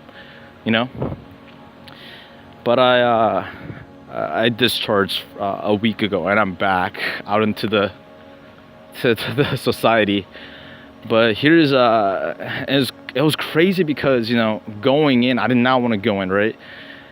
And it was I you never want to go, just imagine, right? You're going out to clubs every single night, meeting beautiful women and networking with really successful people, and now they tell you need to go into this secluded area where you can't talk to society. You can't keep doing what you love doing, and you're gonna get paid $300 a month working 12 to 16 hours a day. It's not a great feeling. To be honest, I didn't know I was gonna make it out alive. I genuinely didn't think I was gonna make it out alive or safe or whatever. And I did it, which I'm super grateful for. Most people would get really hurt in the Korean military, but I get out safe. And going in, I thought it was gonna be all right, whatever, I'll go in, but it's gonna be a piece of cake. Because everyone in Korea, when I go to America, I'm just this tiny Asian kid. While I'm in Korea, everyone thinks I'm jacked, everyone thinks I'm big, everyone thinks I'm super athletic, which is kind of crazy. Today you're gonna see how I beat social anxiety and how you can too. Listen, I remember just standing there for 40 minutes, just being nervous. My palms are sweaty, my legs were shaking. I could feel the heartbeat through my entire body as if my heart was just gonna explode through my chest. How did I get here? Now, before we get into the video, I wanna ask you a $1 million question. How do introverted guys like us meet beautiful women and meet successful people without being good looking or being creepy? That is the question, and this channel will give you the answers. So make sure you subscribe to this channel as I share my social skill strategies for my failures and success. My name is Choi, and welcome to the channel. So I remember when I first got started on this journey, when I was like all my life, I've been that shy kid. I've been the nice kid. I even got the nice kid award from my school, not because I was nice, but because I was so quiet. I was so shy. I didn't even talk to anyone, and people just thought I was nice. The douchebags, the dicks from our schools actually got all the girls. They got all the attention from all the kids, and they're the popular kids. I was the opposite. I didn't play any sports. I was off to the corner. And I remember just one time in high school, I was 7th or 8th grade, right? Like 12 or 13 years old. Went over to upstate New York for school. And one time I just said this one joke. I think I was in 8th grade or something. And every one of my classmates just freaked out. It's like, oh my God, Brian, we did not know we could talk. We did not know you spoke English. I was like, oh, that's nice. And the thing is, I knew how to speak English all those years. I just didn't speak it because I was shy. I didn't know what to say. I didn't know what to do in social interaction. So that was me. Now, after I went 3 or 4 years in high school in upstate New York, went back to Korea. And I remember, in Korea, there's like once a year, you can, I went to like an all-guys school, right? All-guys school, Catholic school. Like, wore those school uniforms, okay? And it was like one of those movie kind of like moments where you wear the school uniform, you go to school, you study. In Korea, you go to school at like 7 in the morning and like you're done at like 10 p.m. I went home at 5 p.m. because I was a rebel. I was a pain in the ass for all of my teachers. But this one day, my friends came up to me and they asked me, "Hey Brian, do you want to go to a school festival?" I'm like, school festival? That sounds fun. Why is that? And they said, well, you go to an all-girls school and you meet girls there. You get their numbers and you have a lot of fun. I was like, that sounds fun. I want to do that. So I went there with my friends, right? I went there with 2 or 3 of my buddies, which was like the only people who would actually like talk to me at school. And so we went there and like lo and behold, like it's like festivities like all over. Like the music's loud, like people are like, reuniting. Everyone's like meeting each other. Guys are going up to girls like left and right. It's kind of like, in Halloween, it's like girls feel like socially accepted. It's like the only socially accepted time to wear something slutty or like something outgoing. And so it's like same in Korea. It's like once a year when the semester starts around like September, guys can go up to girls and like they get the numbers and like it's like completely normal. Other than that, it's like talking to strangers. No, we don't do that here. And so we went there and like my friends were like trying, right? They're going up to girls and like they're getting their numbers and like they get rejected. And I saw this one kid from our school. He was like the popular kid at our school. And he would just be surrounded by like 5 or 6 girls. And I was like, that's pretty cool. And I was really jealous, right? I guess like all those years, all I really wanted was just get a girlfriend because I saw all my other classmates getting girlfriends and meeting girls, and I just wanted to get a girlfriend. I've never had a girlfriend. I was a virgin until I was 19, right? And I guess deep inside, I just want to feel loved and accepted because I've never had that. I've never felt like I was in the center of attention in any room I ever walked in. Everyone just kind of had to like acted nice to me because I was the nice kid and they didn't want to hurt my feelings or whatever. So that was me. And we went to the school festival and same thing. I just couldn't go up and talk to girls. My friends were doing it and they're just like talking to each other. It's like, how many numbers did you get today? I was like, I got 3. And the other kid would be like, I got 4, baby. And I would just be dead silent because I didn't even try. Like I got no numbers. I didn't had anything to brag per se. So, and my friends were asking me, "Hey Brian, you're gonna go talk to girls or what?" I was like, "Yeah, man, it's that's cool. I just wanna enjoy the festival. I just wanna have fun. I just wanna have a bro night." Comment below if you've ever said this when you went to like a nightclub or something. And we're just like, just having fun. It was great. And around like when it was getting dark, around like 8 or 9 p.m. It was summer, so it took a while to get a little darker. So it was like dark out, and the festivals are like wrapping up. And my friends were like, "Brian, you gotta go up and talk to girls." I was like, I don't know, man. Do you think I should? And they're like, "Yeah, of course." And I was like, okay. And so I was like, all right, fine. I'm just gonna do it. And we're walking around, right? We're walking around the school campus, the festivals. There are like different booths, and there's like a dartboard. There's like all like karaoke booths, all these different things. And I was like walking around and just like not saying anything. Just like super awkward, like just walking around without saying anything. My friends were asking me finally, it's like, dude, like, what are you doing? Like, what are you doing? I was like, dude, it's like dark. I can't see anyone. I don't know if that girl's cute or not. And that was just my excuse. I'm sure you've said this too. And we just kept walking around. And eventually my friends were like, dude, we're not going home until you get a girl's number. I was like, okay, fine. How about you guys go over there, off to the side, so I don't look weird, and I'll go get a girl's number and we'll go home. They're like, okay, fine. And I saw this like 2 girls just like talking to each other, and I was like, dude, I'm gonna go talk to them. You guys go over there. They're like, all right. And I was just like looking at them. They're like on the other side, right across the road, and they're like the low-hanging fruit that I thought I had a chance with. And so I kept staring at them. I was like, left foot back. It's like, I don't know if this is the right time yet. Oh, after the car goes by, maybe I'll go. Or once they're done with that conversation, that's when I'll go and like I'll go talk to them. It's just rude to go in the middle of the conversation. It's not, you know, you don't do that. And it was like that for 40 minutes. I was just standing there, and as if my feet were glued to the ground. It's like almost like Medusa kind of turning me into stone, right?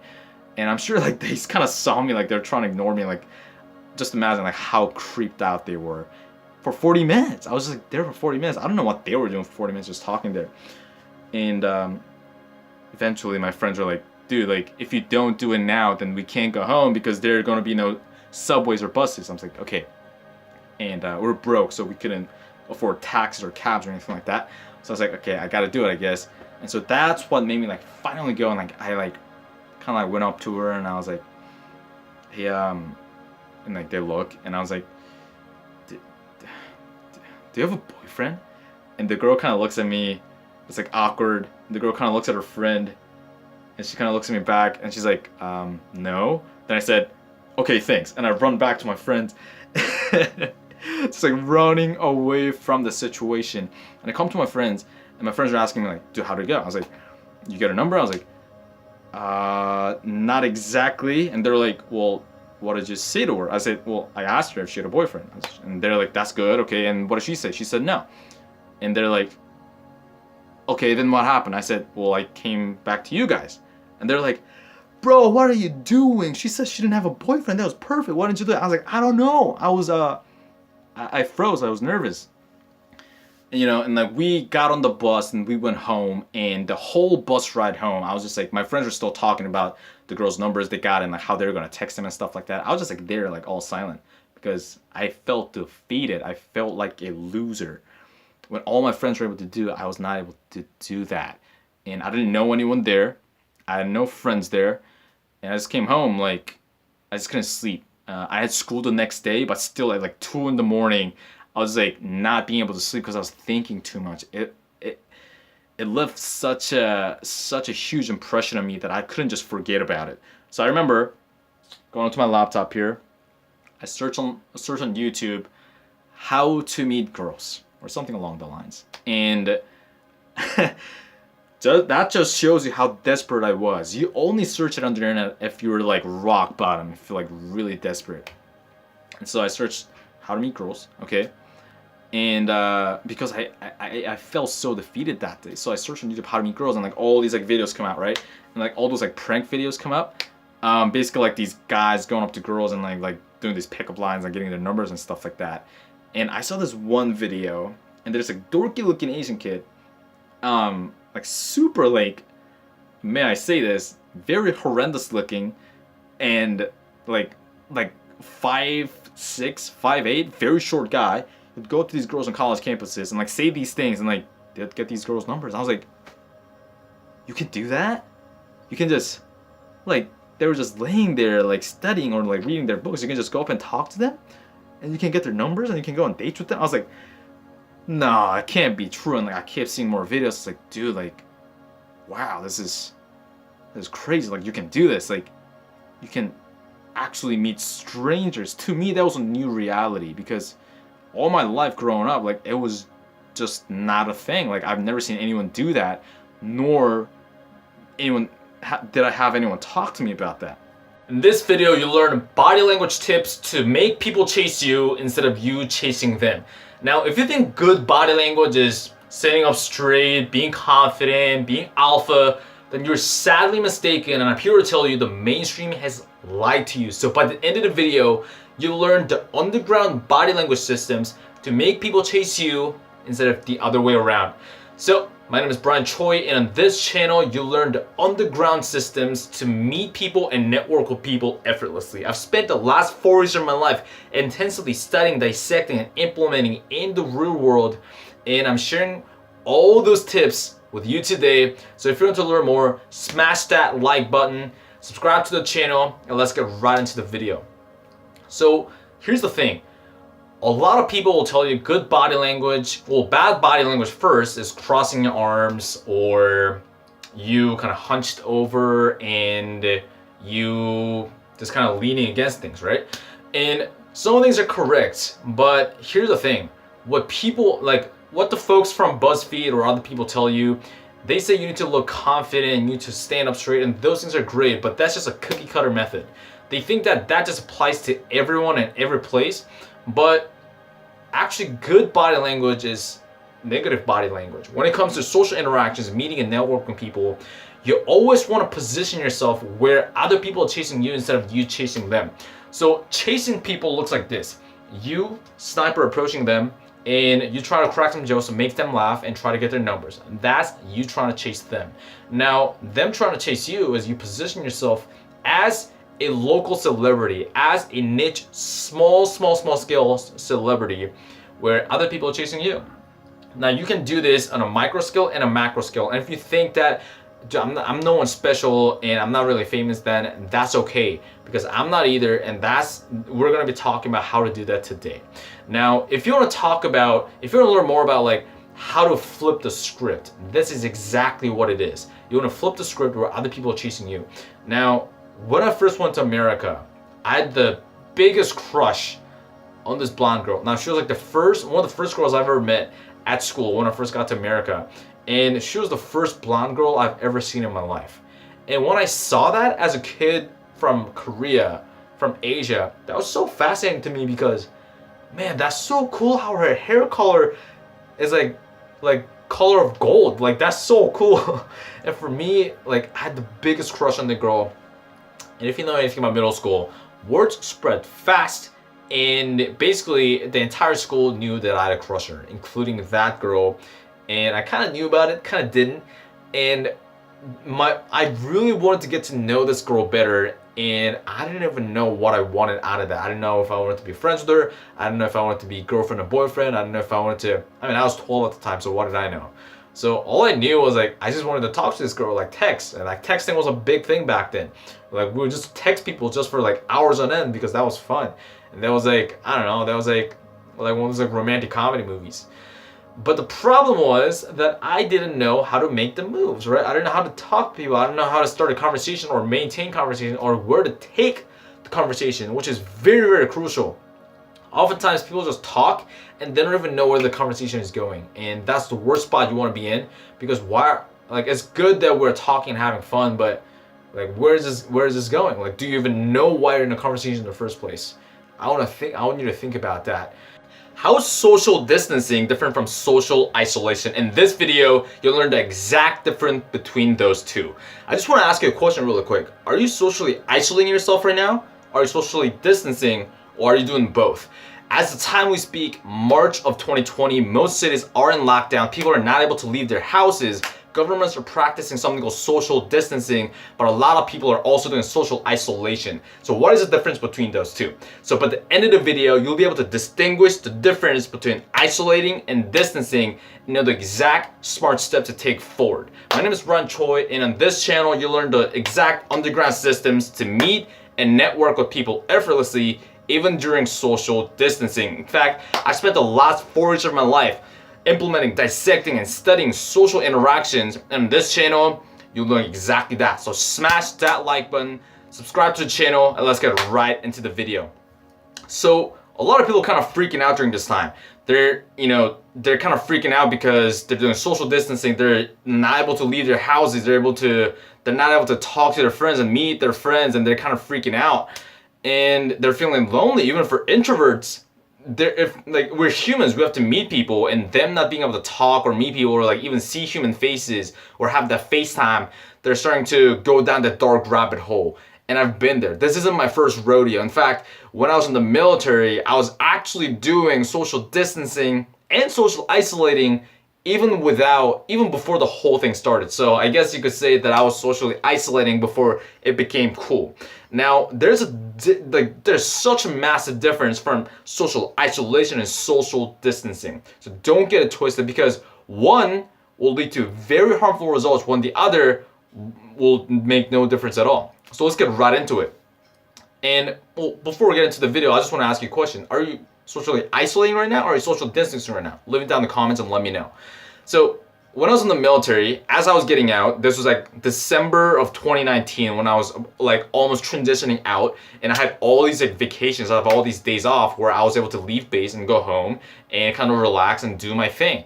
And during that time, I wasn't just going home to relax like all the other people do. And I wasn't going home to try to find, part-time jobs at 7-Eleven. And nothing wrong with that, that's fine. But I had a vision. I had a vision that I wanted to start an online business, and I wanted to actually make this thing profitable, and I wanted to work on this so bad. Now, at the time I was working on a marketing agency. Now, that didn't go anywhere for me, but it did leave it did give me access to a lot of digital marketers where they can help me advertise, and I can connect other people advertise. Now, that being said, when I was in the military and when I was on base, I didn't want to waste my time just sitting there because I didn't have access to all these different things that society was able to provide. Now, when I'm on base, I have limited cell phone access, meaning I could only use the phone from maybe 6 p.m. to 9 p.m. Or maybe on the weekends, it was like 1 p.m. to 9 p.m. So during that time, like I wasn't able to use my cell phone. And my laptop, I didn't have access to all the information that was on my laptop. I had no access to that because I couldn't bring my laptop in for confidential reasons. Now, I did have access to something called the computer lab. Now, the computer lab, this bunker type looking room, is literally like a cave with all these computers lined up. And I would go there, and the access was only able to go from like 3 p.m. to 8:30 p.m. Now, I snuck in there like 6:30 in the morning because I knew it was a huge risk that I was taking. I could get in huge trouble for that. In the military, they don't kind of mess around. But I knew that people weren't up during that time because they never would have thought that a soldier was waking up at 6:30 in the morning when everyone was sleeping until like noon on the weekends to go down in the computer lab. They were never even checking. So I'd go down there, super cold by the way, winter, and like the bunker is like freezing. So I had to wear like literally 7 layers. Like I would wear like spandex, socks, and like shorts and sweatpants and jackets and like all these like military crazy stuff and the beanie. And I'd go down there and work on the online business that I was working at the time and reading books and all these different things I'm working on. And all I really wanted was just make this thing profitable, so by the time I'm out of the military, I'm financially free, which would help me feel this right now. At the time, I had a vision. I knew that starting my marketing agency wasn't something I was looking for long term. In fact, like the whole marketing aspect, I love it, it's fun. But Facebook ads wasn't something that got me excited to wake up in the morning every day. It was something that I knew was going to fuel my main thing, which is me talking to you right now, me helping you with social skills, me helping you network and meet people, become the best confident version of yourself.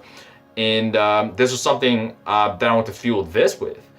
And deep inside, I didn't want to be like all the other guys on the military base. And what I mean by that is on the military base, everyone is just sleeping until noon. Everyone's just watching TV. They're like, getting their cell phone from their vault. It was basically like a vault where you had to put the passcode in, and they'll like sneak in and get the cell phone, and they could get in huge trouble for that. And they weren't supposed to use cell phone, but they would sneak their cell phone out, watch YouTube videos, and watch Worldcraft videos, Starcraft, or like World of Warcraft, or like League of Legends videos all day on their phone, or like just like YouTube videos. In this video, you'll see how social distancing is affecting your mental health. You see a lot of people on social media talking about how it's affecting your physical health, but they're not talking about what's actually doing to your brain, which I think is more important. So by the end of the video, you'll be able to identify why isolating yourself being at your home during quarantine is actually doing to your mental health and your emotional health. Let's dive right into it. My name is Brian Choi, and on this channel you'll learn the underground systems to meet and network with people effortlessly, even during social distancing and quarantine. I've spent the last 4 years of my life dissecting, studying, and implementing social interactions in the real world, and I'm happy to share what I've learned during this journey. So make sure to smash that like button, subscribe to the channel, and let's dive right into this thing. So this is really fascinating because I keep seeing, I gotta be on social media less because I keep seeing this over and over, where people on Instagram stories, they are doing these push-up challenges and they're there tagging their friends to, I challenged Jamie for the push-up challenge. It's like, oh, I get the push-up challenge, and the push-up challenge and going on, which is amazing. Whoever came up with that, amazing marketing. But what I want to tell you is that it's great to keep your health during this whole thing as you can't leave your house. Maybe you're in a city where you can leave your house, maybe you're in a city you completely can't. Maybe you're just sick right now. Maybe you just have like a regular cold, or maybe you're just you hurt your leg or whatever, and you can't leave your house. And you still want to maintain your physical health, of course. Eat healthy, do push-ups, go to the park if you can, go for a walk if you can. But a lot of people are neglecting the other side of the equation, which is your mental health and your emotional health. And because here's the thing, everything, you'll be kind of crazy. You'll think this is crazy. Now, a lot of things that happens within inside your brain actually affects what's going inside your body as well. So if your mental health is at a really bad condition right now, meaning you're depressed, you're sad, you're anxious, that affects your body, your physical health as well. Now, you're more likely to get sick if you're in a bad emotion, like if you're depressed, sad, feeling sorry for yourself, all those things, that you're more likely to get sick or have other physical symptoms. They did a study on this. I don't know the exact stats. I'm not a medical professional. I'm not here to give you health advice, but it does happen that way. And I can look back at my own life, and every time I was like in a bad mental state, a lot of bad physical conditions came down as well. You know, I started losing weight because I was in a bad mental state. I was and losing weight in a bad way. I was just being scrawny, not being healthy. And I could see my skin getting worse. All these bad things happen. I don't know if it's a direct correlation or if it's like a spiral, like a butterfly effect. I don't know. I don't know the exact science behind that. But what's interesting is I was on a podcast with Dr. Chris Lee on his podcast. We did a little interview. And Dr. Chris is a 7-figure business owner. He makes over $1 million in his business. But also he's a neuroscientist and like a proper medical doctor.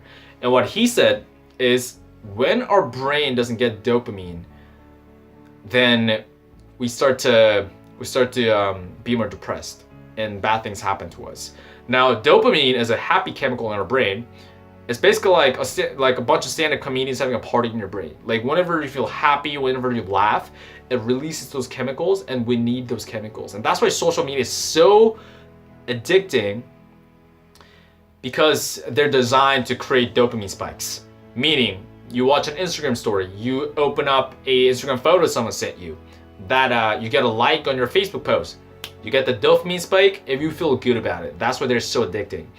And what he said was basically, what Dr. Chris Lee said was, when you don't when your brain doesn't produce dopamine, then you become in a more depressed and sad state, and that's not good for your mental health, obviously. So that's why I wanted to kind of like circle back to this and how it's affecting your mental state.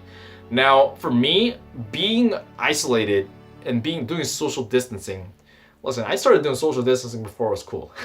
I'm not saying that to brag, but when I was in the military, I was basically social distancing, meaning that, you know, obviously we were around other guys, but even their military base is like a little island, like not a literal island, like basically an island where people weren't allowed in and we weren't allowed out for a majority of the time. So we were basically doing social distancing.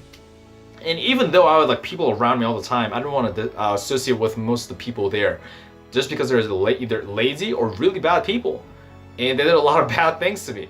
And another thing is that if you're in the military, you see like other soldiers, like some of them are your homeboys, right? They're your homeboys, but like you want to talk with civilians. That's like one thing. You want to talk with like regular people, and I wanted to talk to regular civilians that weren't soldiers, because something about it, I just wanted the refreshing, like, man, this person came from society, from the real world, instead of us just being out here, right?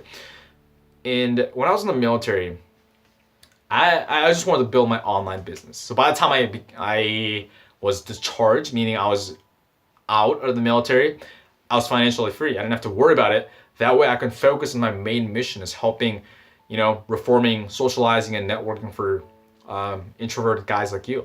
So I just wanted that business I was building to fuel this, my mission. And as I was building it, and that business didn't go anywhere, but it did give me a lot of connections with a lot of people, access to a lot of things, which I really value, and get me a lot of lessons from there as well.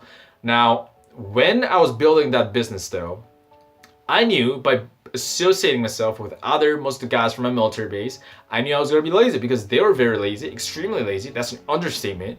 I didn't want to associate myself with those kind of people. So I kind of social distanced myself, not talking to majority of the people, not having any conversations for majority of the day. I was basically a robot going to the computer lab, basically like a bunker type room, all these computers, just learning marketing, learning online business, and reading books, personal development or marketing, and all the other things that go in between. And as I'm doing that, I wasn't like talking to people. I wasn't laughing for a majority of the day. I wasn't smiling. I wasn't having any facial expressions. It was just like monotone, and life was almost basically like a black and white movie for me, a black and white picture. I think that's a more accurate statement. And as I'm doing that, I started feeling really lonely. In this video, you'll learn how to deal with loneliness and depression during social distancing. Chances are you're locked up in your room right now, not able to leave your house. And as you're being alone more and more, you're gonna be more depressed and more isolated and more lonely as the time goes on. In fact, if you look at the search volume on Google, the search volume for depression have gone up in the past 7 to 14 days. That's when the idea of quarantining and social distancing was introduced. Now, I don't know if it was a direct correlation. I'm not a medical professional. I'm not an economist. I'm not any of that. But I don't think this is just a random coincidence. So, but at the end of the video, you'll be able to know the step-by-step, 5-step framework on how to be less depressed and less lonely while staying safe at the comfort of your home. My name is Choi, and on this channel, you learn how to meet and network people effortlessly and become a social butterfly with that, even during a time during social distancing and quarantining. So, I spent the last 4 years of my life dissecting, studying, and implementing social interactions, how it works. So I'm happy to share that with you. So make sure to smash that like button, subscribe to the channel. Let's get right into the video. So, like I said, when I see the graph right there, you see the spike over the past 7 to 14 days of me recording this. Now, that was a search term for depression. Also, the search term for loneliness have spiked as well. So, as it was going down the whole time, the search term for loneliness and depression was, if you look at the graph, it was pretty steady. Then all of a sudden you see that spike. So as you're staying home, as people can't meet people in person for most cities around the world, it's actually kind of normal. I felt that as human beings, we're tribal beings. Like, we're a caveman. We're in herds. And if we didn't, then we didn't survive the winter. We got mauled by a lion. We didn't have enough. We couldn't, get the farm running. We couldn't do any of that. So it's actually like genetically programmed this deep inside our DNA. And I talk about that a lot here. And are you ever nervous of meeting people online, or are you more nervous of meeting people in person? I want to know. Let me know in the comments below. And the reason why I wanted to make this video is because I think a lot of people are just thinking, oh, because we can't go out to networking events, or we can't go out and get introduced to people, we're just kind of stuck where we are. We can't meet people or make new friends or surround ourselves with like-minded people or make business deals, whatever your goals are. And I'm here to tell you that there are people who are actually making this thing work right now. Right now. As most people, and maybe you're thinking this right now, thinking, oh, I can't do this. Might as well just stay home and just completely not talk to people and just completely isolate myself. And if you do that, you're really shooting yourself in the foot, because there are ways about it. Always think, can I be resourceful right now, even with the limited resources I have? So the thing is, everyone is stuck at home right now. Everyone, like most people around the world, they're in lockdown and they can't leave their houses, but you can still meet the people you want, network, do business deals. by meeting people, because it all starts with human interactions, right? So you can do this while staying home, online, virtually. So we'll be talking about that right now. So I'll be just laying down the 5-step framework. I'll go deep into it. So the first step is identifying what kind of people you want to surround yourself with. And the second, and identifying the end goal. Third step, congregations. Fourth step, connect. And fifth step is activate. So let's dive into each step right now. So the first step is identifying the people. What kind of people do you want to meet? What kind of people do you want to network with? What kind of people do you want to be friends with? That's the first thing. Because, I mean, the thing is, you're gonna meet the people, like you're gonna meet, you know, whoever you want if you don't know who you want to meet.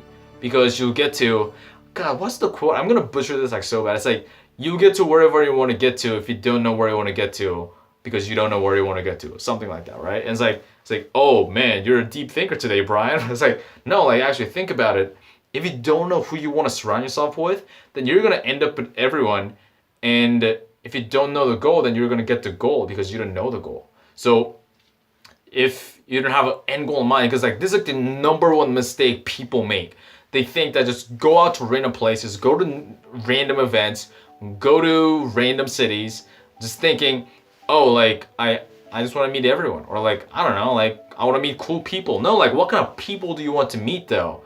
You know, I remember going to, while I was in the military, I had like a 2-day leave from base. So I could like go like one night out, right? And I went to this one pub crawl from meetup.com. One of the worst ideas ever. But I went there because, oh, a lot of people are there. I want to socialize. I want to meet people.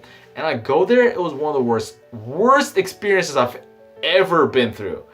And mind you, like when I was first learning how to talk to people and like learn social skills, I used to go to these things all the time. But now it's like I've outgrown the pond. Like it's like I went there and like everyone's just drinking beer and they're having fun, but it's like for what though exactly? Like I want to meet attractive women. I want to meet successful people who are in business.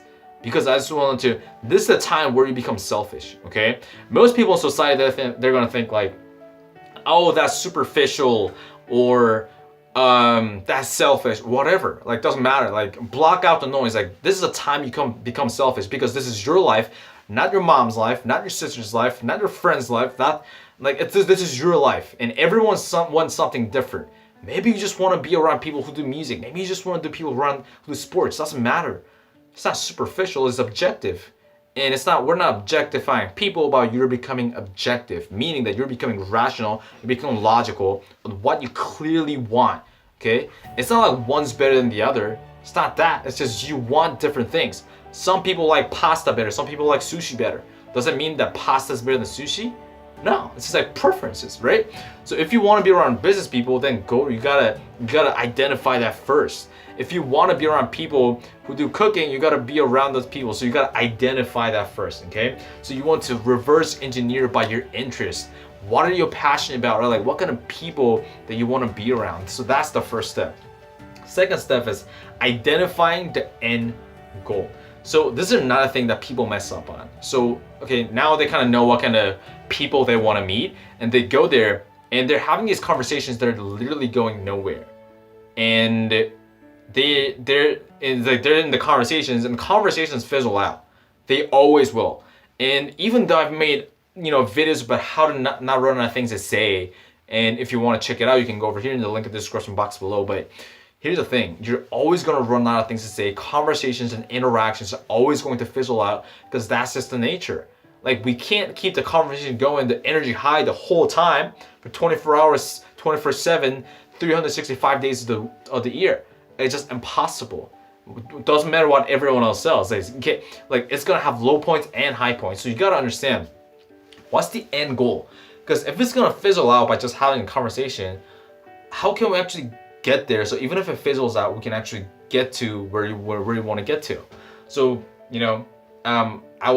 recently I introduced two guys together, two very successful guys. One was a guy who's in real estate, and the other guy who does marketing for real estate. And what I did was connected those two people together. So I already knew the guy who did real estate, and I didn't know about the guy who does marketing for real estate. I just met the guy. And if I were to just sit there, have the conversation on Facebook, just message back and forth, I don't have time for that. I gotta do other things in my life. You know, like I don't have time to just text all day like I'm in middle school anymore. Like I gotta like, what's the end goal here? And the end goal was for me to introduce those two people together so they do a business deal. Because the guy who does real estate was looking for a marketer. He was looking for someone who handles the marketing for him to generate more sales. And this guy, obviously, he does marketing for real estate, so he needs more clients. So their goals align, but they don't know each other. So how can I come in there and connect those two together? So that was my end goal, okay? So the guy who does marketing, his end goal was to sign the clients so he can make money and make him money, right? And the real estate guy, his goal is to make more sales for his real estate business. My goal is to connect them together. Search on the group section, you know, Asian dating or like self-development, Asian men self-development, whatever the fuck it is, right? And yeah. Then what I want you to do is pick 3 groups that are the highest quality, meaning, you know, they have the least spamming there. People, your competitors aren't there. People asking genuine questions, trying to improve their dating lives. So the top 3 quality, I want you to pick 3 to 5 and add it to your shortcut. So how you do that is, if you're on desktop, you can just come to like your left section, go to the home page, and on the left section it's going to show shortcuts, and you can actually click edit, and you can actually like sort like which ones you actually want to put in your shortcuts. Like some are going to be added automatically, but some you can basically get rid of them. Like you can just like click the drop down, you can either say hidden from shortcuts or pin to top, and you just want to pick like 3 to 5. Okay. Yeah, so like I said, 1,000 members or more, 7+ posts a week, and these are gonna be in the, these are gonna be here. There we go. Yeah, 7+ posts a week, 1,000+ members, no spamming, no pitching. Your competitors aren't there, and people are asking like genuine questions to improve their dating lives, where you can come in and answer their questions. Yeah, so like I don't want you to post anything right now. Just join these, but I want you to join like 10 to 15, like 10 to 15 random ones. But I want you to pick like obviously like better quality the better. But like I want you to choose 3 to 5 really high quality and add it to your shortcut. Make sense? All right, man. Questions? Yeah. Dude. Yeah, I know, right? It's like, yo, to you, it's like marketing's like probably boring as fuck. So I don't want to like overwhelm your brain, but it's gonna help you.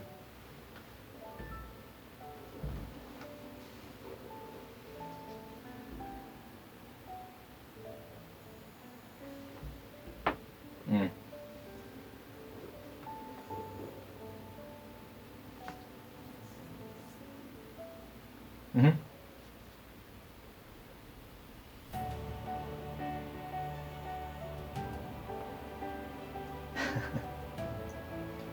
There we go. Mm. Mm. Yeah. Yeah, absolutely. The thing is, like, for me, like, my job isn't to, like, teach you all this marketing and, like, make you a marketer. My job is to just give you the awareness and really, like, do everything for you. That way, like, you understand where I'm coming from. And I can't do everything for you because, like, you'll understand your audience better than anyone else, right? So that's why, like, so that's why I'm teaching you some of the things I'm teaching you right now. But, like, this is, like, front-loaded. So after, like, a week or two, it's gonna be, like, super easy. And, yeah, like, I'm gonna be doing most of the work for you, and yeah, super excited for that. In New York for you right now, so if you want me to open up like earlier time spots and have like a fixed time, then like that'll be like easier for the both of us. That way, like we know, like, oh, it's, you know, time for marketing, you know. 10 p.m. Mm-hmm. Gotcha. So, 9 p.m. in New York. Alright, so, gotcha. Yeah, man. I'll open up a time slot for every Monday through Wednesday, 9 p.m. New York. But it's gonna change once you go on your Latin tour next week, right? So after that, like, you can't do like anything. Okay. All right. All right. So yeah, for sure. But for next week, I'll just open up on the 9th, 10th, and 11th on the right time, and I'll let you know when that opens. All right, bro. Hey, thanks, buddy. Yeah, thanks. Thank you so much, man. All right, dude. If you have any questions, like, message me on Slack, and I'll try to help you as much as possible. All right. Boom. There we go. All right, man. Yo, see you next time. All right, man. I want to look at that. Yeah, fuck yeah, bro. But yeah, like if I had all the money in the world, if I had like $1 billion in my bank account, not an issue. If I never had to work another day in my life, first thing I would do, I'd fly somewhere right now. Probably go to Vegas. I'd go to Vegas. I love Vegas. Vegas. I'd go there. Grab a sick penthouse, right? Put there my vision board. It's like $10,000 a month. Nice. Have you been to Vegas before, man? I went when I was 17. Oh, nice. Oh, you didn't have the real fun. You didn't have the real fun. I was meant to go for my 21st birthday. And that was when COVID first hit. 3 days before I was meant to fucking fly out, that the US closed their borders. No fucking way. Yeah, this was fucking 3 years in the making, dude. On my 18th birthday, I had all the boys. I said, 21, I'm gonna fly into fucking Vegas. We're gonna stay there for 6 nights. Dude, I got goosebumps, man. The shit that we had played, because my brother's got like really good friends over there. Oh man, I feel sick because I don't even want to. I don't even want to know what would have gone down in that 6 days, bro. So 3 days literally before I was meant to fly out, US closed their border. It's crazy. Yeah.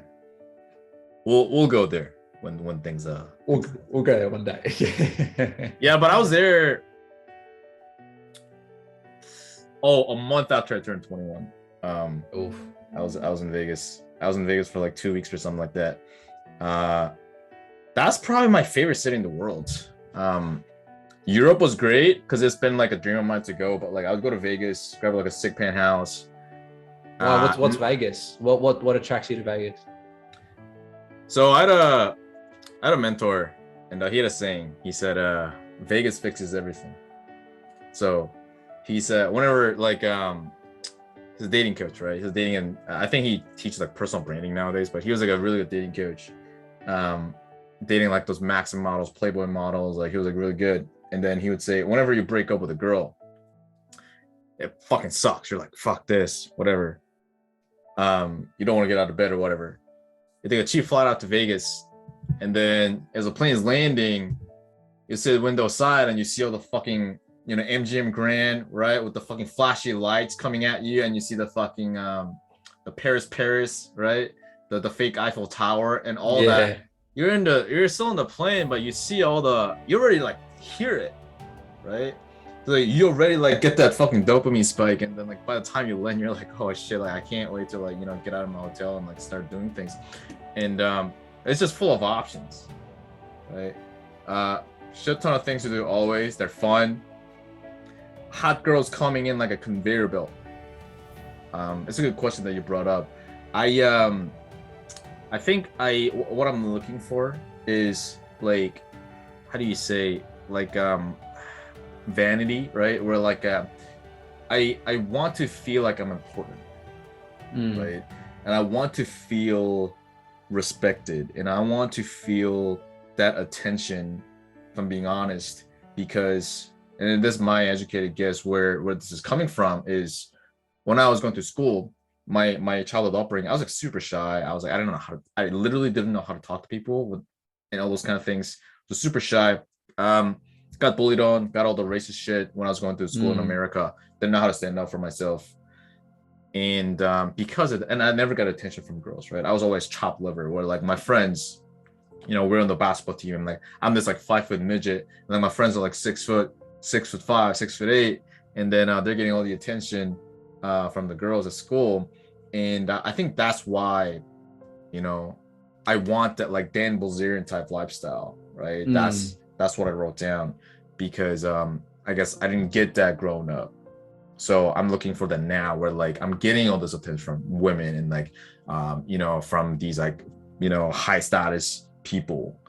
And I want to look good. I want to live in like the most luxurious like place. I want to eat at the best restaurants. I want to post it on Instagram. I want people to see it, right?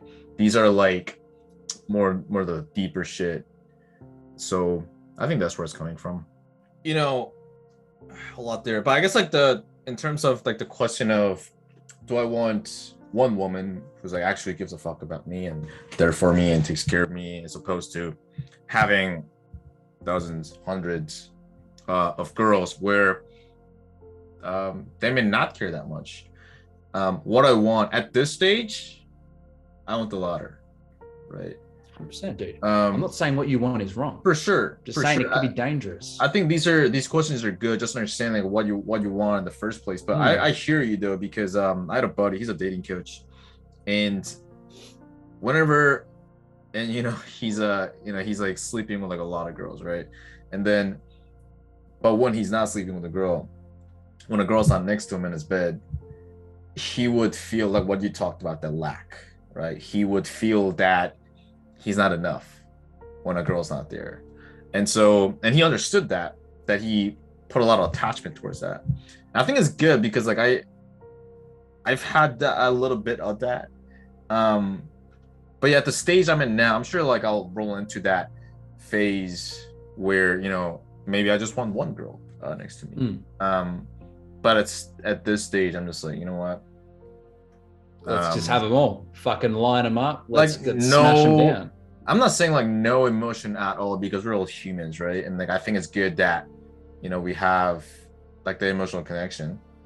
But what I'm looking for is like not much strings attached.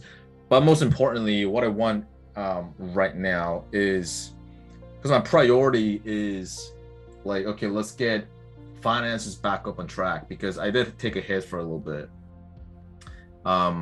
For a good part of last year, I had income coming in. It was good. Most I made ever. But starting this year has been slow. So I'm just like, you know what? Let's get finances straight. So I'm kind of like closing my eyes a little bit in terms of like women and whatsoever. Just focusing on like getting better with my finances. And so that's my highest priority right now. So Bastian is actually my business mentor who became a great friend of mine, and I'm really excited to talk to you about this, because I know you share a lot of your business journeys, right? You went from broke to now, you know, you're living in your penthouse in Serbia, which looks awesome. But I want to talk to you about, like, you suffer from social anxiety, and it was hard for you to like go past that. You have to get out of your comfort zone. So I just want to ask you, like, what's your backstory when you first got started? Like, I've seen like pictures from when you were younger, and like you were not smiling at all. So was it like a bad picture of you, or was it like we're just like not happy kid overall? I think it's always a combination of both. But like, to be real with you, you know, so before like I even started in like the business side of things, I really suffered social anxiety because I was really, you know, a lot into gaming. And you know, when you look at a gamer, you can like kind of see that there's a pattern in their behavior, right? Like they're always kind of held back. They're really to themselves. They're afraid of like approaching people. They're afraid of starting conversations. They neglect their health.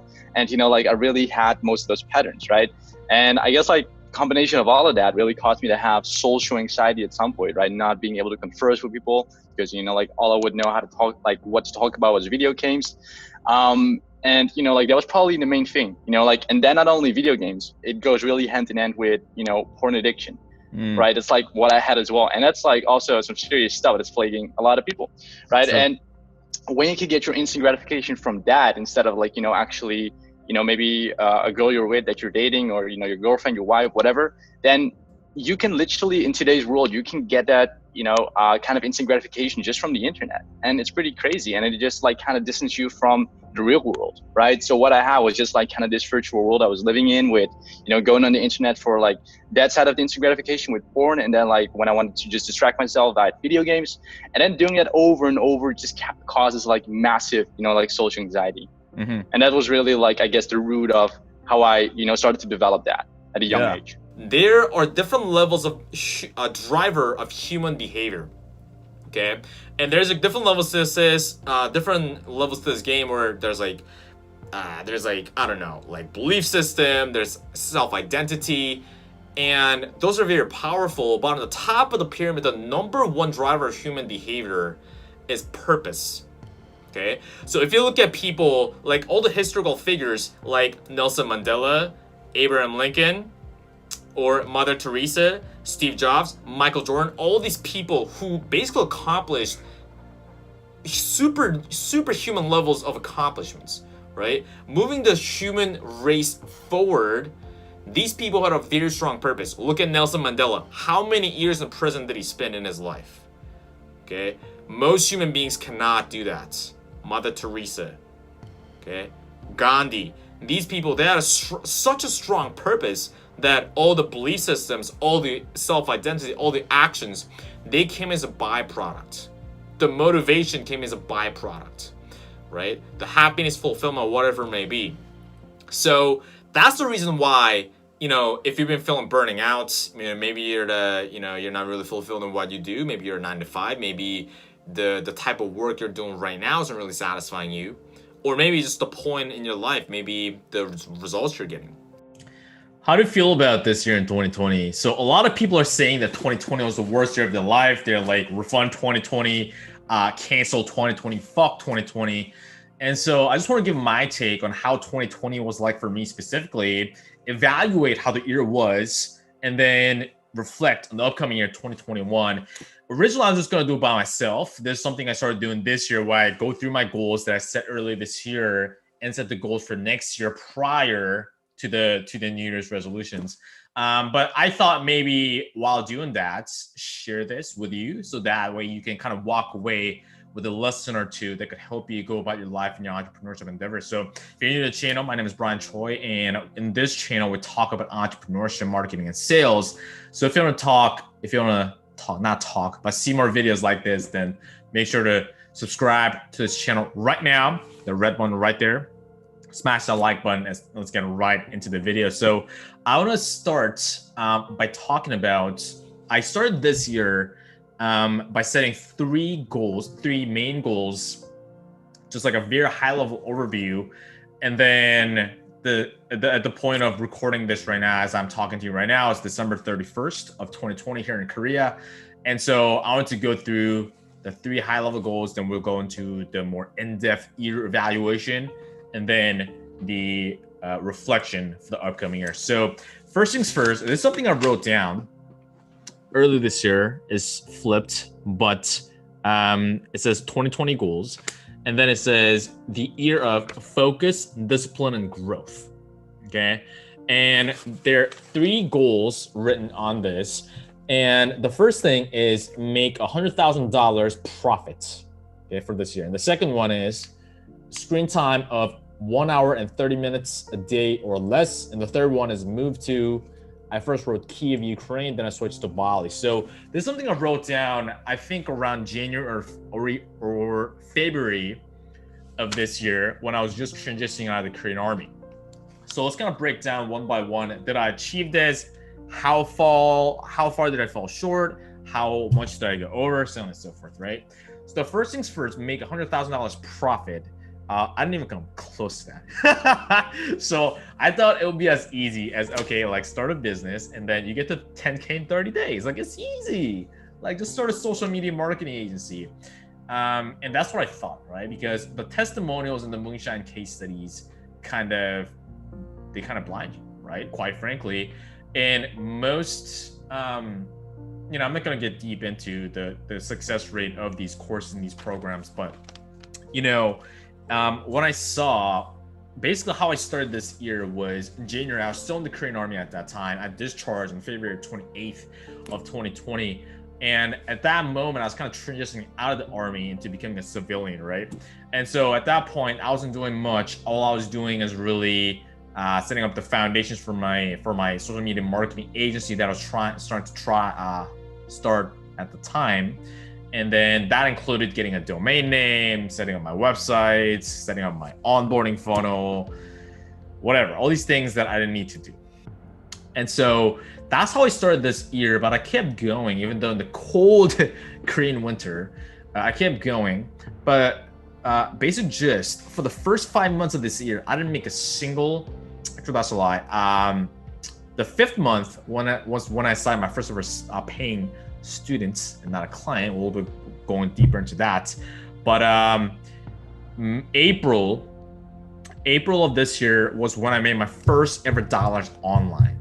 Okay, so the first 4 months of this year didn't make a single profit, didn't make a single dime in revenue at all.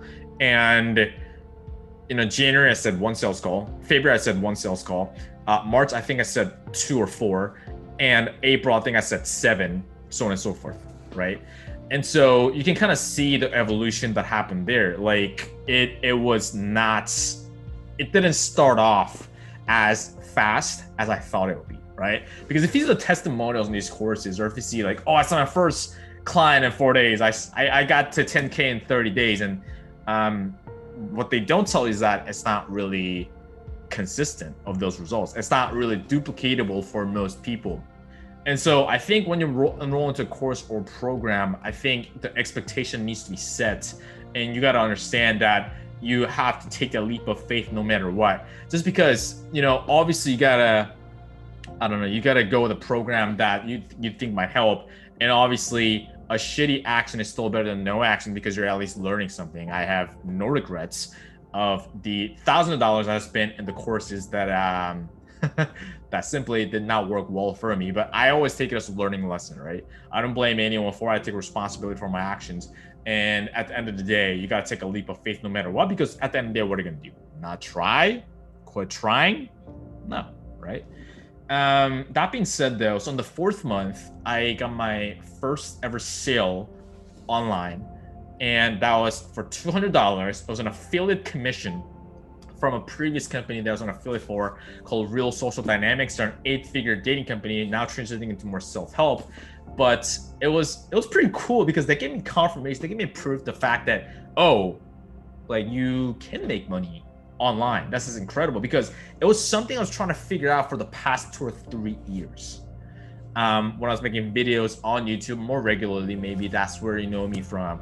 Or yeah, basically like watching webinar after webinar, free training after free training, trying to crack the code on how do people make money online, like how do people do this shit, right? And I really don't know how. And that gave me proof that, oh, like it is possible. And that was more than enough. It was just $200, yes, not a lot, but that was more than enough to get me going. What up? We're live, and long time no see. So I just wanted to give you a quick live update, because you may be wondering, dude, if you even care, right? Where the hell did this guy go? So I'm not gonna do any like crazy like SEO or like crazy like YouTuber stuff to reel you in. It's just like a live update on what's going on. I think you're gonna get a lot out of this if you're right now struggling with, okay, like what do I want to do with my life? I don't know my passion. I don't know what my purpose is, because I've been going through something similar. I've gone to like a really weird realization that's probably gonna help you a lot. So you may want to tune in and listen for the ride. So we got people joining in. I don't know. Yeah, I saw people some commenting before. So yeah, see, let me know first of all if you can hear me, and then leave it in the comment section below. And let's hear some names. Let's see where you were at. Let's see who's joining in. So I'd actually love to see you, just because, like, you know, people who follow me, it's just a small, tight people that I used to know, a lot of them, until I went MIA because of the military, and then I went MIA again, right? And so people may be wondering, like, where are you? Like, what's going on? And I kind of want to share, right? So ever since my last video, which I was sharing about how to develop your social skills, what ended up happening, why I went MIA, because First of all, I basically went all in on Facebook, right? I was doing a lot of my marketing and sharing my content on Facebook and my Facebook group. And then, that was great. In May, I started getting my first ever coaching students, which is incredible. My first ever paying coaching students, because before I was helping people for free, right? And so it was incredible. I was on the top of the world and I was helping people. But what ended up happening was that I fell out of love with the game, right? And what I mean by that is that I wasn't happy. It's weird, right? Because I thought that was my life's calling, because that entire industry changed my life. But I guess not. And it was almost like a devastating moment, right? Because I'm like, I thought this was my calling. I thought this was my life's purpose. And I don't know if you know, but there's something called, I forgot what it's called. It's like a distill pyramid or something. It's a pyramid. And then it basically breaks down the rankings of the highest drivers of human behavior. So on the top of the pyramid, there's purpose, right? If you look at Nelson Mandela, if you look at Abraham Lincoln, if you look at Steve Jobs, those guys, look at Tony Robbins, look at Owen Cook. Those guys operate at a psychopathic level. You got to understand the things these human beings went through. Nelson Mandela, how many years in prison did he spend of his entire life? Mother Teresa, these people. It's not, normal human beings can't do that. And the reason why these people were able to make such a huge impact in the world was because they had such high purpose, right? And so the reason why some people, maybe you may be resonating with this, where you're getting good sleep and you're eating good, but for some reason, you're feeling lack of energy, right? For some reason, you're not having that drive in your life and you just feel like low energy for some reason. It's because you're not clear in your purpose. So I was going through that period where, okay, like, what am I doing in my life? Anyways, I was doing my thing on Facebook, marketing and sales. I was still getting coaching students and I was helping them with that, which is incredible. Because I feel like this is my first year where I started actually making money online, right? Because for the longest time, I was trying to crack the code. It's like, how do people make money online? Because I remember I repulled some of the old videos where I was, I think like 2017, where I was trying to figure all this stuff out. I was like so lost. I remember being in my parents' house, being like, what is the purpose of life? Like, how do I make this work, right? And then this year I finally cracked the code after painful, torturous months and months of pouring money and time in my mental health.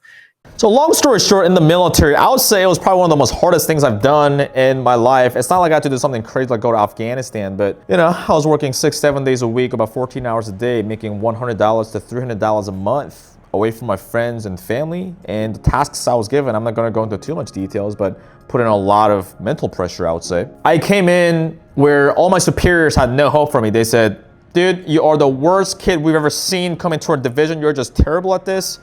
And every day I was just hearing you're terrible, and I worked my ass off. I put in 8 times more work than everybody else. I put in extra shifts without getting paid.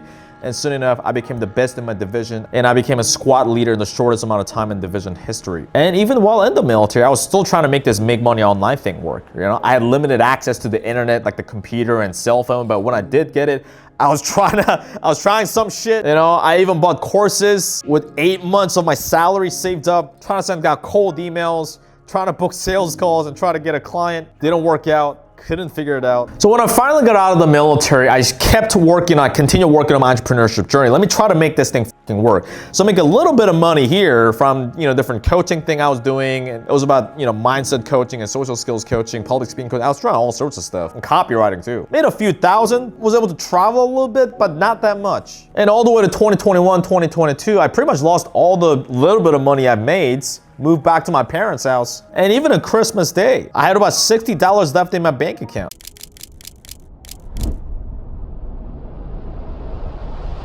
I want to first preface this by saying that I was the least likely person to pick up this book. And if you look at this book, you could literally kill someone with this. This is like 750 pages. You can murder someone with this. And on the cover, it's like rainbows and like red sky. It looks so culty, right?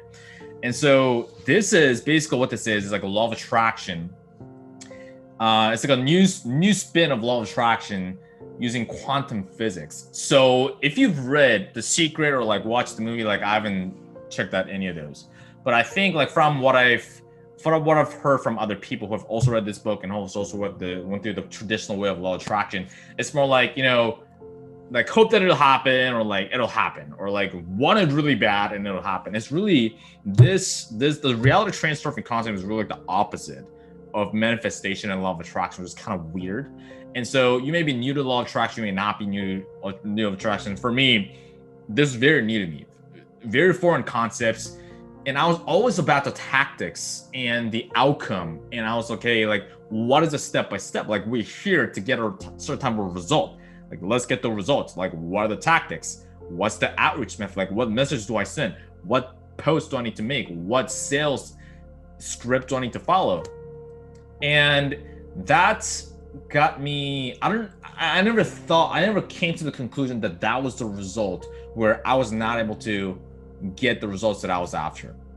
Okay, because I went the first 5 months of starting my business, it was all $0 months, right? I was able to figure it out at all. And looking back at it, I really do believe that it's a combination of both not applying these concepts and also not having the proven strategies. And also I want to mention the fact that I think there are a lot of mindset coaches, and there are a lot of the hipster gurus saying that, oh, you know, all you need is mindset, you don't need strategies at all. Those people are fucking liars, because you need a hammer to build a house, and you need the right strategies to book sales calls and close sales calls and grow your business or make sales. And also, I really don't agree with the people that all you need is strategy and tactics. I'm gonna be the unbiased opinion here from trial and error going through myself, that you need the strategies, but what helps you use the strategies more effectively or come to the right strategy in the first place is having your head, your psychology in the right place. Okay, I don't really love the word mindset because I think it's a little woo. I think people take it too far, and I think some people focus too much on it and not the right strategies. Like, you need the right skill set, right? Tony Robbins talks about a lot of people, the reason why a lot of people are stuck is because they have the skill, but they don't have the right skills, right? And so I've gone through multiple variations. I spent, $15,000, $16,000 in business coaching alone. And so I've gone through some not so great strategies and some incredible strategies. So back to the point, right? So having your head in the right space, having your psychology in the right space, manifesting it, right? That helps you use those outreach methods the right way. It's like having the hammer, and now you're finally able to use the hammer to hit the nail instead of using it to hit your own hand, basically, right? Or it's somehow, I know it sounds really weird, but it almost like things kind of fall into place and things kind of come to you. Cool. So I'm gonna make this quick vlog style. I haven't done this in a while. Probably look like shit because I woke up like an hour ago. It's like 9:52 a.m. right now, and I look like shit, obviously, but that's fine. I still love myself, right? And so I want to shoot this quick video because it's Christmas right now and 2021. It's been so interesting. Let me show you the clock here, right? There we go. If my camera can focus. We're in December 25th, 2021, Christmas morning right now in Korea. And where I'm sitting right now is actually my childhood home.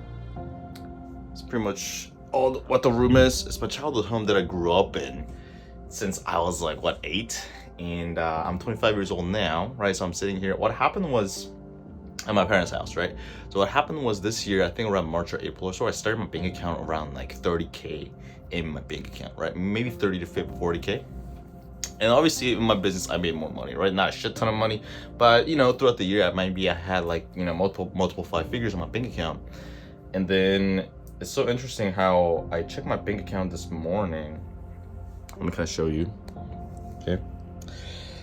So if I can focus, there we go. So yeah, so that's Korean currency. So basically exclude the 3 zeros and you basically get the US dollar amount, right?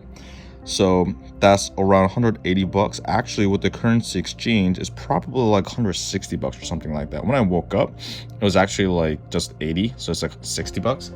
But my mom gave me like 90 bucks for Christmas, which I'm grateful for. And the reason why I added that was because I'm gonna give 100 bucks to one of my past clients because he actually got evicted out of his apartment. He's living out of his car right now, and he is living in his car with his partner, and he's trying to get custody of his kids. He's fighting all these different things going on, and so he doesn't have a home. He's working like, you know, Uber Eats or something like that, delivery all day, and so is his partner, to get some money to get a apartment. So he's not able to fully run his business either. So that has happened, even though he made money from his business, bunch of different, like so many different personal things happened all at once to him that it wasn't enough that he made some money during the short time we worked together. So I was thinking like, well, dude, I woke up with like 60 bucks in my bank account. Like, how am I gonna give another human being money? But his situation, I just have so much love for him as a human being that I'm just gonna send this guy money. And it's interesting, right? Because you would think that I would be devastated because I started this year with like multiple figures in my bank account. You know, I traveled the world. You know, I was living by myself in Seoul in a nice area in Shinsa.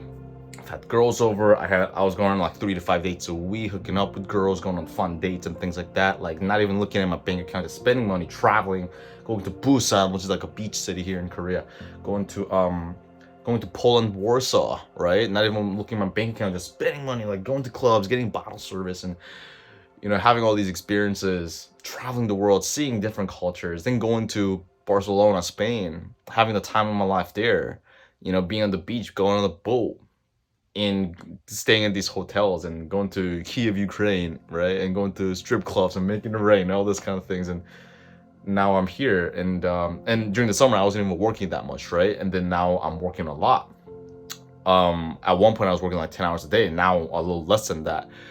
And you might think that, dude, that kind of sucks, you know, like, in not an ideal situation, but in a weird way, I'm not devastated, I'm not depressed, I'm not sad, I'm not feeling negative. It's weird. It's so fucking weird. I just feel so liberated in a way, because I'm just like, you know what? Like 6 more days left of the year, like 7 more days, whatever.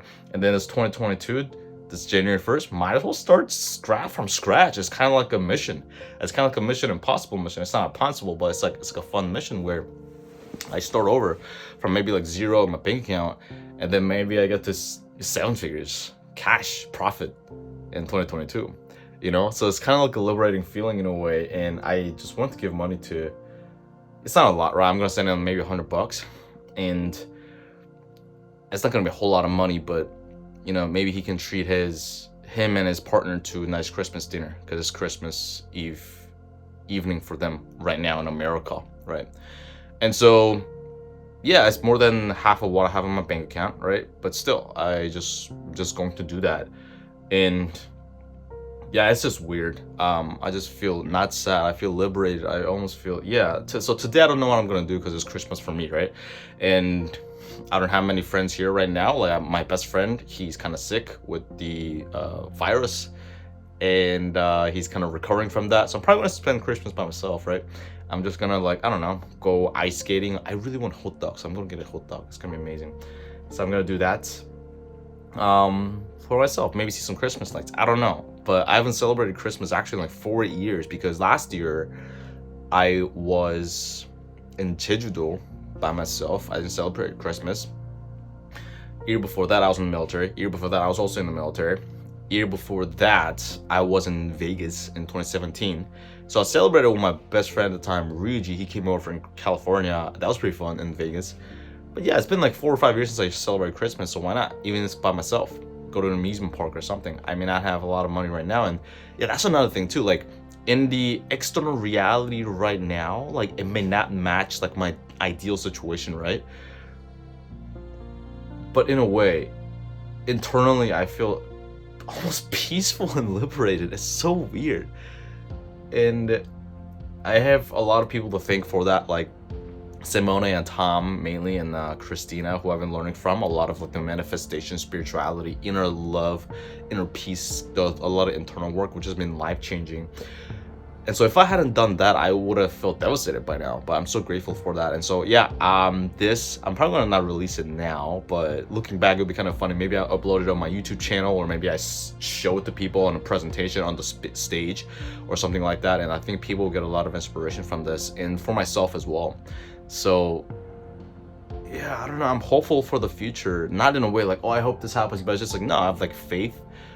I feel liberated in the weirdest way possible. So I'm gonna go do that right now. Let's send money to I'm gonna send money to my buddy Richard. So let's see.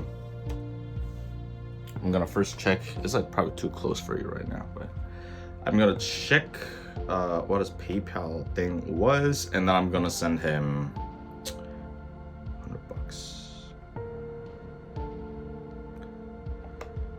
Yep. Cool. So I'm gonna copy, paste, boom. All right, let me kind of show you. Let's try to not show his personal info. Okay, perfect. $100. Can you kind of see that? I'm gonna focus. Boom. I'm gonna add a note of Merry Christmas. I'm trying to do this one hand, so it's kind of not the easy, but love ya.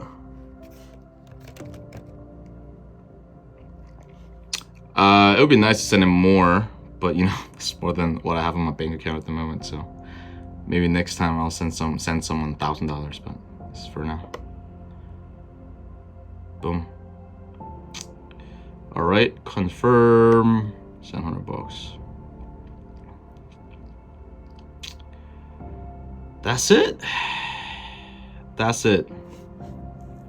So send the guy money, and then I'm gonna shoot him a quick message. So we'll see what I do throughout the day today, but we'll see. Talks.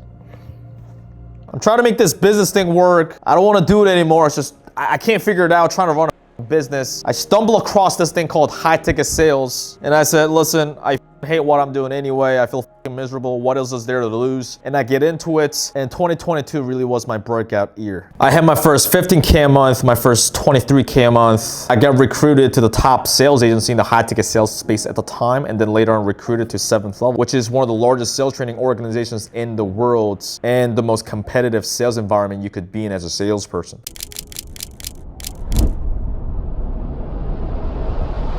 When I was in the military, like when I was going to the military, when I got back, what up, Yuri? What I realized was this: when you have a situation that you're not, quote unquote, not happy with, we have two choices, right? Number one, change your situation. We're not a tree, right? To give an example, when I was in the military, for example, like I had no choice. By law, I had to be in the military in South Korea. Men, we have to serve in the military for 2 years, right? It's shorter now, but at the time it was 2 years. So by law, I don't have a choice. I cannot change the situation, okay? So in that case, what do? We go to option number 2, which is, if you cannot change your situation, change your perspective, okay? Change your perspective, meaning like, oh, dude, I thought it was the end of the world. It's like, oh, the military sucks. It's like, I've been spending my golden 20s out in the world. You know, I'm being kind of harsh on myself, but back then, it really did feel like the end of the world, right? But I decided to go with number 2 because I couldn't go to option number 1. I couldn't just break the law and, you know, become a criminal. And so I went with option number 2, which is I changed my perspective. Okay, so I go into the military. Why not become the best at every fucking thing I do? And then why not make the best out of it and use it as an opportunity to grow, right? And so I became that. I became military squad leader, the youngest one ever in division history. I made that happen, right? And so I became very proficient at the tasks that I was assigned to, blah, blah, blah. But I was kind of going on a tangent, but like, that's what I'm saying, right? Like, you have a choice, like every time you have a choice. But no, he doesn't have a business. He actually works at a blockchain company. But I think it depends by what you're looking for. You really, like, in terms of like, if you want to if you're just starting your business, then I do believe that it could be a distraction. Sometimes people can manage it. I don't know how to. But what I'm trying to say is this, as I speak to you sideways, right? Like, so you may not be hitting your goal. So what are you doing on a daily basis to put yourself in the best possible position so that you can actually succeed? So I'll give you an example of mine, right? So I have my own goals, right? And then I was kind of stuck for a little bit. And I was like, dude, like, what the fuck am I stuck? I feel like I'm putting in a lot of effort, right? But I was kind of breaking down my days, but I was like, oh no, like I'm doing a lot of like filler time. Like I'm wasting a lot of time doing like nothing, right? And I'm like technically sitting on my desk, but I'm not being effective in the hours that I'm working either, right? And so I want to ask you, what are you doing on a daily basis, right? Like if you're below 10K a month, like majority of your time should be spent in Messenger, right? And I think a lot of people kind of like, it's unsexy, right? I think in the industry, like I'm not an advocate of like spending like 6 to 8 hours a day in your Messenger as a solopreneur. I don't think that's totally necessary to hit like 10, 20K months. But unfortunately, which is what a lot of business programs out there tell you to do.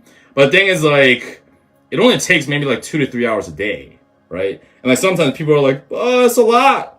I'm just like, what else are you doing in your working day, right?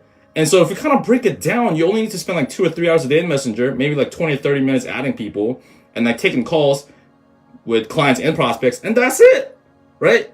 And so, you know, people say they want something really bad, but their actions don't really like reflect that.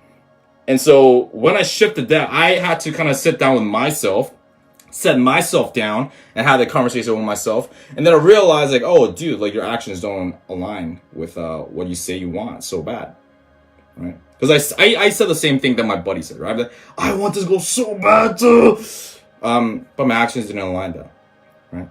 And so I changed it, and then I started getting closer to my goal, which is great, right? And so maybe you want to ask yourself, okay, first of all, what is it that I want exactly, right? A lot of people don't even know, right? They think they know, but they really don't know with crystal clear. Like, what is it they exactly want, by when, and how they want it to look like, how they want to feel on the way there, and how they want to feel after they get that thing, right? And so, and how they want that to look like on a vivid picture-to-picture basis. And so once you've established that, okay, great. What's it going to take out of me, right? And so you execute that. You do the boring work, right? And you do that, right? I'm not a manifestation guru, so like I can't like make $1 million rain out of the sky with just being in flow and ease and doing absolutely no action. I don't know how to do that. I'm sure there are like people out there, but like that's just my truth, right? Maybe their truth is that they can just make it happen. Yuri says, it's amazing. That's what you want to do. I'm reading in silence. What you want to do, working just 3 hours per day. I was working for 8 hours and more per day. That's what I started consulting business now. Yeah, props to you, man. Props to you. So as we live, like we become clear on like what we want and what we don't want, right? I think we first become clear on what we don't want, and then we go the opposite route, which is like, okay, so what do we want instead? And then we go there, right? And so what I'm trying to say is like, if you're not hitting your goals, if you're kind of frustrated, if you're not happy with where you're at, like just ask yourself, like what are the actions? Like just take an audit of your day to day, right? Like how many hours am I spending on each task? What am I doing exactly, right? What intention and energy and attitude are they coming from, right? And so once you get clear on those, then you can want to ask yourself, okay, let's just say your goal is to hit like 50K a month, right? Okay, 50K a month. What would that 50K a month version of myself, are these like the actions I'm taking on a daily basis? Is that what that 50K a month my version of myself doing on a day to day, right? That got them there, right? And so you just doing filler tasks, just like scrolling through Facebook all day, like you being in Facebook or your inbox, but like not really like asking people on calls, for example. Like if you're not inviting enough people to the calls, and people are not gonna like say yes, and so they don't book the call. It's as simple as that, right? And so a lot of times like life comes down to as simple things as that, and I feel like we do overcomplicate things. And so going back to what we were talking about, first of all, when you've tried a lot of things and it feels like you've tried everything, that's not true. You haven't tried everything, right? You're just not aware of them, or it's just a story that you tell yourself to give yourself a way out, right? To save face and save ego, And this may be uncomfortable. You may be like resisting. You may be disagreeing with it. That's fine. I'm just telling you from my experience, right? So that's the first thing. You haven't tried enough things. Keep trying. What else are you gonna do? Quit? What else are you gonna do? Go another 10 months being in the same spot? I don't think so, right? I know you can do it, right? And so that's the first thing. Second thing, what do my daily actions look like? Do they align with what I'm trying to do, with my goal, right? It's a brutal conversation you want to have with yourself that I highly recommend. This is like, I know I want to change my situation, but for some reason, like, my actions don't reflect that. You couldn't even afford to buy me groceries, bro. You gotta do something. I know it's a serious issue. You gotta do something. You can't be walking around and not have 50 spare dollars. I know. My friend's birthday's coming up in a few days. Like me, I'm a fucking beggar. Makes sense why I have no money. I'm an actual human beggar. Yeah, no. What the fuck you got going on? This is crazy. Yeah, I know. So it's been going on, like, the money situation has been going on for like 6 months now. It's like Why don't you have a second job? maybe I should. Like, you're wildin'. Like, you gotta have something. You know what I mean? Yeah, maybe I should. Like, cause to me, like, a man needs to always be working. You think so? Yes. Absolutely. Yeah, for some reason I don't have that drive, and it sounds soft, I know, but it's just like I have like not. It's like I don't have any appetite for food. I don't have any like drive for, like, really. It's I understand like motivation is fleeting, but it's just like I just don't have it. And so like, I used to like, go to bed on time, wake up on time, have my routine and all those things, and put in the work, put in more than the work. But in the past couple of weeks, it's just been like, going to bed at whatever, waking up all tired and don't want to do anything, and hoping that the call's canceled, and on the calls they don't go as I thought they would. I told you to quit this job. I told you to quit. I said, go watch Alex Hormozy and find something else to do. Quit my business? Yeah, I said, quit that business and start a new one. A new business? Yeah. I don't know. Or go back. I said something about like work for someone else and start a new business. Something like that. I remember what I said. But it was like, yeah, you got to start a new business because you don't like this one. It wasn't just motivation, like you don't like it. You know what I mean? Man, I just keep feeling like I'm starting from ground zero, like each time. Like I started a business and I went You're supposed to work for someone else. I did. I did. Why you start a business? Because when you work for someone else, what happens is you end up in this this beautiful kind of gratitude now. Because before there was no gratitude. You know what I mean? It's like. Yeah, and I thought about that too. I just feel like I keep starting from ground zero because I've done that where like I started a business and like, okay, maybe I'm not ready yet, and so I went and worked for someone else, and then I started my business again, and then I'm doing that again. It's just like, and maybe I should. I don't know. I just feel like I keep, starting from zero each time. I know it's not zero exactly, but I just feel like It's kind of fucking zero. Yeah, I'm just repeating myself, and I'm just like, when will I finally get my shit together? And like, I don't know. It's interesting, but maybe I should. Maybe I should get into sales or something. And something, bro. You know what I mean? You think so? Should put my ego to the side and get into sales and whatever. That's what I think. Like, just put your ego to the side, and like, sales is good. It helps you help people. Like, that's the whole point of sales. Help people. Give them something they need for a better price, and do that. Like, you'd be good at sales, you could make some fucking money, and then you know what you could do after that, bro? It's crazy. Then you could start your own business. Yeah, I'm just afraid, like, fuck, like, I'm gonna struggle again, and then I think when you do sales, if you don't like, if you can't hack it in sales, you weren't good enough to own your own business anyways. Yeah. And if you start making a lot of money in sales, you might not even want to start your own business. Like, you just don't know, but you got to do sales, man. It's like get some money coming in, bro. You can't respect yourself as a man and be broke like you are. Like, dude, I'm a yogi. You know what I mean? Like, I have a weird spiritual background for everything that I do. And I still feel like I got to have money coming in. Even though I'm a beggar, I'm like, bitch, I got to beg. Then stop giving money away, Tom. Then you don't have to beg. Got to, baby. I know you got to.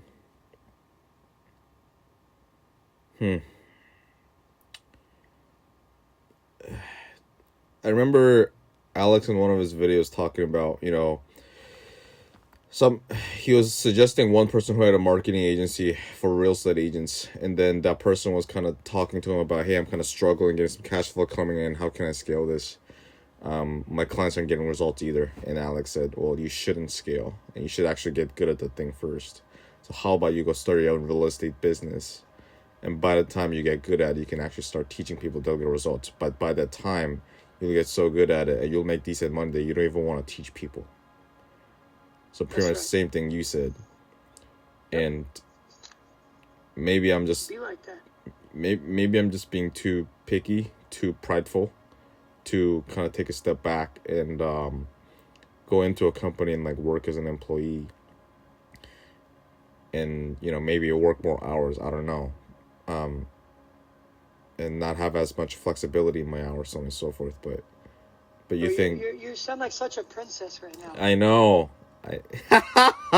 You're right. What the fuck, dude? You went to the military and did all kinds of hardcore shit, and now you're like, what if my free time isn't as much as I want it to be? Meanwhile, like, you literally can't afford to buy me groceries. I'd be coaching you around the world. Dude, my bank account is not looking good. But you're like, but what about my schedule? Yeah, you know what, Tom? You're right. I love you. Go get a job. Love you too. While you're working that other job, it'll motivate you to do a better job in your new shit too. That's true. Hey, have you seen the Netflix series Daredevil? Yeah. Yeah, you remind me of a Stick. The old blind guy. I like him. Yeah, you remind me of him. I like that. And I appreciate it. I appreciate you, brother. I'll start looking. You know what? You're right. Start looking for it. You're right, motherfucker. You're right. Thanks a lot, Tom. I love you. You got any more you want to talk about? Love you, Tom. No, I mean, like, it's good. Short and sweet. Short and covers it. All the clarity that I feel like is needed. So I appreciate you.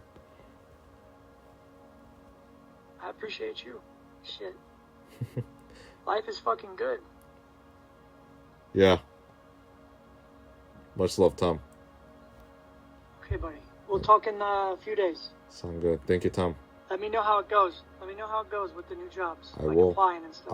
I'll start texting people. Thank you. Proud of you. I'm gonna pray to God right now for you. Okay. Thanks a lot, Tom. Thank you so much. Bye. Yep. Brian Choi, who actually lives in South Korea. I was gonna say North Korea, but I don't know if they let you use StreamYard. Kim Jong-un let me out. He won't let you. They won't let you use StreamYard in North Korea. So I don't think so. No. He's in South Korea, working remotely at a sales position. Never been in sales. Never had a sales job. Worked in some roles, like booking leads for people and stuff like that. But never actually talking to people on the phone and different things. And got into sales less than 5 months ago, and went from basically making. I think he made like $1,500 in commissions his first month, and now he's up to that 6-figure range. You're talking like 9-10 grand a month, which for some of you might be like, man, I already make 15. Well, Brian just started 4 months ago. Like, he's brand new in sales. Okay. So quadrupling your income in 4 months while you're still learning NAPQ. So we actually hired Brian about a week. Was it about a week and a half ago? 2 weeks? Only a few days ago, Jeremy. A few days ago. Okay. So we were so impressed. Our CEO was so impressed by this kid that we're like, you know what? Let's hire this kid. I think he'll be pretty good. He's willingness to learn. So you're actually, some of you will be booked with Brian. I think we have 19 full-time account executives now at this point that just go over the 7th level different programs. That's not our done for you stuff. We have a lot more on the done for you side. But congratulations, Brian. A lot of people apply for those jobs and most don't get them. So well done. You're going to do really well. So you guys want to start learning those skills, message Brian in the group.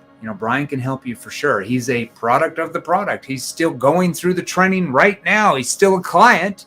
And we actually hired him as well. I think you're number 19 or 20 on the team as far as account executives. So 2022 was when I finally was able to start traveling a little bit, right? I go to Europe, I go to Italy, I go to these different places, Colombia. I'm able to move out. I treat my parents out to a nice lunch. I pick up the bill and they go, "Where'd you get the money?" And I said, "Don't worry about it," because they won't understand anyway. So what about 2023? Well, this year is when I make a bit of a 200 grand. I made about 228K in commissions this year. I also moved to Dubai and moved into one of the best buildings in the entire city. So let's go over it.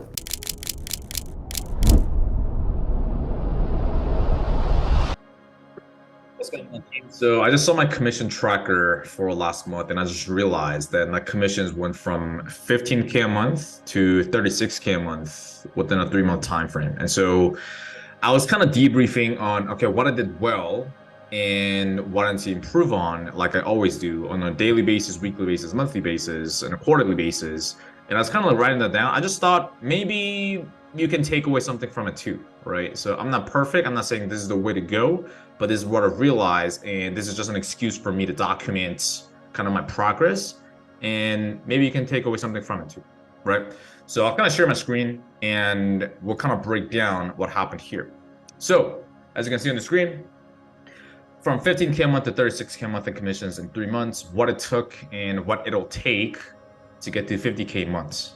Okay, so first of all, here's what it took. So first I had to systematize my day and I had to make sacrifices. What I mean by that is when I got onto 7th level, this is an account I'm on, I was still living in Korea at the time. So I was living in my parents' house. I just started to make a little bit more money than I was before, and the problem with that is because I was waking up at 3 in the morning because I was in Korea, which is like Australia time zone.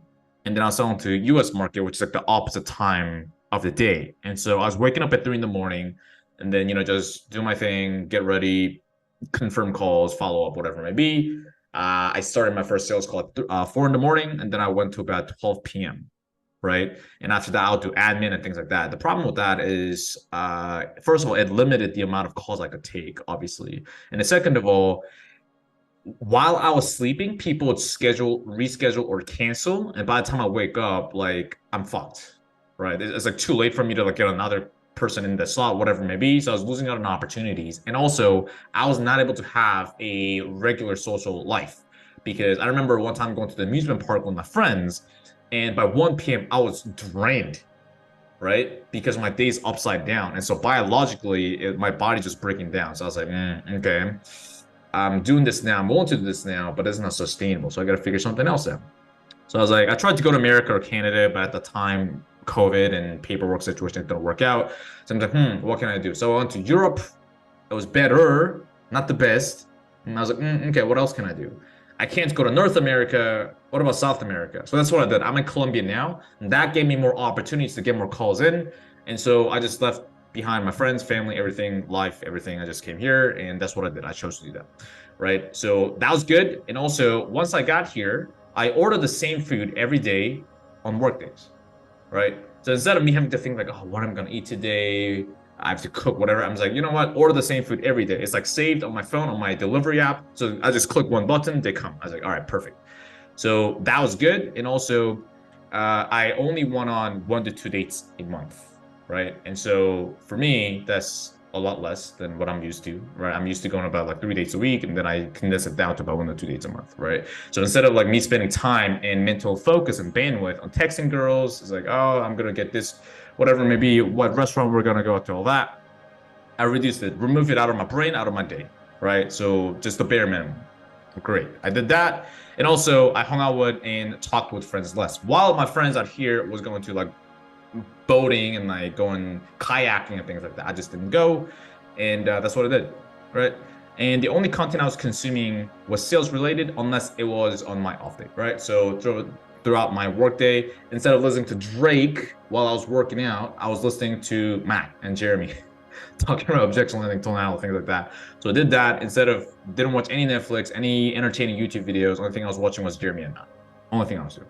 So 2023 was a bit of a surreal year. I really hustled. I hit 36K a month in commissions, and I was competing in a the most competitive sales environment you could be in as a salesperson. I was competing against, and that team was really the all-star team of sales. I mean, imagine the all-star league. You got all the best players on different teams, on the LA Lakers, the Dallas Mavericks, on one team, right? You got Steph Curry, you got LeBron, you got Kevin Durant on the same team. Can you imagine that? And so all the different top closers on different sales team was brought into this one team. It's the SEAL Team 6. Ninjas, savages, people who had 5 more years of sales experience than I did, 10 more years of sales experience than I did, and that was a blast. So that was 2023. Things were going well, right? I'm a top producer and the compensation plan is about to increase. I'm about to make more money. But you know, I quit. I actually quit 7th level, I actually quit sales as well. There's been a lot of speculations on why I quit. Some people making up lies about me online saying I quit because of this reason and that reason. Well, let me show you what I was doing behind the scenes for a little bit.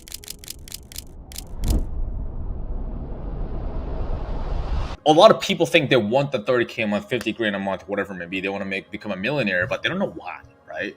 And they may know why, but they don't understand like how much it actually costs to actually live the life that they want. So it's cool to throw out like a random number, but having like a tangible reason behind it is another thing, right? Because when you know the data behind it, when you have the tangible outcome and the emotional outcome, like we help our prospects go through with ourselves, then now it solidifies why we do what we do and gives more reason to do the difficult things to get where we want, right?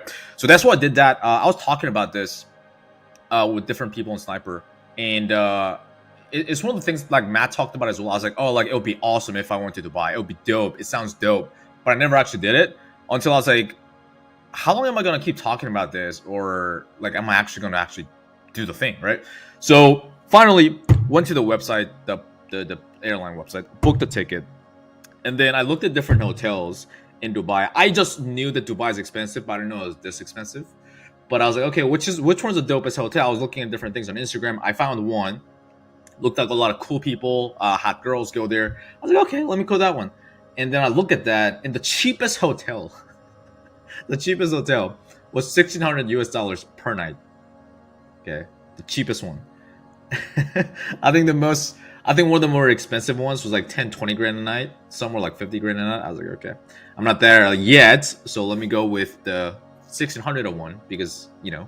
So I went that one, and then I got there, and then I went to like some of the dope restaurants I wanted to go, right? People who I wanted to be around, the girls I wanted to date are going to. And then I was going there. I remember going to lunch, and first of all, before I did that, I was walking around the beach.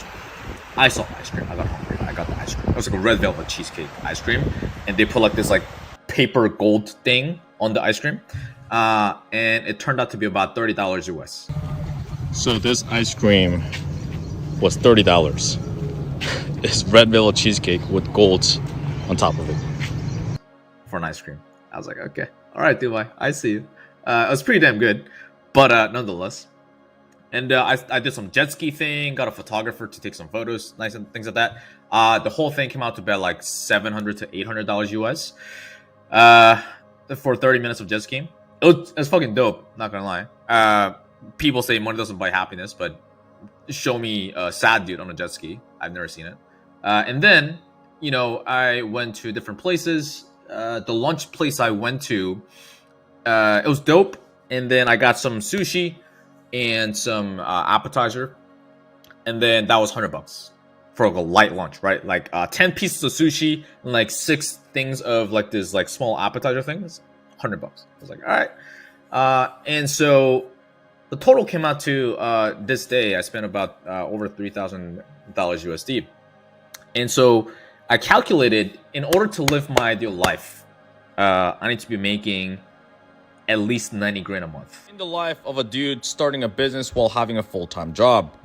I get up at 9 a.m., hit the gym to get some steps in, then hit the pool. Not a terrible view. Pretty awesome. I do a bit of work. I work from home and made about 230K USD last year from my job. Then pack up, head to the beach park. You see the Rolls Royce? While I get my Lexus.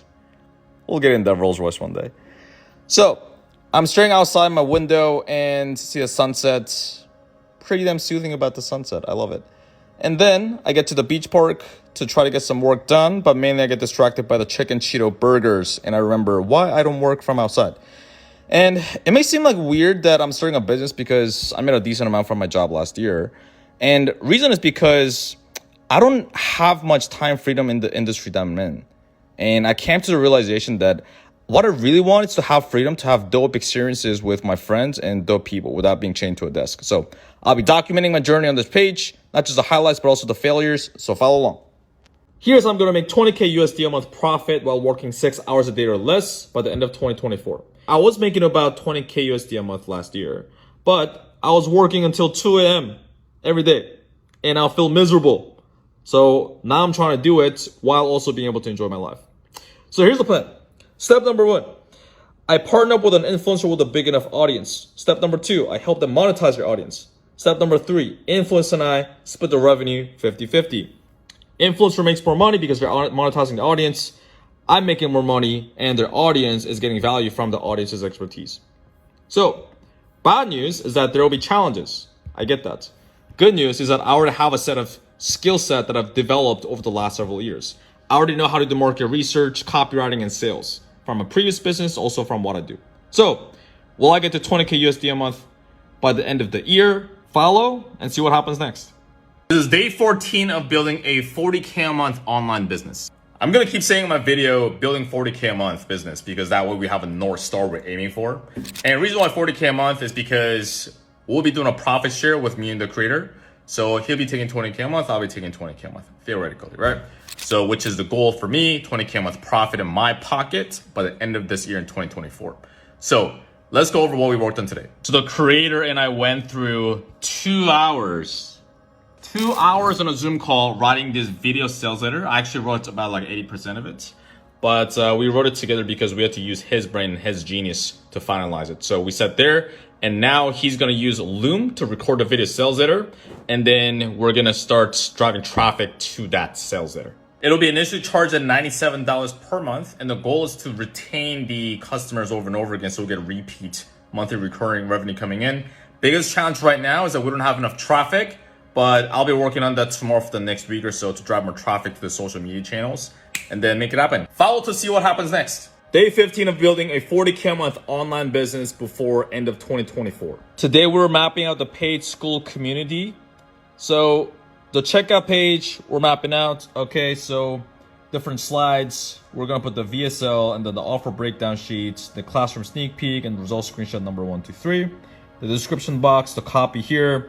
Start with outcome-based headline. The classroom content, how are we going to structure it? So in the beginning, we're going to put basically 2 or 3 recorded modules, and then we're going to teach the rest of it live. So here's basically what we laid out week by week. And we're going to gamify it. So with leaderboards at different levels, they're going to be able to unlock different perceived high-value trainings. So they want to stick around more. Follow to see what happens next in the journey. Day 17 of building a 40K a month online business. So we faced the challenge, which is the creator doesn't have that many leads across his social media platforms. So he has quite a bit of a following, but a lot of them are not his ideal prospects. We have invested in a business consulting program. I actually put down all of my own money right now. And not gonna lie, I've probably spent a lot of money in coaching programs, but this one's a bit scary because I have no more income coming in because I quit my job. But in the meantime, let me show you what I've been working on. Today, I was going through the creator's Facebook and Instagram Messenger inbox to generate some sales calls. Today's numbers. So, did a total of 76 DM conversations. Didn't book any sales calls. I had 1 triage call, but the person was not qualified, meaning that they didn't have the problem that we solved. So I just disqualified. So tomorrow, we'll look to start generating some sales calls. We're going to need way more volume than what I just put it today. So tomorrow, we'll be going harder. And we have the kickoff call with the business program tomorrow. So let's get after it. Day 19 of building a 40K a month business by the end of 2024. Today I was on an 1.5 hour long phone call with Owen Cook, the founder of Real Social Dynamics, which is an 8-figure dating company, revolutionized the entire industry.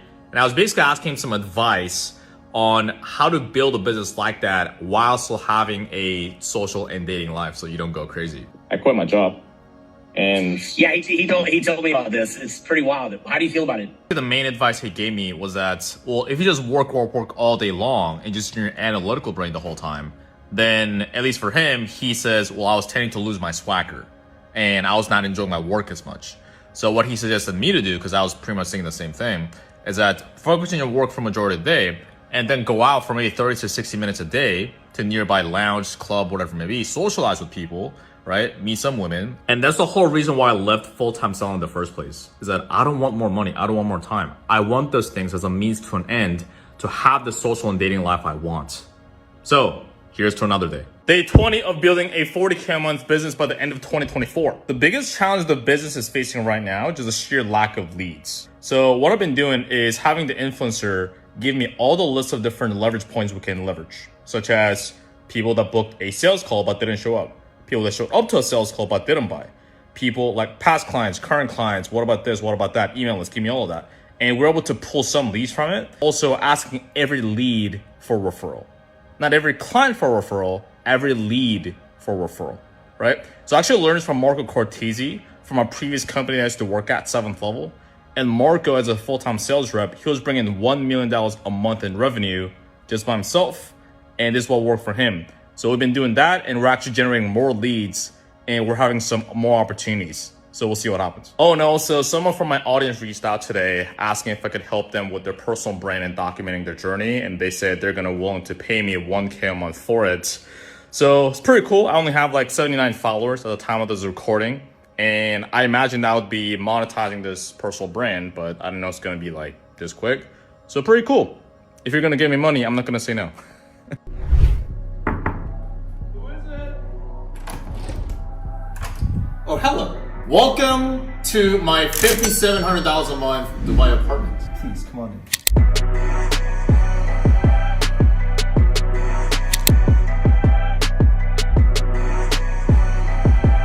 We have the couch. This is where I work.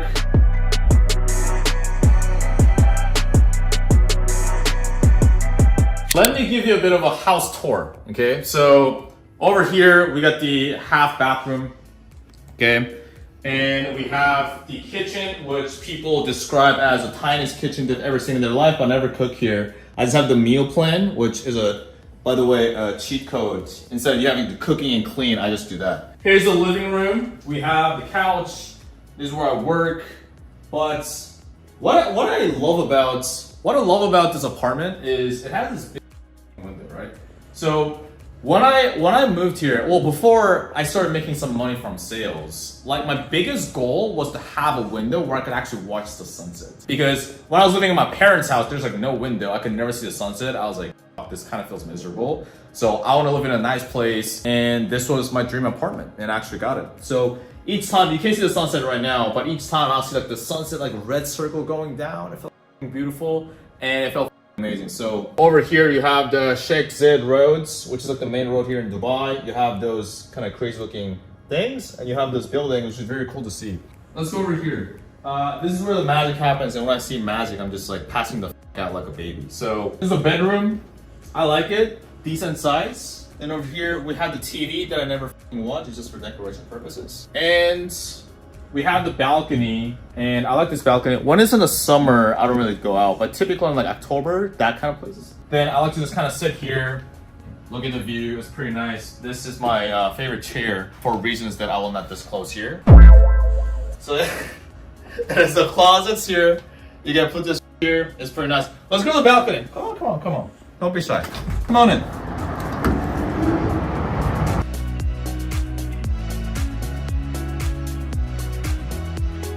I'm probably the worst house tour ever. I should have done like some MTV Cribs video research, but yeah. And then we have the bathroom. There's that. It has 2 sinks. I've never had 2 sinks in my life, which is pretty cool. And yeah, towels, all that. It's pretty cool. So yeah, they clean the beds. The cleaners come in twice a week, once on Tuesday, once on Fridays, and which is amazing because I'm not gonna fucking clean. I ain't got time for that. and I'm lazy. So they come in, they clean it, everything's all Gucci. Let me show you the different amenities around the. I feel like a realtor now. I feel like a Dubai realtor. It's like, come on in. Let's do a amenity tour because this building actually comes with a gym and also a pool and also the rooftop area. They have the spa and like the rooftop infinity pool, all that kind of stuff. So let me kind of show you around because that's one of the reasons why like I like this building because it's kind of like a hotel, right? So it's called, I'm not gonna close the name, but people probably have an idea of what built this building is anyway. But it's one of the newer buildings here in Dubai. It's built and it's actually a hotel and residence built into one. So it's almost like you're living in a hotel. And I have like the phone to like call the receptionist, all that kind of stuff. So let me show you around outside. Come on, come on. So this is pretty much the building lobby. What I like about this lobby is when you walk down, it feels kind of like this show here, right? It feels really nice. You know, it's kind of luxurious. Things are clean, so it's pretty nice. You know, you feel like you have abundance. Pretty cool stuff. And when you go here, you'll see a rare sighting in Dubai. Or in Dubai, you don't really have trees, but you can actually see. I don't know if that's fake or not, but we have trees, so it feels like you have more oxygen into your lungs. So it makes you think clearer. I feel like a fake guru. It's like cafe area. You can order like coffee and like stuff like that. But let's actually go here. This is the pool area. So over here we have the pool because I'm part of the residence. I can just chill out there. I'm chilling the sunbed over here usually, and I'm chilling at the pool. Typically what I do, it's my daily routine. I go down to the lobby, I go to the gym downstairs, which we'll go over in a little bit. And I just get some sun. I think it's good to get some sun, I think. And I just hang out. On the weekends, there's quite a bit of people, but on weekends, it's very peaceful. So I like to do that. And by the way, and also usually, I don't know if you can see it here, typically around outside of the building, like there's always like fancy cars parked. And I'm not really like a person. I'm not like, oh, luxurious Dior, I'm not all that kind of stuff. But what that does is, for me, it really makes me hungry. So I really think I'm the brokest guy in this building, and I really love that. When I first got to Dubai, I felt so insecure and so uncomfortable because it's like they're driving these cars, they have these buildings like $5,700 a month, and you may have seen that apartment. It's tiny. It's a one bedroom. It's like almost like a studio, but it makes you so hungry, and I like that because you don't get comfortable. When I was in Colombia, I was making like 36 grand a month. I got comfortable because my living expenses was $1,400 a month for everything. Gym, food, rent, and I was living good. I was Ubering everywhere, but I had no reason to make more money, right? But here, now I'm forced to make more money. I'm forced to be more hungry because when I go to the gym, I see some dude that owns an oil company in East Africa, and he just bought like 5 properties in Dubai, right? So when you're kind of in that environment, I know it's like a self-help kind of cliche thing, but it really makes you hungry. I really like that. I'd rather be feel broken, insecure, and uncomfortable in the best way possible because now there's more room to grow. When I was on 7th, I actually liked the fact that there was another guy, right, like higher than me on the leaderboard, because prior to that, I was just the top guy. I was outperforming all the reps on the team combined. When I got to 7th, there was number 1, and that challenged me to really, I like that because it got me uncomfortable. So let's get to the gym. So this is the gym. You get the key. You walk in over here. Pretty cool. So you walk in. It doesn't really feel like a hardcore gym, but it's almost like a hotel gym. But you know how a lot of hotel gyms are shit? Like the dumbbells are not many and it's just not good. But I like this gym because it's pretty much just all the things in it. Like you have the squat rack, you have all the dumbbells, so on and so forth. I'm in Sunday. We're doing a house tour. My man. But yeah, look, we have the dumbbell area here, you have the squat rack, you have the cardio machine, you have all the things you need to do. So it's basically a free gym membership. Usually I think to work out here you have to pay like $400 a month, which is, but because I live in this building, I basically get, and I can bring a friend, which is dope. All right. So I like this angle. It's like, look at that. I don't know if you can see that.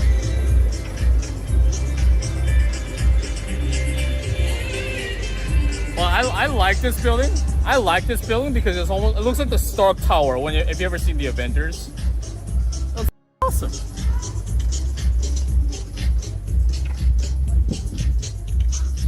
Yeah, so it's my dream apartment because I've never dreamt of living in a place like this, which is pretty cool. And I'm not saying like I don't want to be like this vlogger. It's like, yeah, like I made it, like I arrived in like whatever, but it's pretty cool. Like I never had any of this in my life, you know what I mean? So like I lived in like a small like studio apartment, but It's kind of funny. It's kind of ridiculous. I'm living here, but it's really fun. All right, it's cool because world's tallest building in the background at the swimming pool.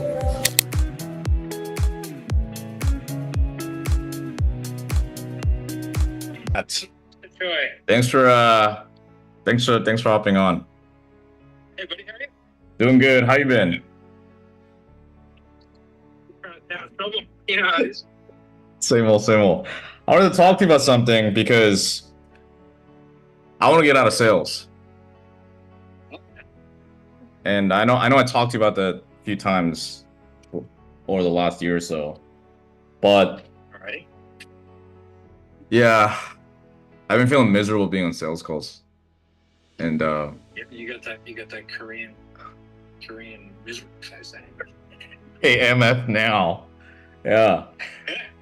But man, because I told you, like, I hate it sounds so fucked up, but I hate talking to people. And I mean, I don't mind socializing with people, like that's fun, but doing that for just like 8-10 hours straight, just talking to people within a sales call, like a follow-up call, I'm like, man, because naturally I gain more energy from being by myself. I'm more like a introverted person, right? I can be extroverted, but generally I'm just like, man, I'd rather just not talk to people. So I think, and it's weird because this year I was off to, yeah, let me switch my thing because in Dubai we don't have so I gotta turn VPN on. All right, cool. So, and it's such an ironic thing because this year, like, I've been off to a good start. Like, I've been making more money first couple of months, but I'm just like, yeah, thank you. But I'm like, man, I want to stop doing this. And I've been wanting to get out of sales for different reasons because, first of all, the time zone is fucking Brutal. in Dubai, yeah. It's just, I know what kind of life I want because I've done your ideal life exercise multiple times. I did it last year, moved to Dubai, which changed my life, and I love being in Dubai. And I did it again, and I know what kind of life that I want. In the video, I told you, I thought I wanted to be like Kobe Bryant. I thought I wanted to be like. So last year, my number one goal was to beat, which is kind of pointless now that I think about it. So I don't even look at the leaderboard these days. I used to look at the leaderboard every single day. It's like, oh, I gotta make this amount of sales to catch up. But now I'm just like, I don't even look at it. And because I know what kind of lifestyle I want now. Like, I want to have a life. And I looked at sales. I looked at it. I tried to, okay, what if I did this? What if I take Aussie calls? What if I did that? I'm just like, oh, it's still not adding up. I can't. It's not going to give me the life that I want. So that's a long story short. But also, it's kind of nerve-wracking. Just, I don't know, being like, hey, I quit, you know? I mean, fuck, man, smart people do well. You know what I mean? It's just kind of the way that it is. Like, I think you do well no matter what you do. Yeah. It's like, what do you want to do? Well, I want to do more, and I thought about that, and I wasn't quite sure. I looked into Airbnb, and then doing Airbnb, but doing it in Dubai, I did the math, and I looked at the business model a lot, but I'm like, man, that's going to take, it's so capital intensive that doesn't make sense for the returns. So I'm like, okay, well, that's kind of out of the picture. So it's got to be something where I got to be de-linked from time zone, and I got to be able to de-link from like just me having to be there all the time for the hours. So I looked at kind of different things. Maybe something like what you were doing, right? Just maybe not at the scale yet. So what I'm trying to do is like, I'm trying to partner up with different influencers or like subject matter experts. So they're good at what they do, but I partner up with them and then I help them set up the back and how to monetize it.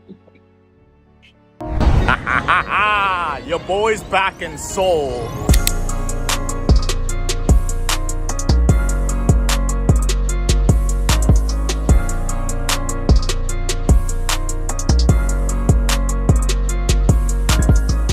There we have it. Packed all my bags and I got my slate with me. All right. Leaving Dubai. Love this fucking apartment, and it's finally come to an end. Next travel plans, I'll be going to Seoul today. I'll be flying, and then from there, I'll be there for about 2 to 4 weeks. After that, depending on my visa situation, I'll be heading to America. After that, then we'll be going to Australia for a sales conference and to meet some of the members at Real Sales System. We're going to be in a fun little workshop there with a very special guest that shall be announced later. So that should be pretty cool. Yo, my apartment gym building is so random. So I just met a dude who's in like the oil trading industry from Korea. He just moved in. And the other day I met a dude from Mongolia who runs a gold mining business in East Africa of all places. And he bought an apartment in this building. And I live in the cheapest room, which is like $6K a month. So I can't even imagine what those guys pay for. So if you put yourself in these kind of environments, open your eyes up a little bit, because I'm just so used to like the info, like $97 a month, like 5K. And you're meeting these kind of people, kind of crazy. It's been a long way. Yo, you look like you're so from Mexico. Look at that fucking flip-flops, fucking shorts. Look, I got tan. What? So we are buying the air mattress because I live in a 1-bedroom apartment. So these guys can just crash on the floor. So June's doing it right now. I'm gonna come next week. All on a budget here. So right now we got some camping supplies, sleeping bags, and air mattress because we're not going camping, but these guys are gonna stay inside my house and they're gonna use the air mattress. Oh, and also if you look at all the shit, like the suitcase and everything, and having my buddy June from Korea and Mexico come here.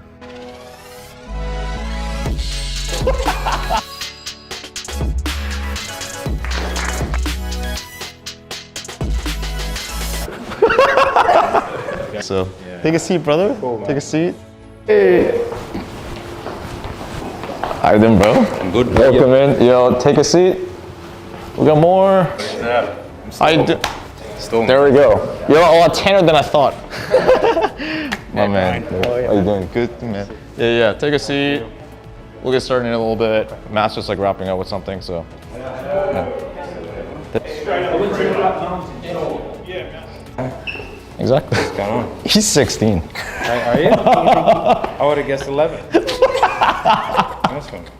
Our genes, Stuck right here. yeah. Matt.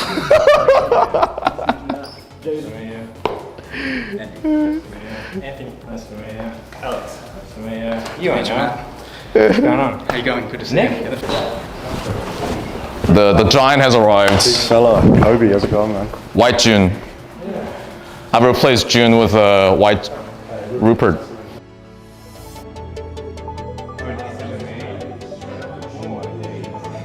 Real Sales System Mastermind. Oh, here we go. Yeah, there we go. Then the guru speech. We got the whiteboard over here. Well, welcome in. Already members, so you're already here. It's very hard to get a hold of this man. He flew in this morning. So as you guys know, Matt doesn't do as much sales training because he's busy running the call center. Yeah, exactly, there we go. So if you acted like you paid $3,000 to $5,000 an hour to be here, then and actually implement the things we're going to talk about, I think you're going to get quite a bit out of his. What do you sell? Marriage offer. What? Marriage offer. Marriage offer. Yeah. Oh, fun. All right, man. How can I help? Yeah, man. Yeah, I'm just, my wife's leaving. Okay, why's that? Mate, I'm not too sure. She just, on Saturday, she just goes, I'm out. Did you see it coming, or is this brand new, like news to you? Brand new. Okay. Never saw it coming out. All right. You think you should have? Mate, I'm doing the right things, you know. I work hard for her. Okay. You know, working long hours to provide for the family. Okay. You know, clean the house. Okay. So yeah, I just don't have no idea. Okay. So walk me through, man. Like, what's been going on? Yeah, so Saturday night, she just goes, I'm out, pack the bags. Okay. Pack the bags, I'm just home with the kids. Okay. So what kind of, besides that happening, like what actually, or was there anything before, or is that the catalyst? Like, how'd you book this call? Yeah, I was just, you know, online, and I was just searching for therapy. Okay. Couples counseling and whatnot, and okay. And what did you see from us that you're like, okay, they might help? You know, you talked about like how therapy is not effective. Okay. You know, we tried that a little bit. Okay. A little bit? Yeah, we've done a couple of sessions. Couple? Like 1, 2, 5, 10? Yeah, like about 5. Okay. How did it go? Yeah. Did you like it? Nah, it's horrible. Why was it horrible? Just always on her side. Well, what outcome do you want? To the casting couch. Mate, it was good, man. You know, Matt Ryder's in Sydney, I'm in Sydney. Get to meet a whole, you know, bunch of people from here. Usually it's always in the US or in the UK, so it's finally get to see someone here. How did you feel about the events? Yeah, very good. Very good. Learned a lot. Good to be surrounded by like-minded individuals, right? Like that's the most important thing. I joined the program about, I would say, 3 months ago or something.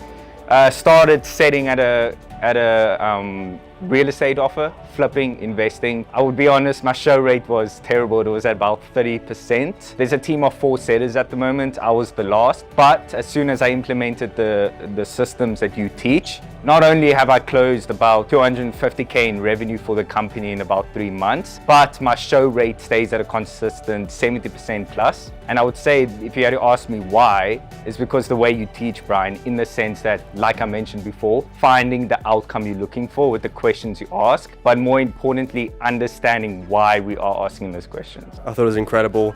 The role plays, having everyone speak to Matt, I thought it was, I thought it was really cool, man. It was it looked like you put together a pretty good event for the first time in Sydney, so well done, man. So what would you say to people that are on the fence of like joining a real sales system? Like, what would you say? I feel like just look yourself in the mirror and ask yourself, can you do this by yourself? If the answer is no, then try find the right help and the right support. And I believe that, you know, real sales system definitely gets you there.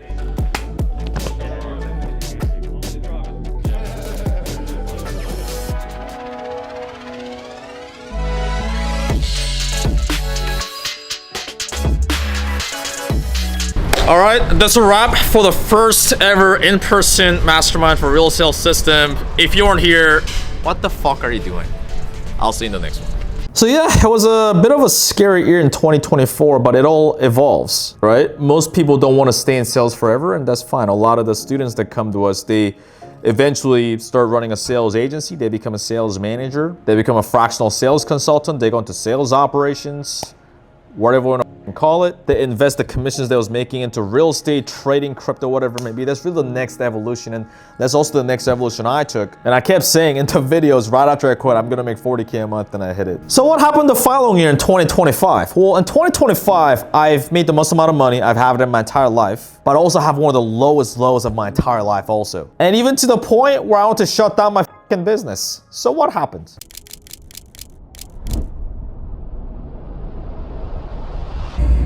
All right, what's going on?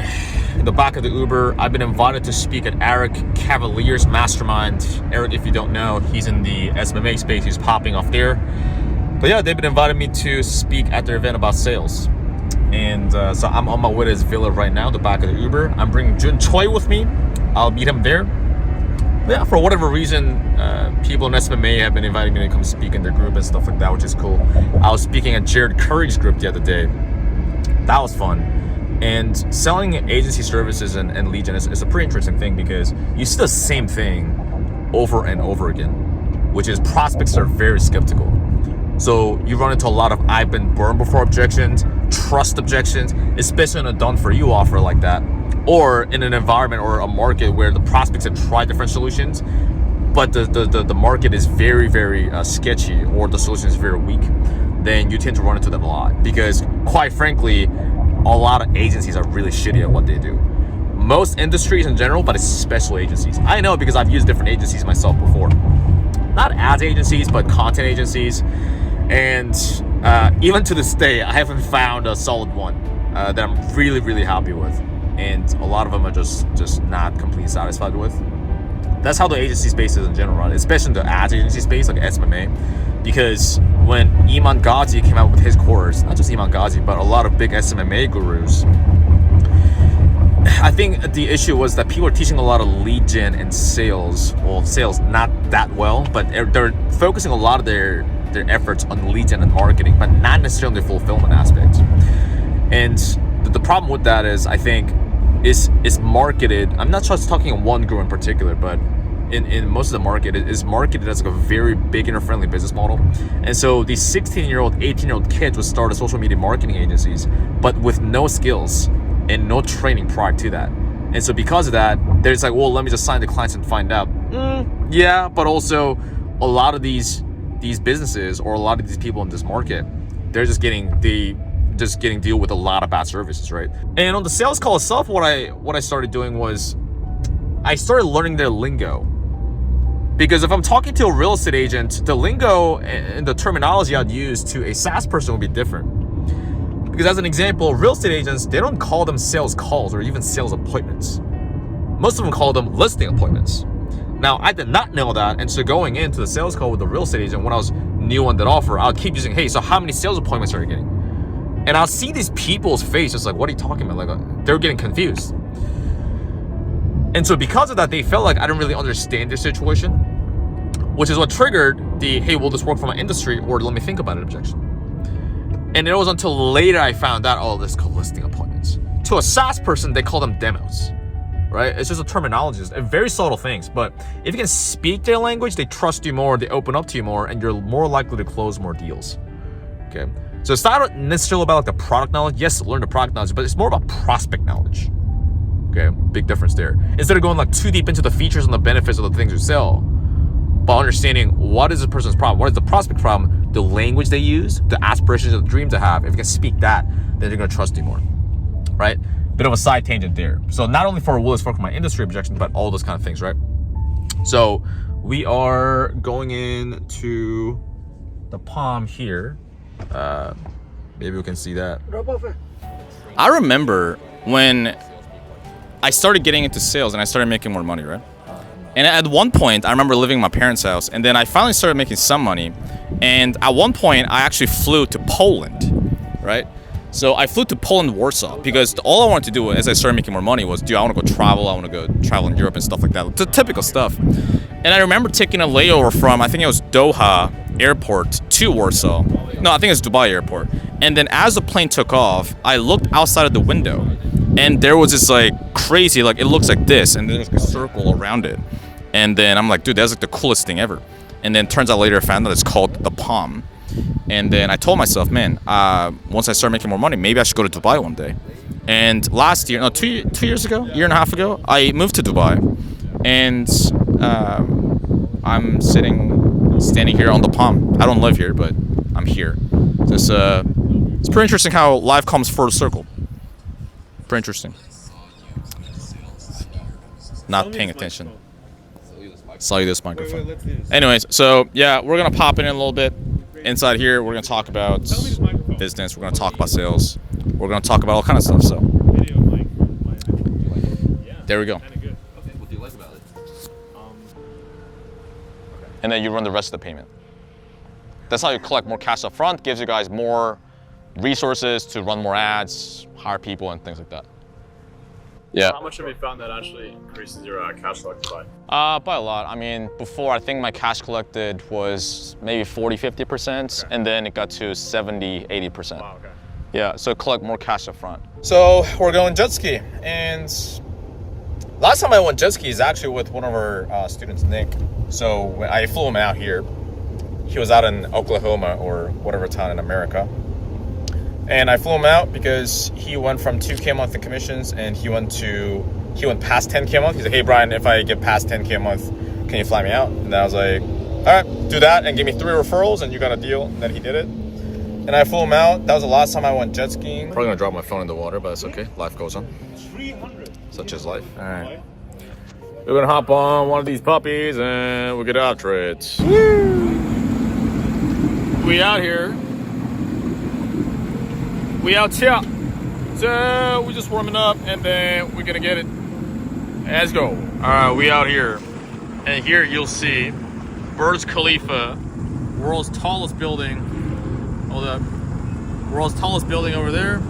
And then the building right next to that, right here, that's Tony Stark's building. I used to live there. And then we out here. We out here. There's Burj Al Arab, world's 7-star hotel.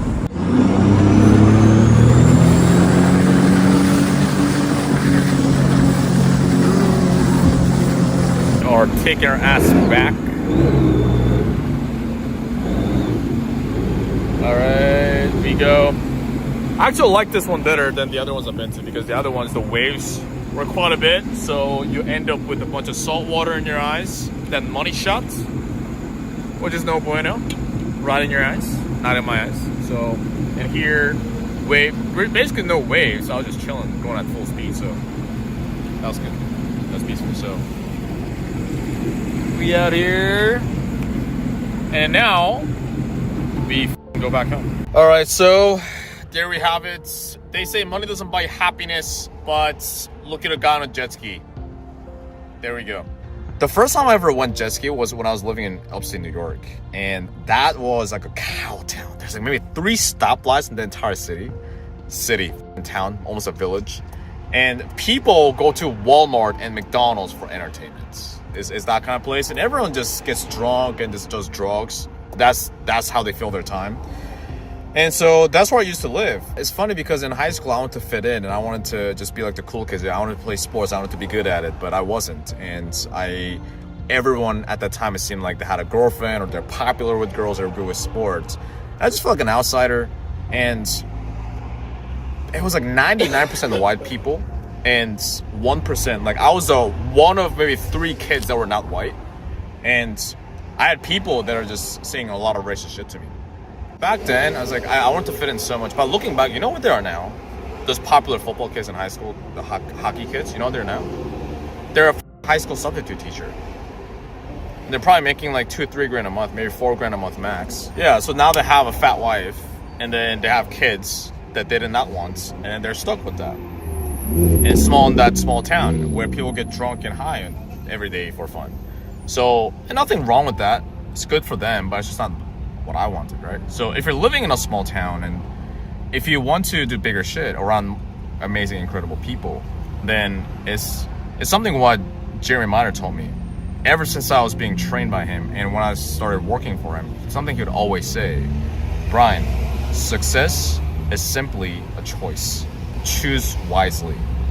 Those are the exact same words when he told me when I first joined the company. And those are the exact same message that he sent me on Slack when I left that company, when I told him I was quitting. All right, it is Sunday, 7:50 p.m. We are actually heading to a dinner that I'm organizing with some business owners here in Dubai. So, heading to the dinner right now. I thought it would be like a chill, I was just gonna invite my friends, but now it's turning out to about 5 to 10 people. Business owners that are doing anywhere between 6 figures a year to 7 figures a year, I believe, multiple 7 figures a year. So just meeting up and just hanging out. So I'll see you there. And by the way, the reason why I'm doing it, because I'd rather stay home and work at this point, but I had some different people that flew into town that are people in Dubai already, and they want to meet up, and I think that's good. But I just like having group gatherings. Instead of meeting each person one by one, I'm like, I'd rather just get everyone in one place and just introduce people to each other. And then, you know, if people make friends from that, people make business out of that, that's fantastic. But I'm just gonna go there. I mean, it's in my building anyway, so.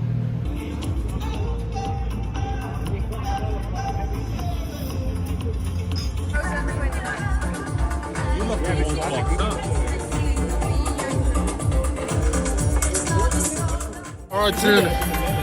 What do you think? What? What do I think? What am I thinking right now?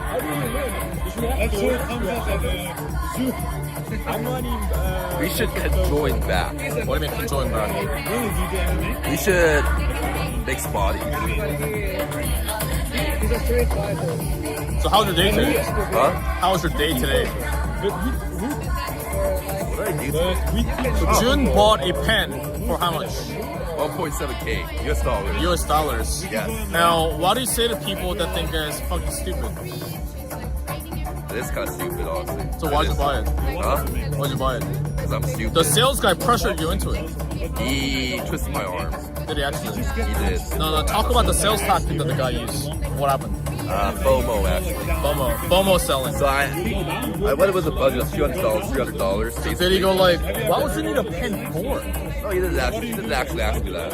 He was like, what type of pen do you like? I was like, I don't know, I just want to see. And then I saw a golden pen on the side. So I was like, okay, I want to see that. And I was like, oh, okay. And I was like asking, oh, what's the price of that? It was like, hey, before you get into that, let's try it out first of all. We won't get into it, let's try it out first of all. I had it in my hand. I was like, this is nice. This is So nice. how would And life then- be different if you had that pen with you? And then what he did was, hey, look at the hand. Look at the pen on my hand, actually. And he was like, yeah, that looks nice, actually. I was like, okay, how much is it? It's like $5,900 dirham. 5,900 dirham. And I was like, okay. Which is about 1.5k USD. 1.5k USD. Yeah, 1.7. The pound was $200. So I was like, fuck. Anyways, I was like, oh shit. And then he was like, how often do you buy a pen? I was like, I don't know, like, not often. Also, once in a lifetime type of thing. Once in a lifetime type of thing. YOLO. I was like, well, I mean, by the way, well, and then he asked me out. He did ask me, well, what is the pen for? I was like, YouTube. It's golden, brother. Gold is not trendy. Gold is not trendy. Gold is not trendy? No, gold is not trendy because it's like, it's classic, it's eye-catching, and you need more colors in your video. Not some black or white blend shit, but something that eye-catches your eyes. I was like, imagine how much money, in my mind I was like, imagine how much money I would make actually with YouTube. Let's go for it. Yeah, that's the paper. So how do you feel your subscribers would perceive you? If you ask that, you would have launched the sale even earlier. We start from zero, and you also start from zero. And I want to know about your little story. Tell it for the people for the Netherlands. We're gonna make this clip for the Netherlands, and we want to know, Brian, who are you, and what do you think of things doing now? Well, Brian Choi, I was the number 2 closer for a guy named Jeremy Minor. So Jeremy runs a company called 7Million, which is at the moment the largest B2C sales training company in the world. And when I first started in sales, I thought I would be quite good at it because I'm like, it's just talking to people. It's easy. And I go in and I pretty much get destroyed. I go in and I just get hit with a bunch of, hey, let me think about it, a bunch of objections. I was like, fuck, man, it's a lot harder than I thought. And I'm in my parents' house. I'm like, I want to get out of my parents' house. I want out there to travel the world. I want to be out there in Dubai, Miami, and Europe. I want a nice apartment. I want a nice house. And I'm here making 2K a month. That was my first month in sales. And then I said, fuck, I need to figure this shit out. So I invested in different sales trainings, worked my ass off, and then I went from 2K a month in my first month. My next month I did 8.3, 8.4K USD a month in commissions. And then after that, when I first started out, I was number 23 out of 25 at a company on the leaderboard. And then the next month I went to number 3. At that point, I was recruited by, at that point, the best sales agency in the space. It's called Sales Sniper. So Sales Sniper, they do sales for Russell Brunson, ClickFunnels, Bradley, Ryan Serhant, Vince Del Monte, all those kind of people. And I was recruited there. And for a new company, I became number 1 out of 4 closers, and I was outselling the other 3 closers combined by myself in my first month. And then after that, I was recruited to 7th level. And there, I had the least sales experience. I became number 2 out of about 20 different closers at that point. So my first full year in sales, I made about $228,000 US in commissions. Crazy, bro. My highest month was $36K a month. And I don't particularly consider myself the best at sales, but what I did do was I had processes in place. So I had processes for increasing my show up rate. I had processes for upselling and doing follow-ups, and mainly I worked my ass off. That's like Jeremy. So that's how I outsold pretty much everyone who had 5 years or 10 years of sales experience on the best sales team. Bro, you tell about your story, but we go back about your story. You tell me you're starting for almost 2 years now. But what is the reason that you grow up and pushing yourself? What is the reason that you start to going into the sales? Yeah, good question. I mean, so when I first started in sales, I was in Korea and I was taking sales calls in US time zone. So it's on the opposite side of the world. What that means was that I was taking sales calls waking up at 3 in the morning. And I did that 5-6 days out of the week. And when I moved to Dubai, it was from 4 p.m. to 1 a.m. And On the weekends, I was taking sales calls, and I was practicing every day. While all the other reps on my team, whenever they got a no-show, they was watching YouTube videos. I was calling them leads. And the reason why is because I really wanted to get good. Because here's the thing, once you get the 10K a month, you take care of all the basic needs, right? You can live on your own, you can get a nice apartment, you can go now to nice restaurants, you can travel here and there a bit. You don't need to make more, right? But the reason why I wanted to become the best on the best sales team on the entire planet was because I wanted to climb that fucking mountain. I wanted to conquer. And why is because, I mean, this is me opening up a little bit, but when I was growing up playing sports, I wasn't that good at it. So growing up, I didn't feel like I was good at anything. And I hated that feeling because my friends and I were on a basketball team. I was on the bench, not playing. And my friends were starting, they were good. So whenever we go out, they were the ones getting the recognition and the attention. The girls were going up to them, it's all a good game, and I was on the side just by myself. And so when I got into sales, there's other reasons too. I just wanted to be the best. So when I got into sales, I told myself, dude, I'm gonna get really fucking good at this. So that's why once I got the 10K a month, I wanted to get to 20. Once I got to 20, I wanted to get to 30. And I wanted to keep going. That's what made me stay up until 3 in the morning. That's what made me stay up at 4 in the morning. Because that's when I fucking get good. I gotta prove to myself, not even to other people, but to myself. Can I do it? How far can I go? That's it. Bro, it's so beautiful, bro. But what you literally say, it's you in your childhood, you heard a lot about the pain, and now you're gonna switch the pain with your skill. And what you do is you had in childhood where you're sitting on the bench and you thought, fuck, why am I not good in sports? Why am I not good in making contact with girls? And now you are literally have one skill, sales, making training again, over again, and now you are so good in sales that you can outreach every girl that you want, every networking that you want, but also that you have making money with your own business. Is that correct? Yep.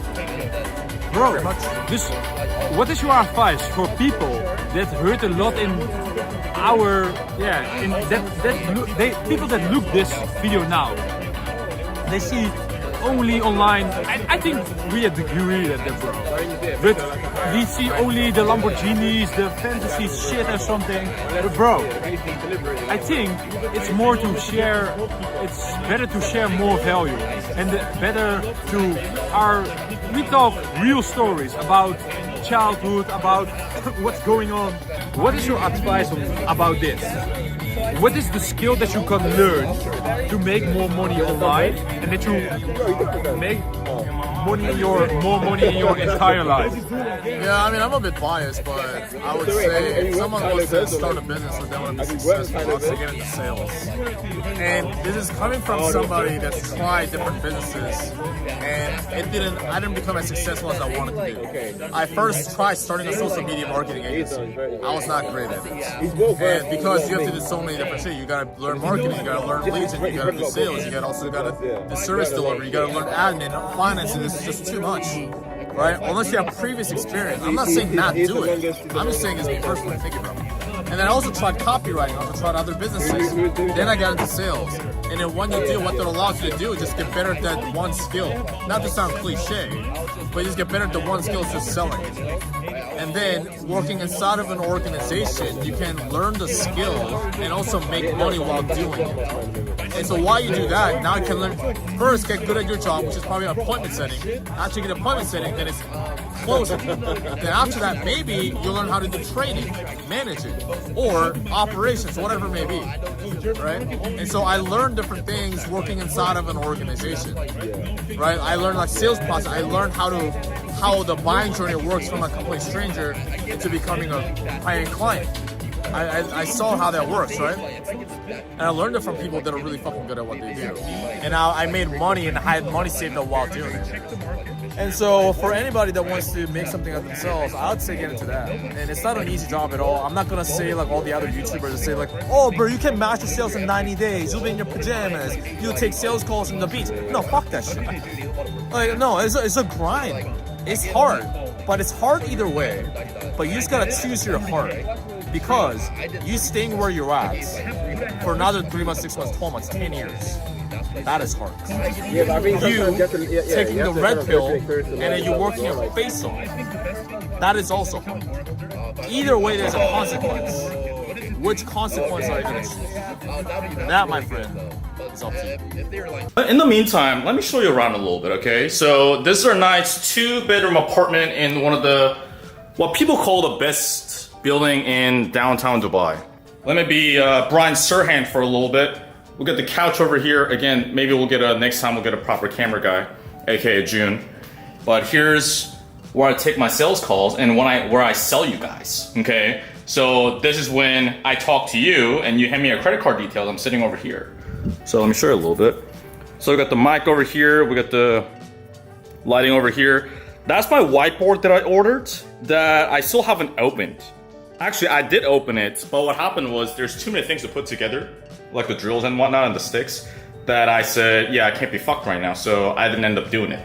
Here's the only physical book I have. The only reason why I have this is because a gift from my former boss, Matt Ryder, who's the former CEO of 7th Level, now the CEO of Dialer.io. I'm always impressed with how you show up, how dedicated you are, and out of all the reps, you remind me the most of Anthony Fazzari, and that's a big compliment. It is a big compliment. This book helped me understand why people do things. Enjoy.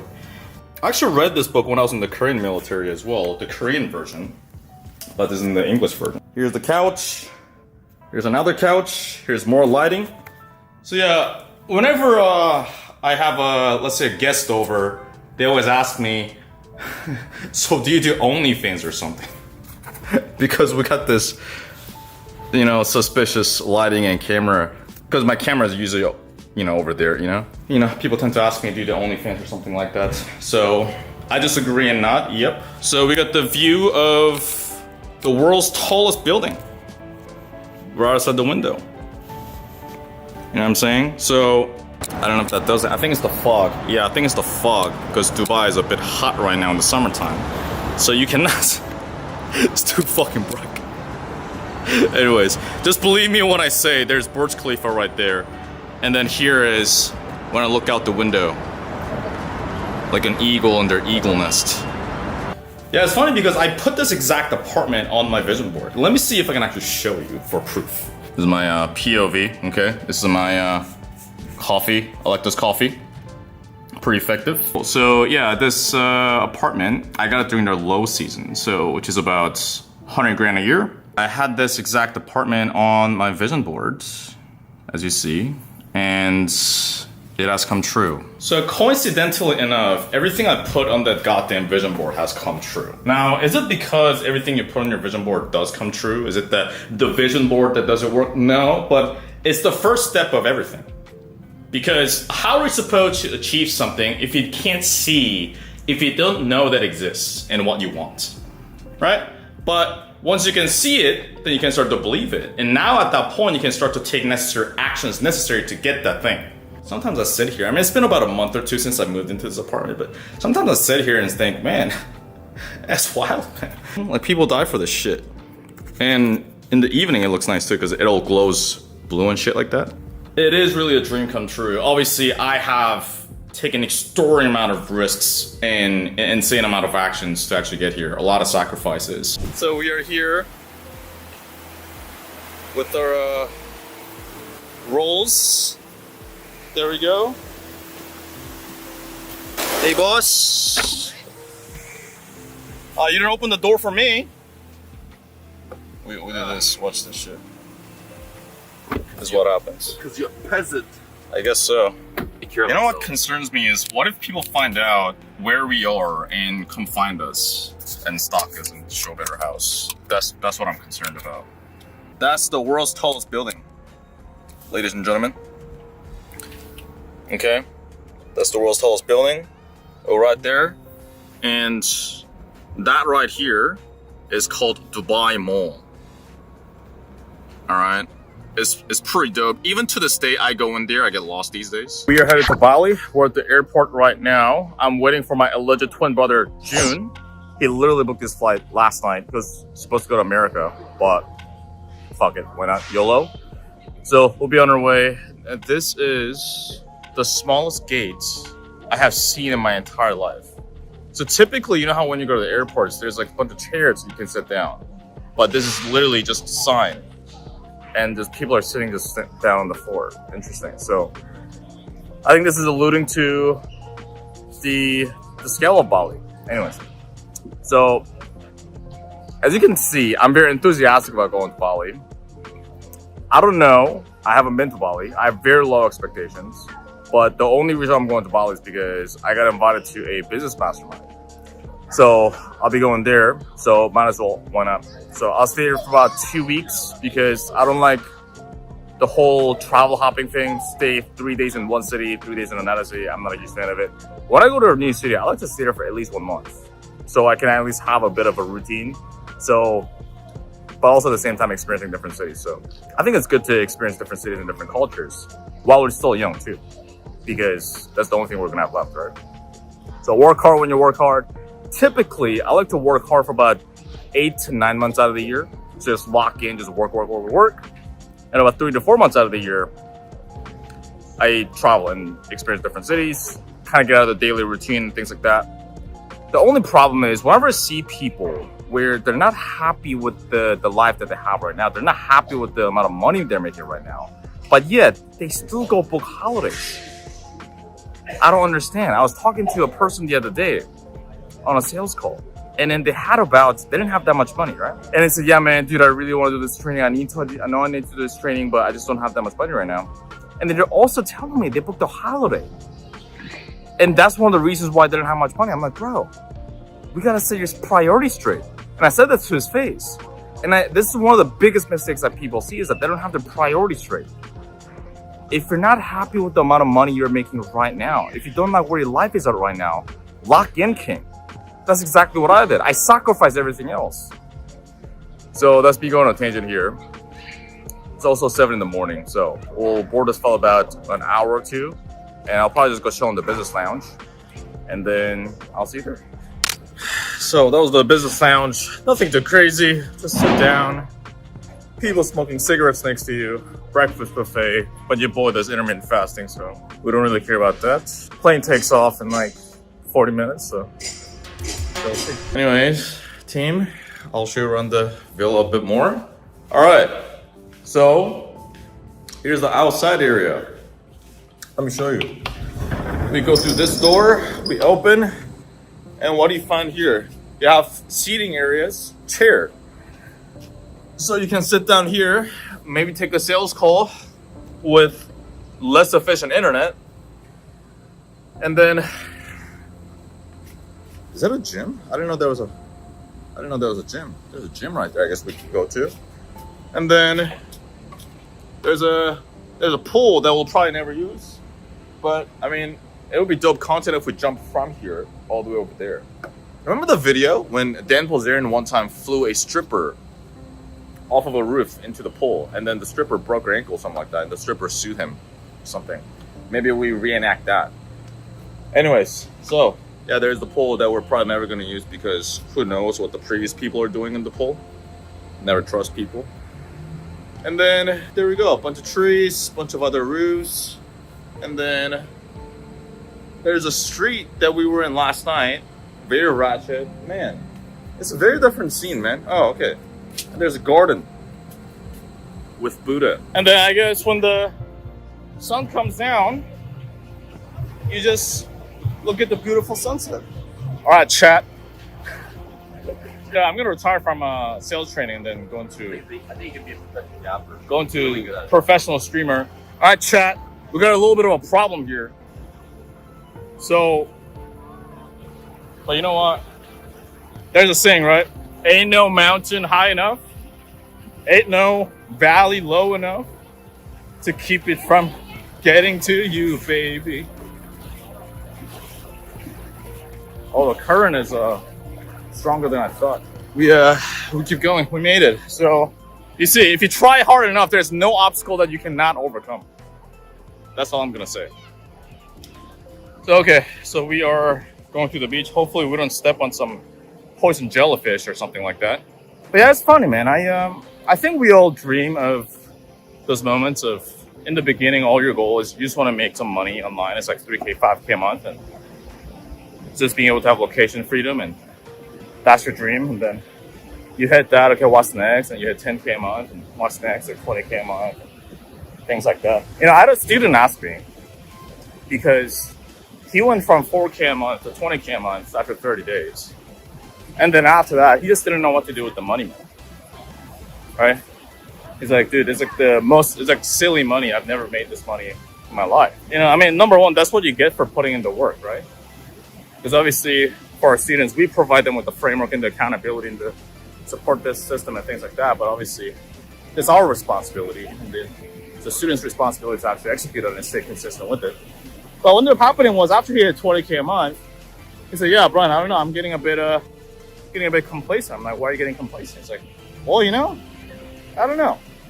And that's typically what happens whenever you hit your highest month.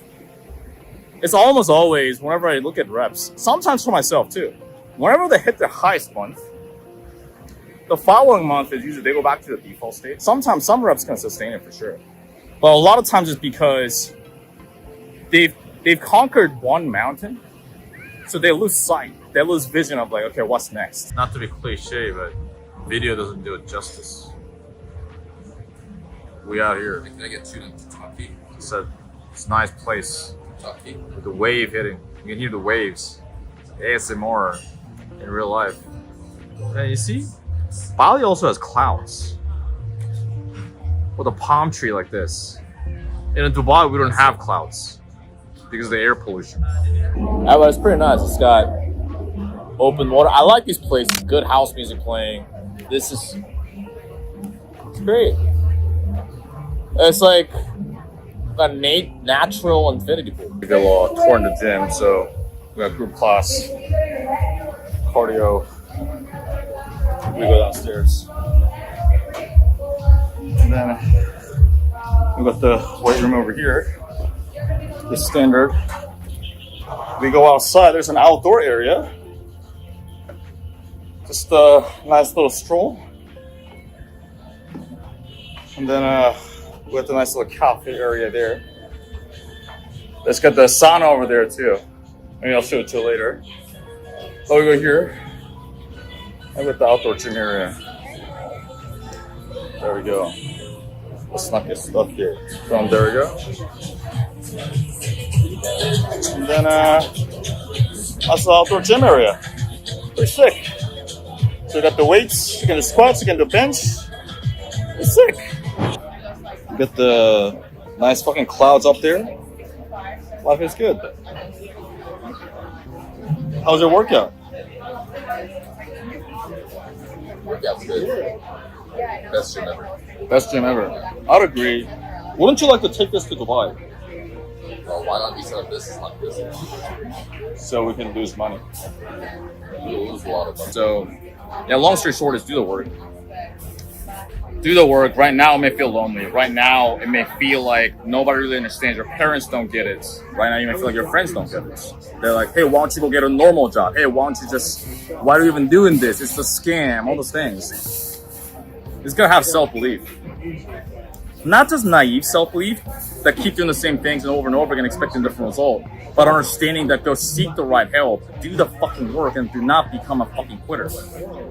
And have delusional self-belief that given the right help, I will figure this out. You just gotta have that. And your internal dialogue needs to be louder than all the external forces that's going on. Like, you may not be making much money right now. You may not be where you wanna be. Whether that means 5 grand a month or 10 grand a month, 20 grand a month, doesn't fucking matter where you wanna go. But you gotta sit down and not throw in the towel. Because at the end of the day, so Hermosi said too, I cannot lose if I do not quit. Same thing with me too. At this point, I've invested over $250,000 in different coaches, courses, and masterminds. I keep learning, keep leveling up, stacking the skills. Because the world can take away anything. The world can strip away your offer. The world can strip away the money in your bank account. The world can strip away anything. But they cannot take away your skill set. They cannot take away your character, which is the most important thing. So get outside of your comfort zone, move with urgency, just keep getting after it. Even if it feels lonely right now, is a short-term sacrifice for a long-term gain. If you do not make the short-term sacrifice right now, you're gonna pay long-term, and it's gonna be a lot more painful. It's the same thing what you tell to your prospects. And sales is a mirror, as we all know. So we gotta master ourselves. We gotta lead ourselves and hold ourselves to a higher standard. That way we can hold prospects, clients, people in our life to a higher standard as well. I'm gonna show you what money does for you. So look over here. That is economy class. You see all those people. Okay? Now, this is sky priority. Okay? Nobody there. So I'm saying this is what money does for you. I'm not trying to be pretentious, but do you value your time? Do you not want to deal with bullshit you don't want to deal with? This is what money does for you, right? I'm just saying, I haven't even arrived. The next level is flying private, right? Then I don't have to deal with any of this airport bullshit. But I told myself when I want to make more money, I told myself that I'm gonna make more money, so I don't have to deal with bullshit I don't want to deal with. And so work hard, lock in. This is what money does for you. So we just boarded the plane. We're here. June, what's your thoughts? It's good. Oh yeah, enthusiasm for once. Dude, like, I mean, think about it. Came from nothing to now. We had something. Let's not be dramatic. We had something. One person, no, but it's not always just one person making it. It's like we both kind of do this together, you know. So it's good. Beautiful. Yeah, wild. Do you remember the days? That's what I said. Our life wasn't that bad. I'm trying to get into character and then talk about background music right now. Very emotional. It's like you see in this like animes, like I'm trying to get into characters. Like, Jin, do you remember the days when we were in the hood? And Because we both start. Dude, let's not be dramatic. We had something. We had a fucking roof over our head. But yes, I do remember the days when we were making $2,000 a month, and we would meet up for hamburger pretty much every weekend, and all we would talk about is sales, making money. You know what happened? June's last 2 ex-girlfriends got jealous because each time we meet up, all we would talk about is sales. Like, we could not shut the fuck up about sales and how to make more money. How do we figure this shit out? Like, the girl would try to, hey guys, like, we should, go here and, we should go to traveling Europe, da da da. And then we're like, okay, cool. So the building the urgency, what happened with the prospect? Like, that's all we did. And we sit down for fucking hours, like 5 hours, 6 hours. And that's only thing, like, the topic would go somewhere else, like talk about stupid shit. We'd always come back to sales and like, how do we make money? Only thing we'll talk about. Only thing.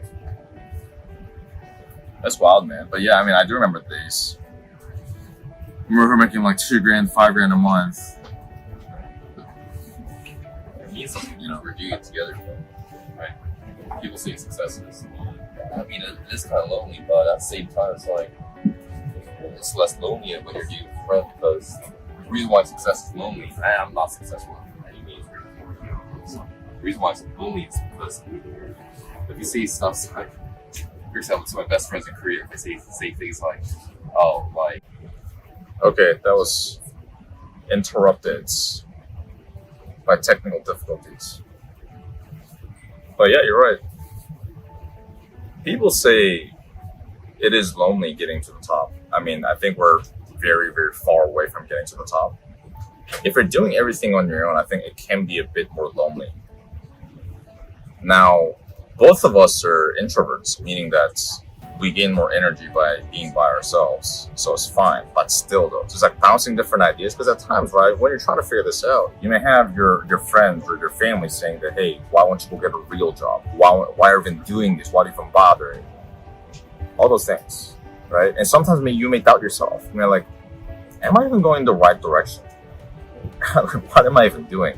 Why do I even bother?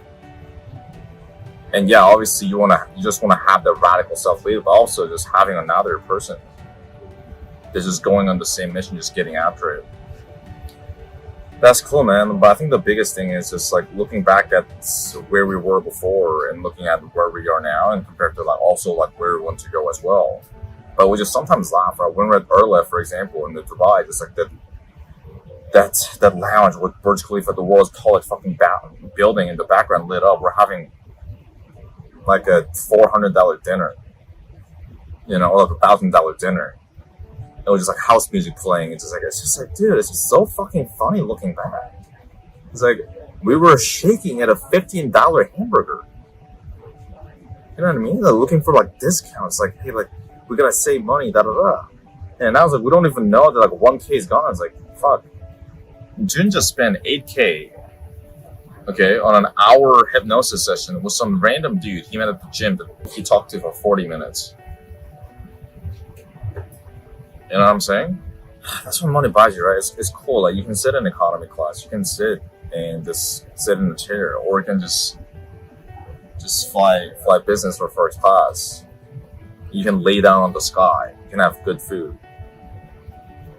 You know, you can have people just coming by and like serving you champagne. Neither of us don't give a fuck about champagne. But yeah, man, it's just cool.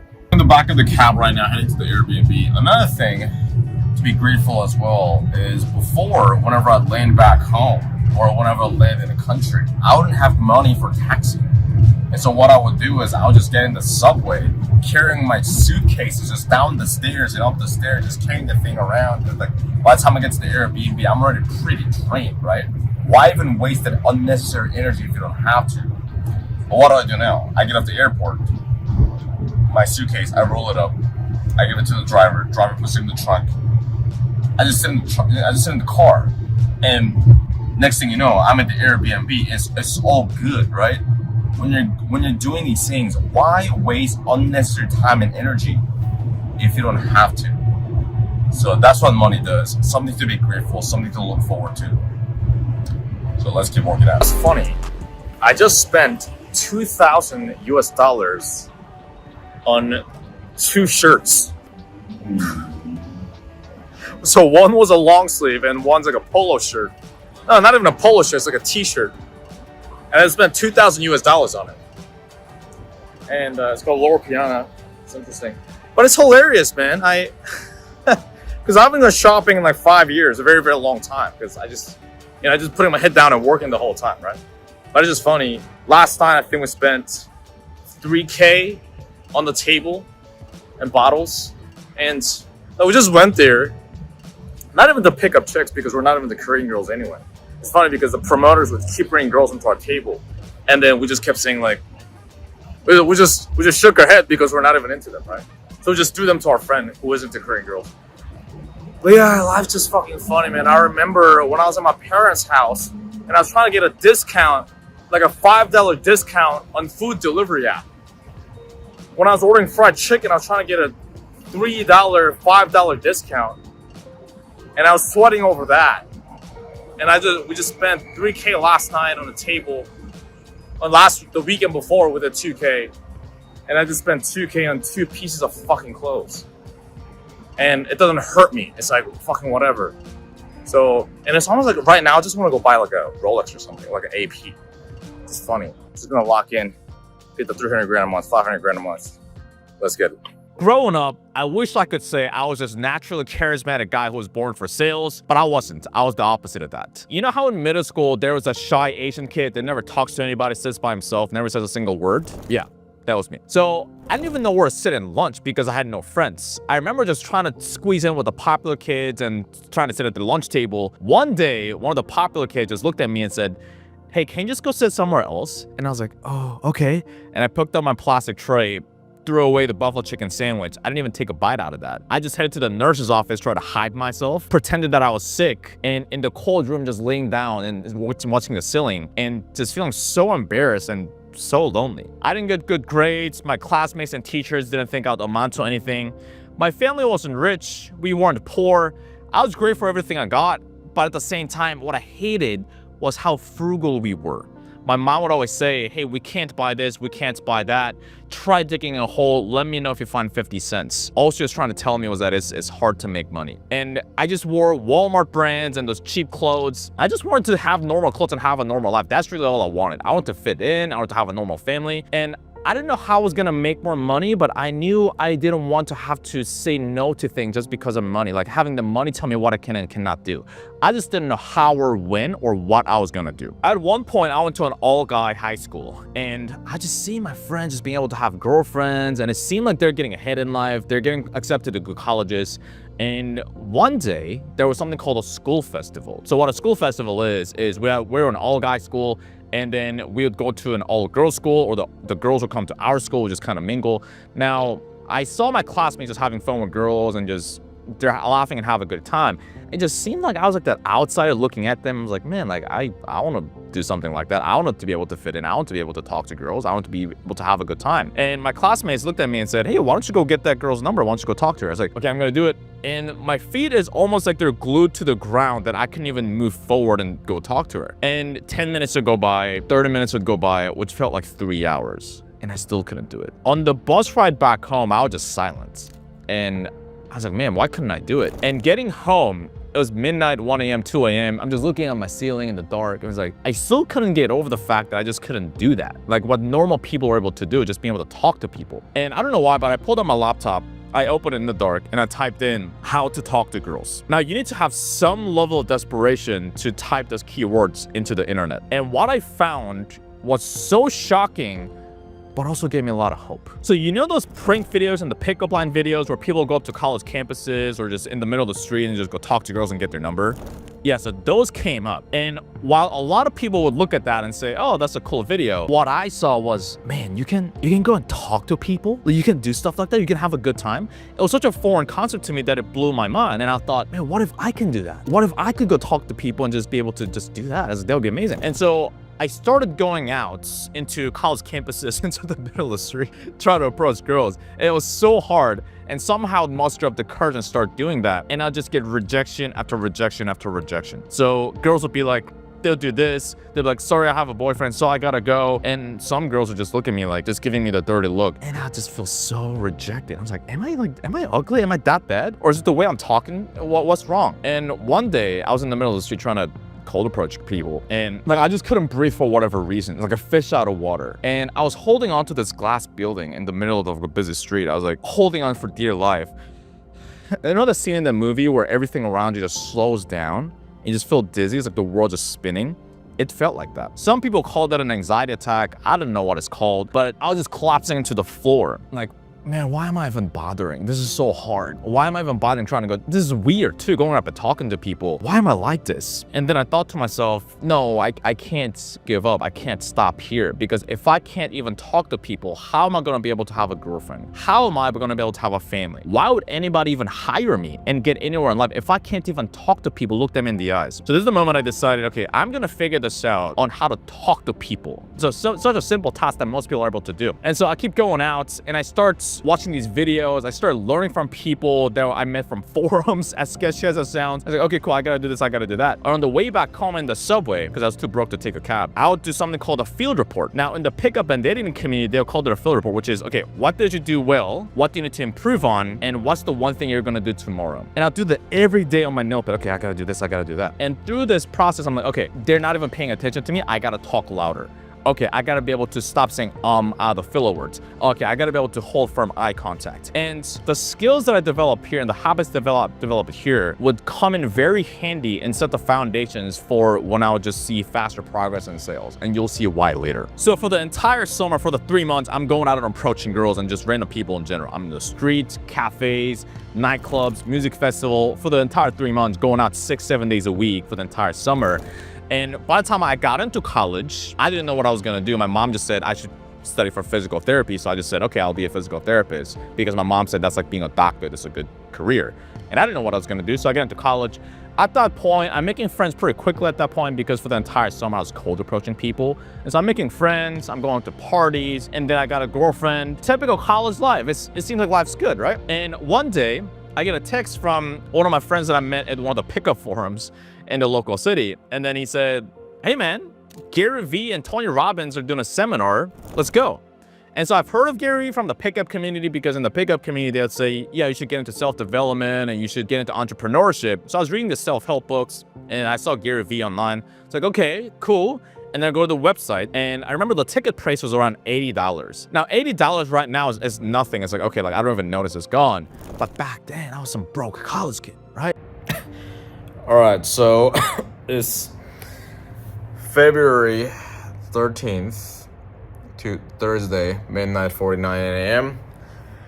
I'm just laying down on my couch right now, and I'm feeling quite fried. Let me put it this way. Last week, we had our highest month in our business. We collected about 33K in cash. And that's great. I think I hopped on 11 sales calls that showed up, and I closed 8 of them. And that's good. However, this week I'm feeling the aftermath of that, which is we brought on new students, and pretty much I've been running 12 to 13 hour days, Monday to Friday, and then about, I think, 8 hour days on Saturdays and Sundays. And some people look at that and say, oh, that's not really sustainable. And I know. And because I'm in that season right now where I'm just pushing and getting after it. And I'm starting to feel the effects of that where, you know, because I've been going to bed at like, 1 a.m., 2 a.m. And I'm pretty much working right before then, which is, I know it's not good for getting good quality sleep, which is what I advise our students not to do. But either way, yeah, it's been feeling that, man. It's 12 to 13 hour days, and then I'm pretty much doing everything. We brought on a setter, so they've been, I offloaded some of that appointment setting part, and that's good. But besides that, I'm doing everything else, right? Sales calls, I'm doing the delivery, I'm doing the ops, the operations, I'm building the products. I'm managing the setter, I'm training the setter, I'm managing our content team, I'm pretty much my biggest bottleneck, pretty much. So it's not sustainable because I'm literally, I think yesterday or Monday, whenever it was, I was on back-to-back calls for literal 12 hours in a row, right? Not working for 12 hours in a row, no, on calls for 12 hours in a row, plus work outside of that too. So, not complaining. It's it's a good position to be in. I got a fucking roof, and then I got my I'm out here in Dubai, which is good. It's just that problems never go away. It's just the quality of the problems you have increase. So, but yeah, I'm starting to feel the effects of that. So that's my biggest bottleneck. And so my next hire will be either an executive assistant or someone in the student success department. Because right now I'm spending about 20 to 25 hours a week in fulfillment. So if I free up, I don't think I will free up 100% from that, the entire 25 hours a week, although that would be great. But the goal is to shave off maybe 10 to 15 hours a week of that. And then free myself up to either do deep work to move the business forward and or hop on sales calls. Because right now I'm the best person suited to do sales calls. Not because I'm so great, but because I'm the business owner, right? And that's what I've been doing. I've been in sales for the last 3 years or so. So that's the goal. So that'll probably be the next hire, someone in the student success department and or an executive assistant. And then after that, the hire after that will probably be a closer. Man, I don't know who I'm gonna hire as my closer, man. I'm already so fucking picky. For my setter, I picked them out of 90 applicants, right? So it was a 90-to-1 competition ratio. And for the closer, man, I'll be so fucking picky.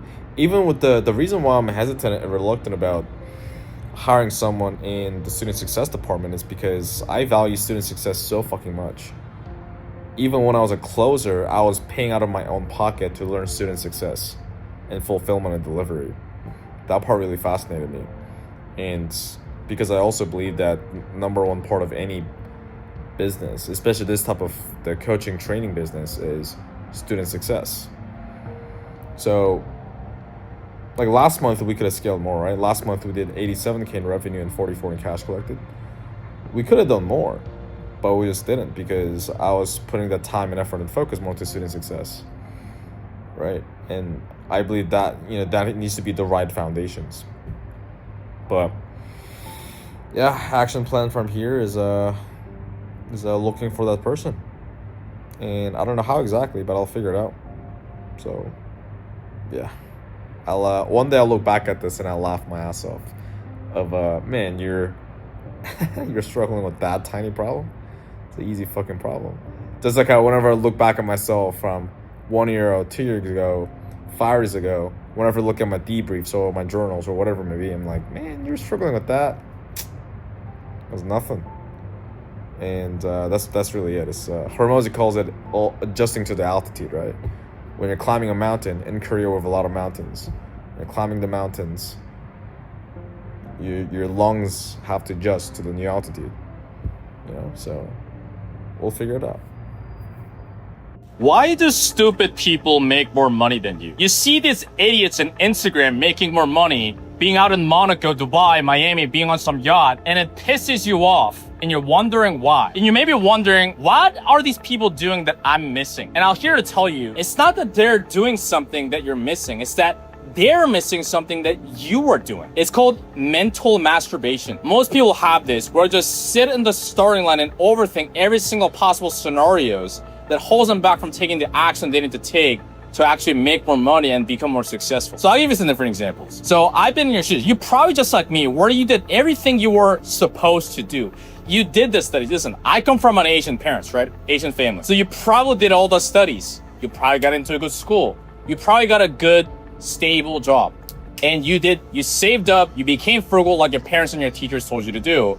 But where did that bring you? I mean, listen, you may have a good job in other people's standards, but ultimately you might have found yourself just like me, where you don't have the freedom that you want. You look around and you realize, like, man, I still can't buy a house. I still can travel to wherever I want, whenever I want, with whoever I want. I still can't give back to my parents the way I wanted to. Because, I mean, is your job gonna give you that freedom? Maybe 50 years from now, when you're old and gray, I mean, let's hope that your parents are still around. Probably not, right? But these idiots, what they're doing is that they're not second guessing themselves, because at this point, you already know that you need to get a high income skill to make more money. What's it like to make more money? Sometimes people ask me this question because they see me getting to 20K to 30K a month as a high ticket closer. I make more money than that now. And it may be hard for you to see, right? You can see other people online making money, being out in yacht in Greece and being in Miami and doing all this crazy stuff. But you like to think that you can do it, but sometimes it's just hard for you to see and believe until you can actually experience it, right? So I'll tell you from someone who's already, I guess, gotten out of that well, almost like a frog in a well, right? And tell you what it's like. So if you're like me, you've done all the things that you're probably supposed to do. You studied hard and you've gotten to a good school. You saved up, you became frugal. You know, I come from Asian background, so I'm from Korea. So my parents would always drill into me, hey, Brian, try digging a hole in the ground. Let me know if you find 50 cents. What she's trying to say to me is that it's hard to make money and that money is scarce. And for some reason, I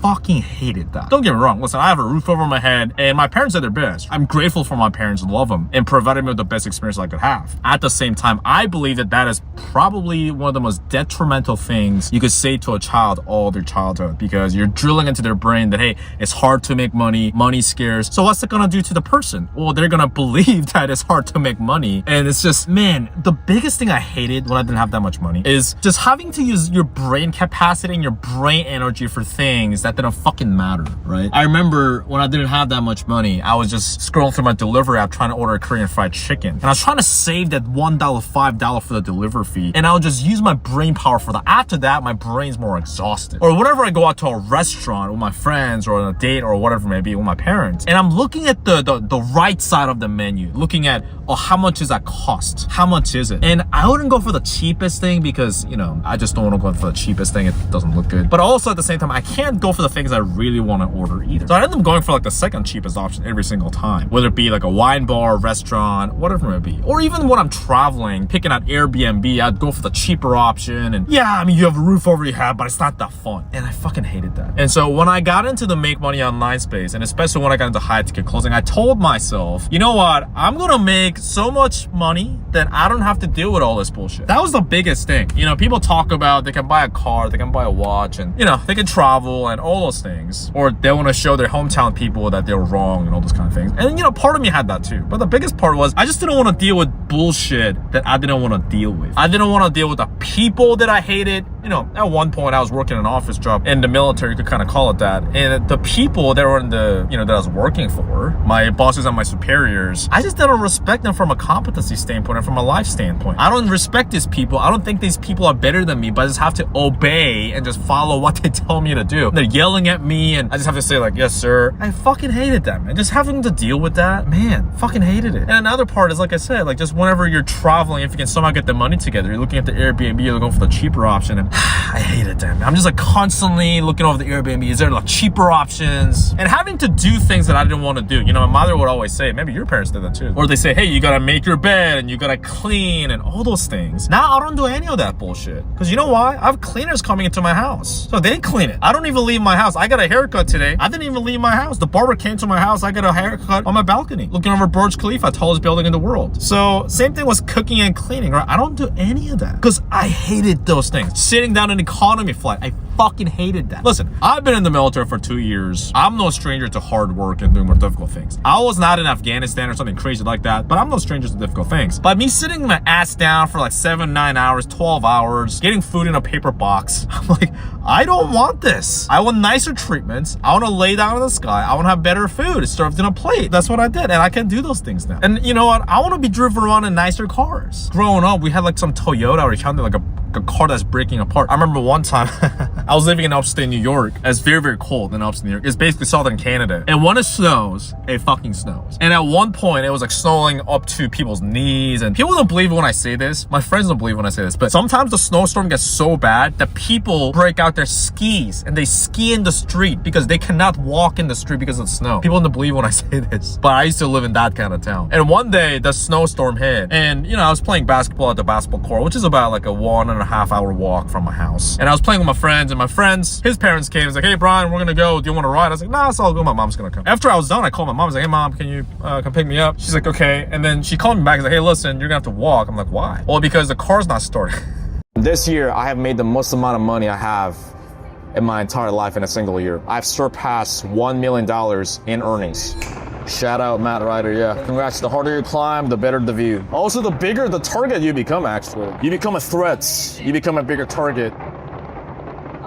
And people try to take you down. People making up lies about you. People definitely made lies about me this year. As a bigger of a target I became, bigger of a threat I became. That's okay. People don't try to do that with irrelevant people, so it is what it is. And I must say, it is truly a blessing to be able to see this from our balcony. Truly a blessing to be able to see this from our balcony. Man. You know, a lot of people fly 14 hours just to see this.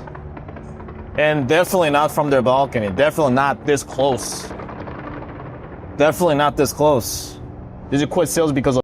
That's one of the people that made up lies about me. I did not quit sales because of... If I really quit sales because of... Why didn't I just go to a different company and keep selling there? Like, that makes zero sense. I cannot believe the whole year is fucking gone. And I don't say this to like flex. I was reflecting back on this year. Like if you haven't yet, I highly invite you to do that too. Look back at the year, what went well, what worked well, what I'm gonna double down on, what am I gonna improve on, what am I gonna stop doing. And one of the things I hated doing this year was like a lifestyle flexing. I hate doing that. You know, I know I'm like on my balcony like showing this, but I just want to share this moment with you, you know what I'm saying? And sometimes like I kind of do have to in a way to show you what's possible, right? But you know me, if you watch my YouTube, I'm not much of like a lifestyle flexer. I'm not a huge fan of that, you know? Maybe next day you'll see me in a bunch of cars and shit like that, but I'm more of a tactician, you know? I like to more break things down in terms of data and like what works, and here's the step-by-step tactics, and that's what people enjoy from our licensing program, Real Sales System, the most whenever sales reps come to us and want to get to 10K, 20K, 30K a month. No income claims. I'm not saying you're going to get there. I'm just saying historically our members come to us for that. But yeah, one of the biggest things that people appreciate about a program is the fact that there's like no fluff. That's what people, everybody says that. right? Because maybe they've gone through some course where there's like 500 pre-recorded videos and it takes the guru maybe 50 minutes to finally get to the fucking point to do, like, how do I do this shit? In terms of finding a role and how to close those deals better. And our program, you know, is like very straight to the point. You know me, I don't like doing small talk. I kind of do it these days because that's just the culture of Western humans, right? But yeah, I just like to get to the fucking point. That's what I do. But from time to time, I also kind of almost it's my duty to show you what's possible on the other end as well. I do have to show you what's possible on the other end, because if not, like, what's the whole point, right? If we're walking and if we're just sprinting through a dark tunnel, it's cold, there's like water puddles everywhere, and there's like wild animals out to fucking kill you, you're starving, you're tired, at least have an image of what's on the other end of the tunnel. Otherwise, it's just so like, you're like, when is this even worth it for me? And so I do show you from time to time what's on the other end of the tunnel.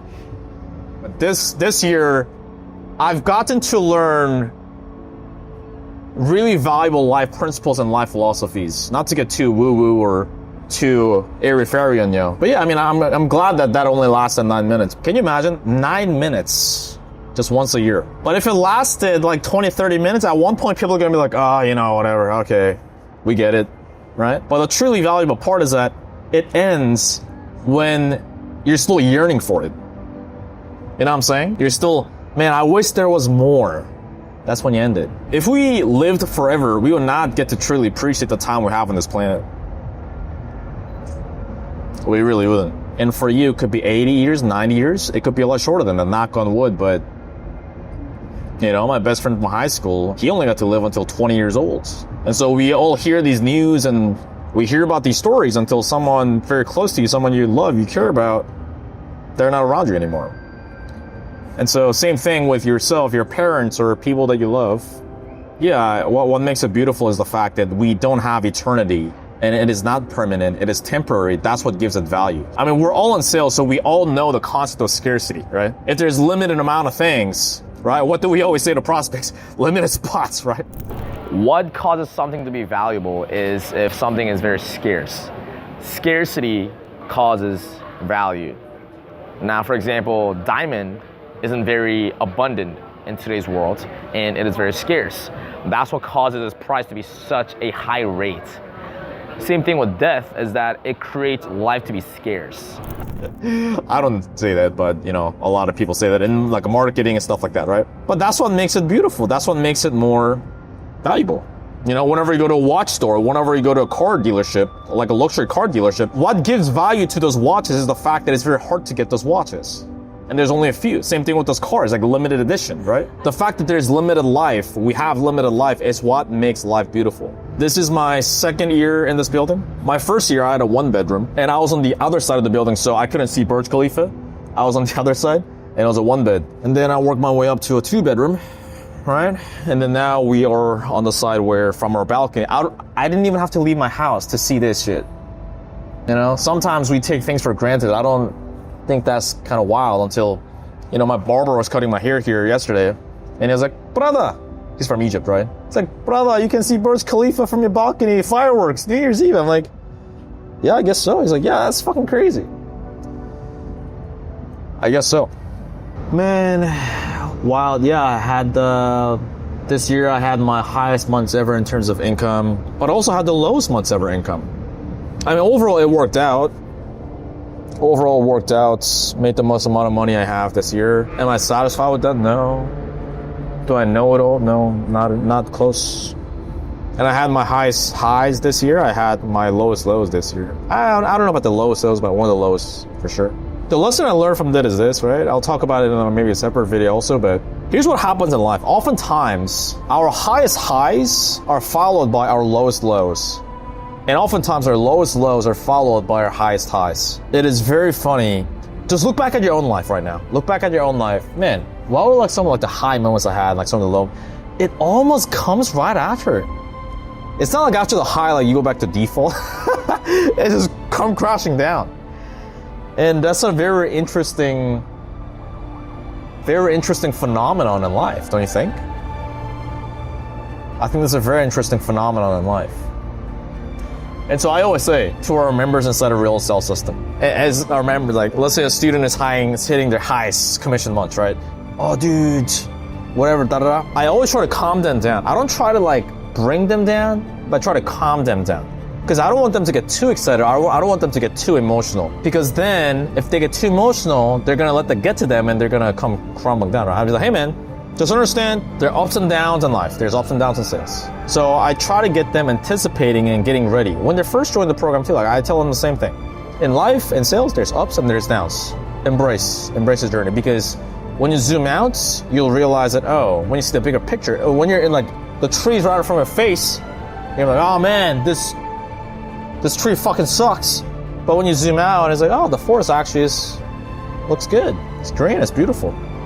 So if you're going through a high right now, good, like use that momentum, ride that momentum, juice the fuck out of it. Milk that fuck out of that fucking momentum dry. But don't be surprised when you hit a low. It's like, oh, you know what, whatever.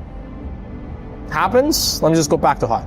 And also, when you're at your lowest low, don't quit. Don't quit.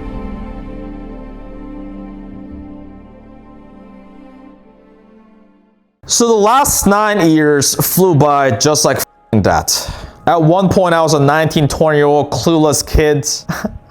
I'm damn near going to my 30s now. A lot of ups, a lot of downs, repeat, anything in between. Taking risk after risk after risk, dropping 5 grand here, 30 grand here, 40 grand here, to the point where people think I'm fucking insane, moving across the country to the Middle East, South America, Europe, Asia. I mean, I've gotten numb to this point. I'd say definitely the life I live is not a normal life, but if I wanted a normal life, I would have stayed in school 9 years ago. I would have listened to my parents. But definitely would not be sitting here talking to you about this and sharing all these stories, that's for fucking sure. And guess what? There'll be more ups, there'll be more downs. But isn't that the beautiful part about the human experience? Isn't that what makes it fun? You can write your movie script however the you want. You are the movie director of your own life. So we'll see what the next year has in store for us. And I'm sure you'll see how that episode turns out sooner or later.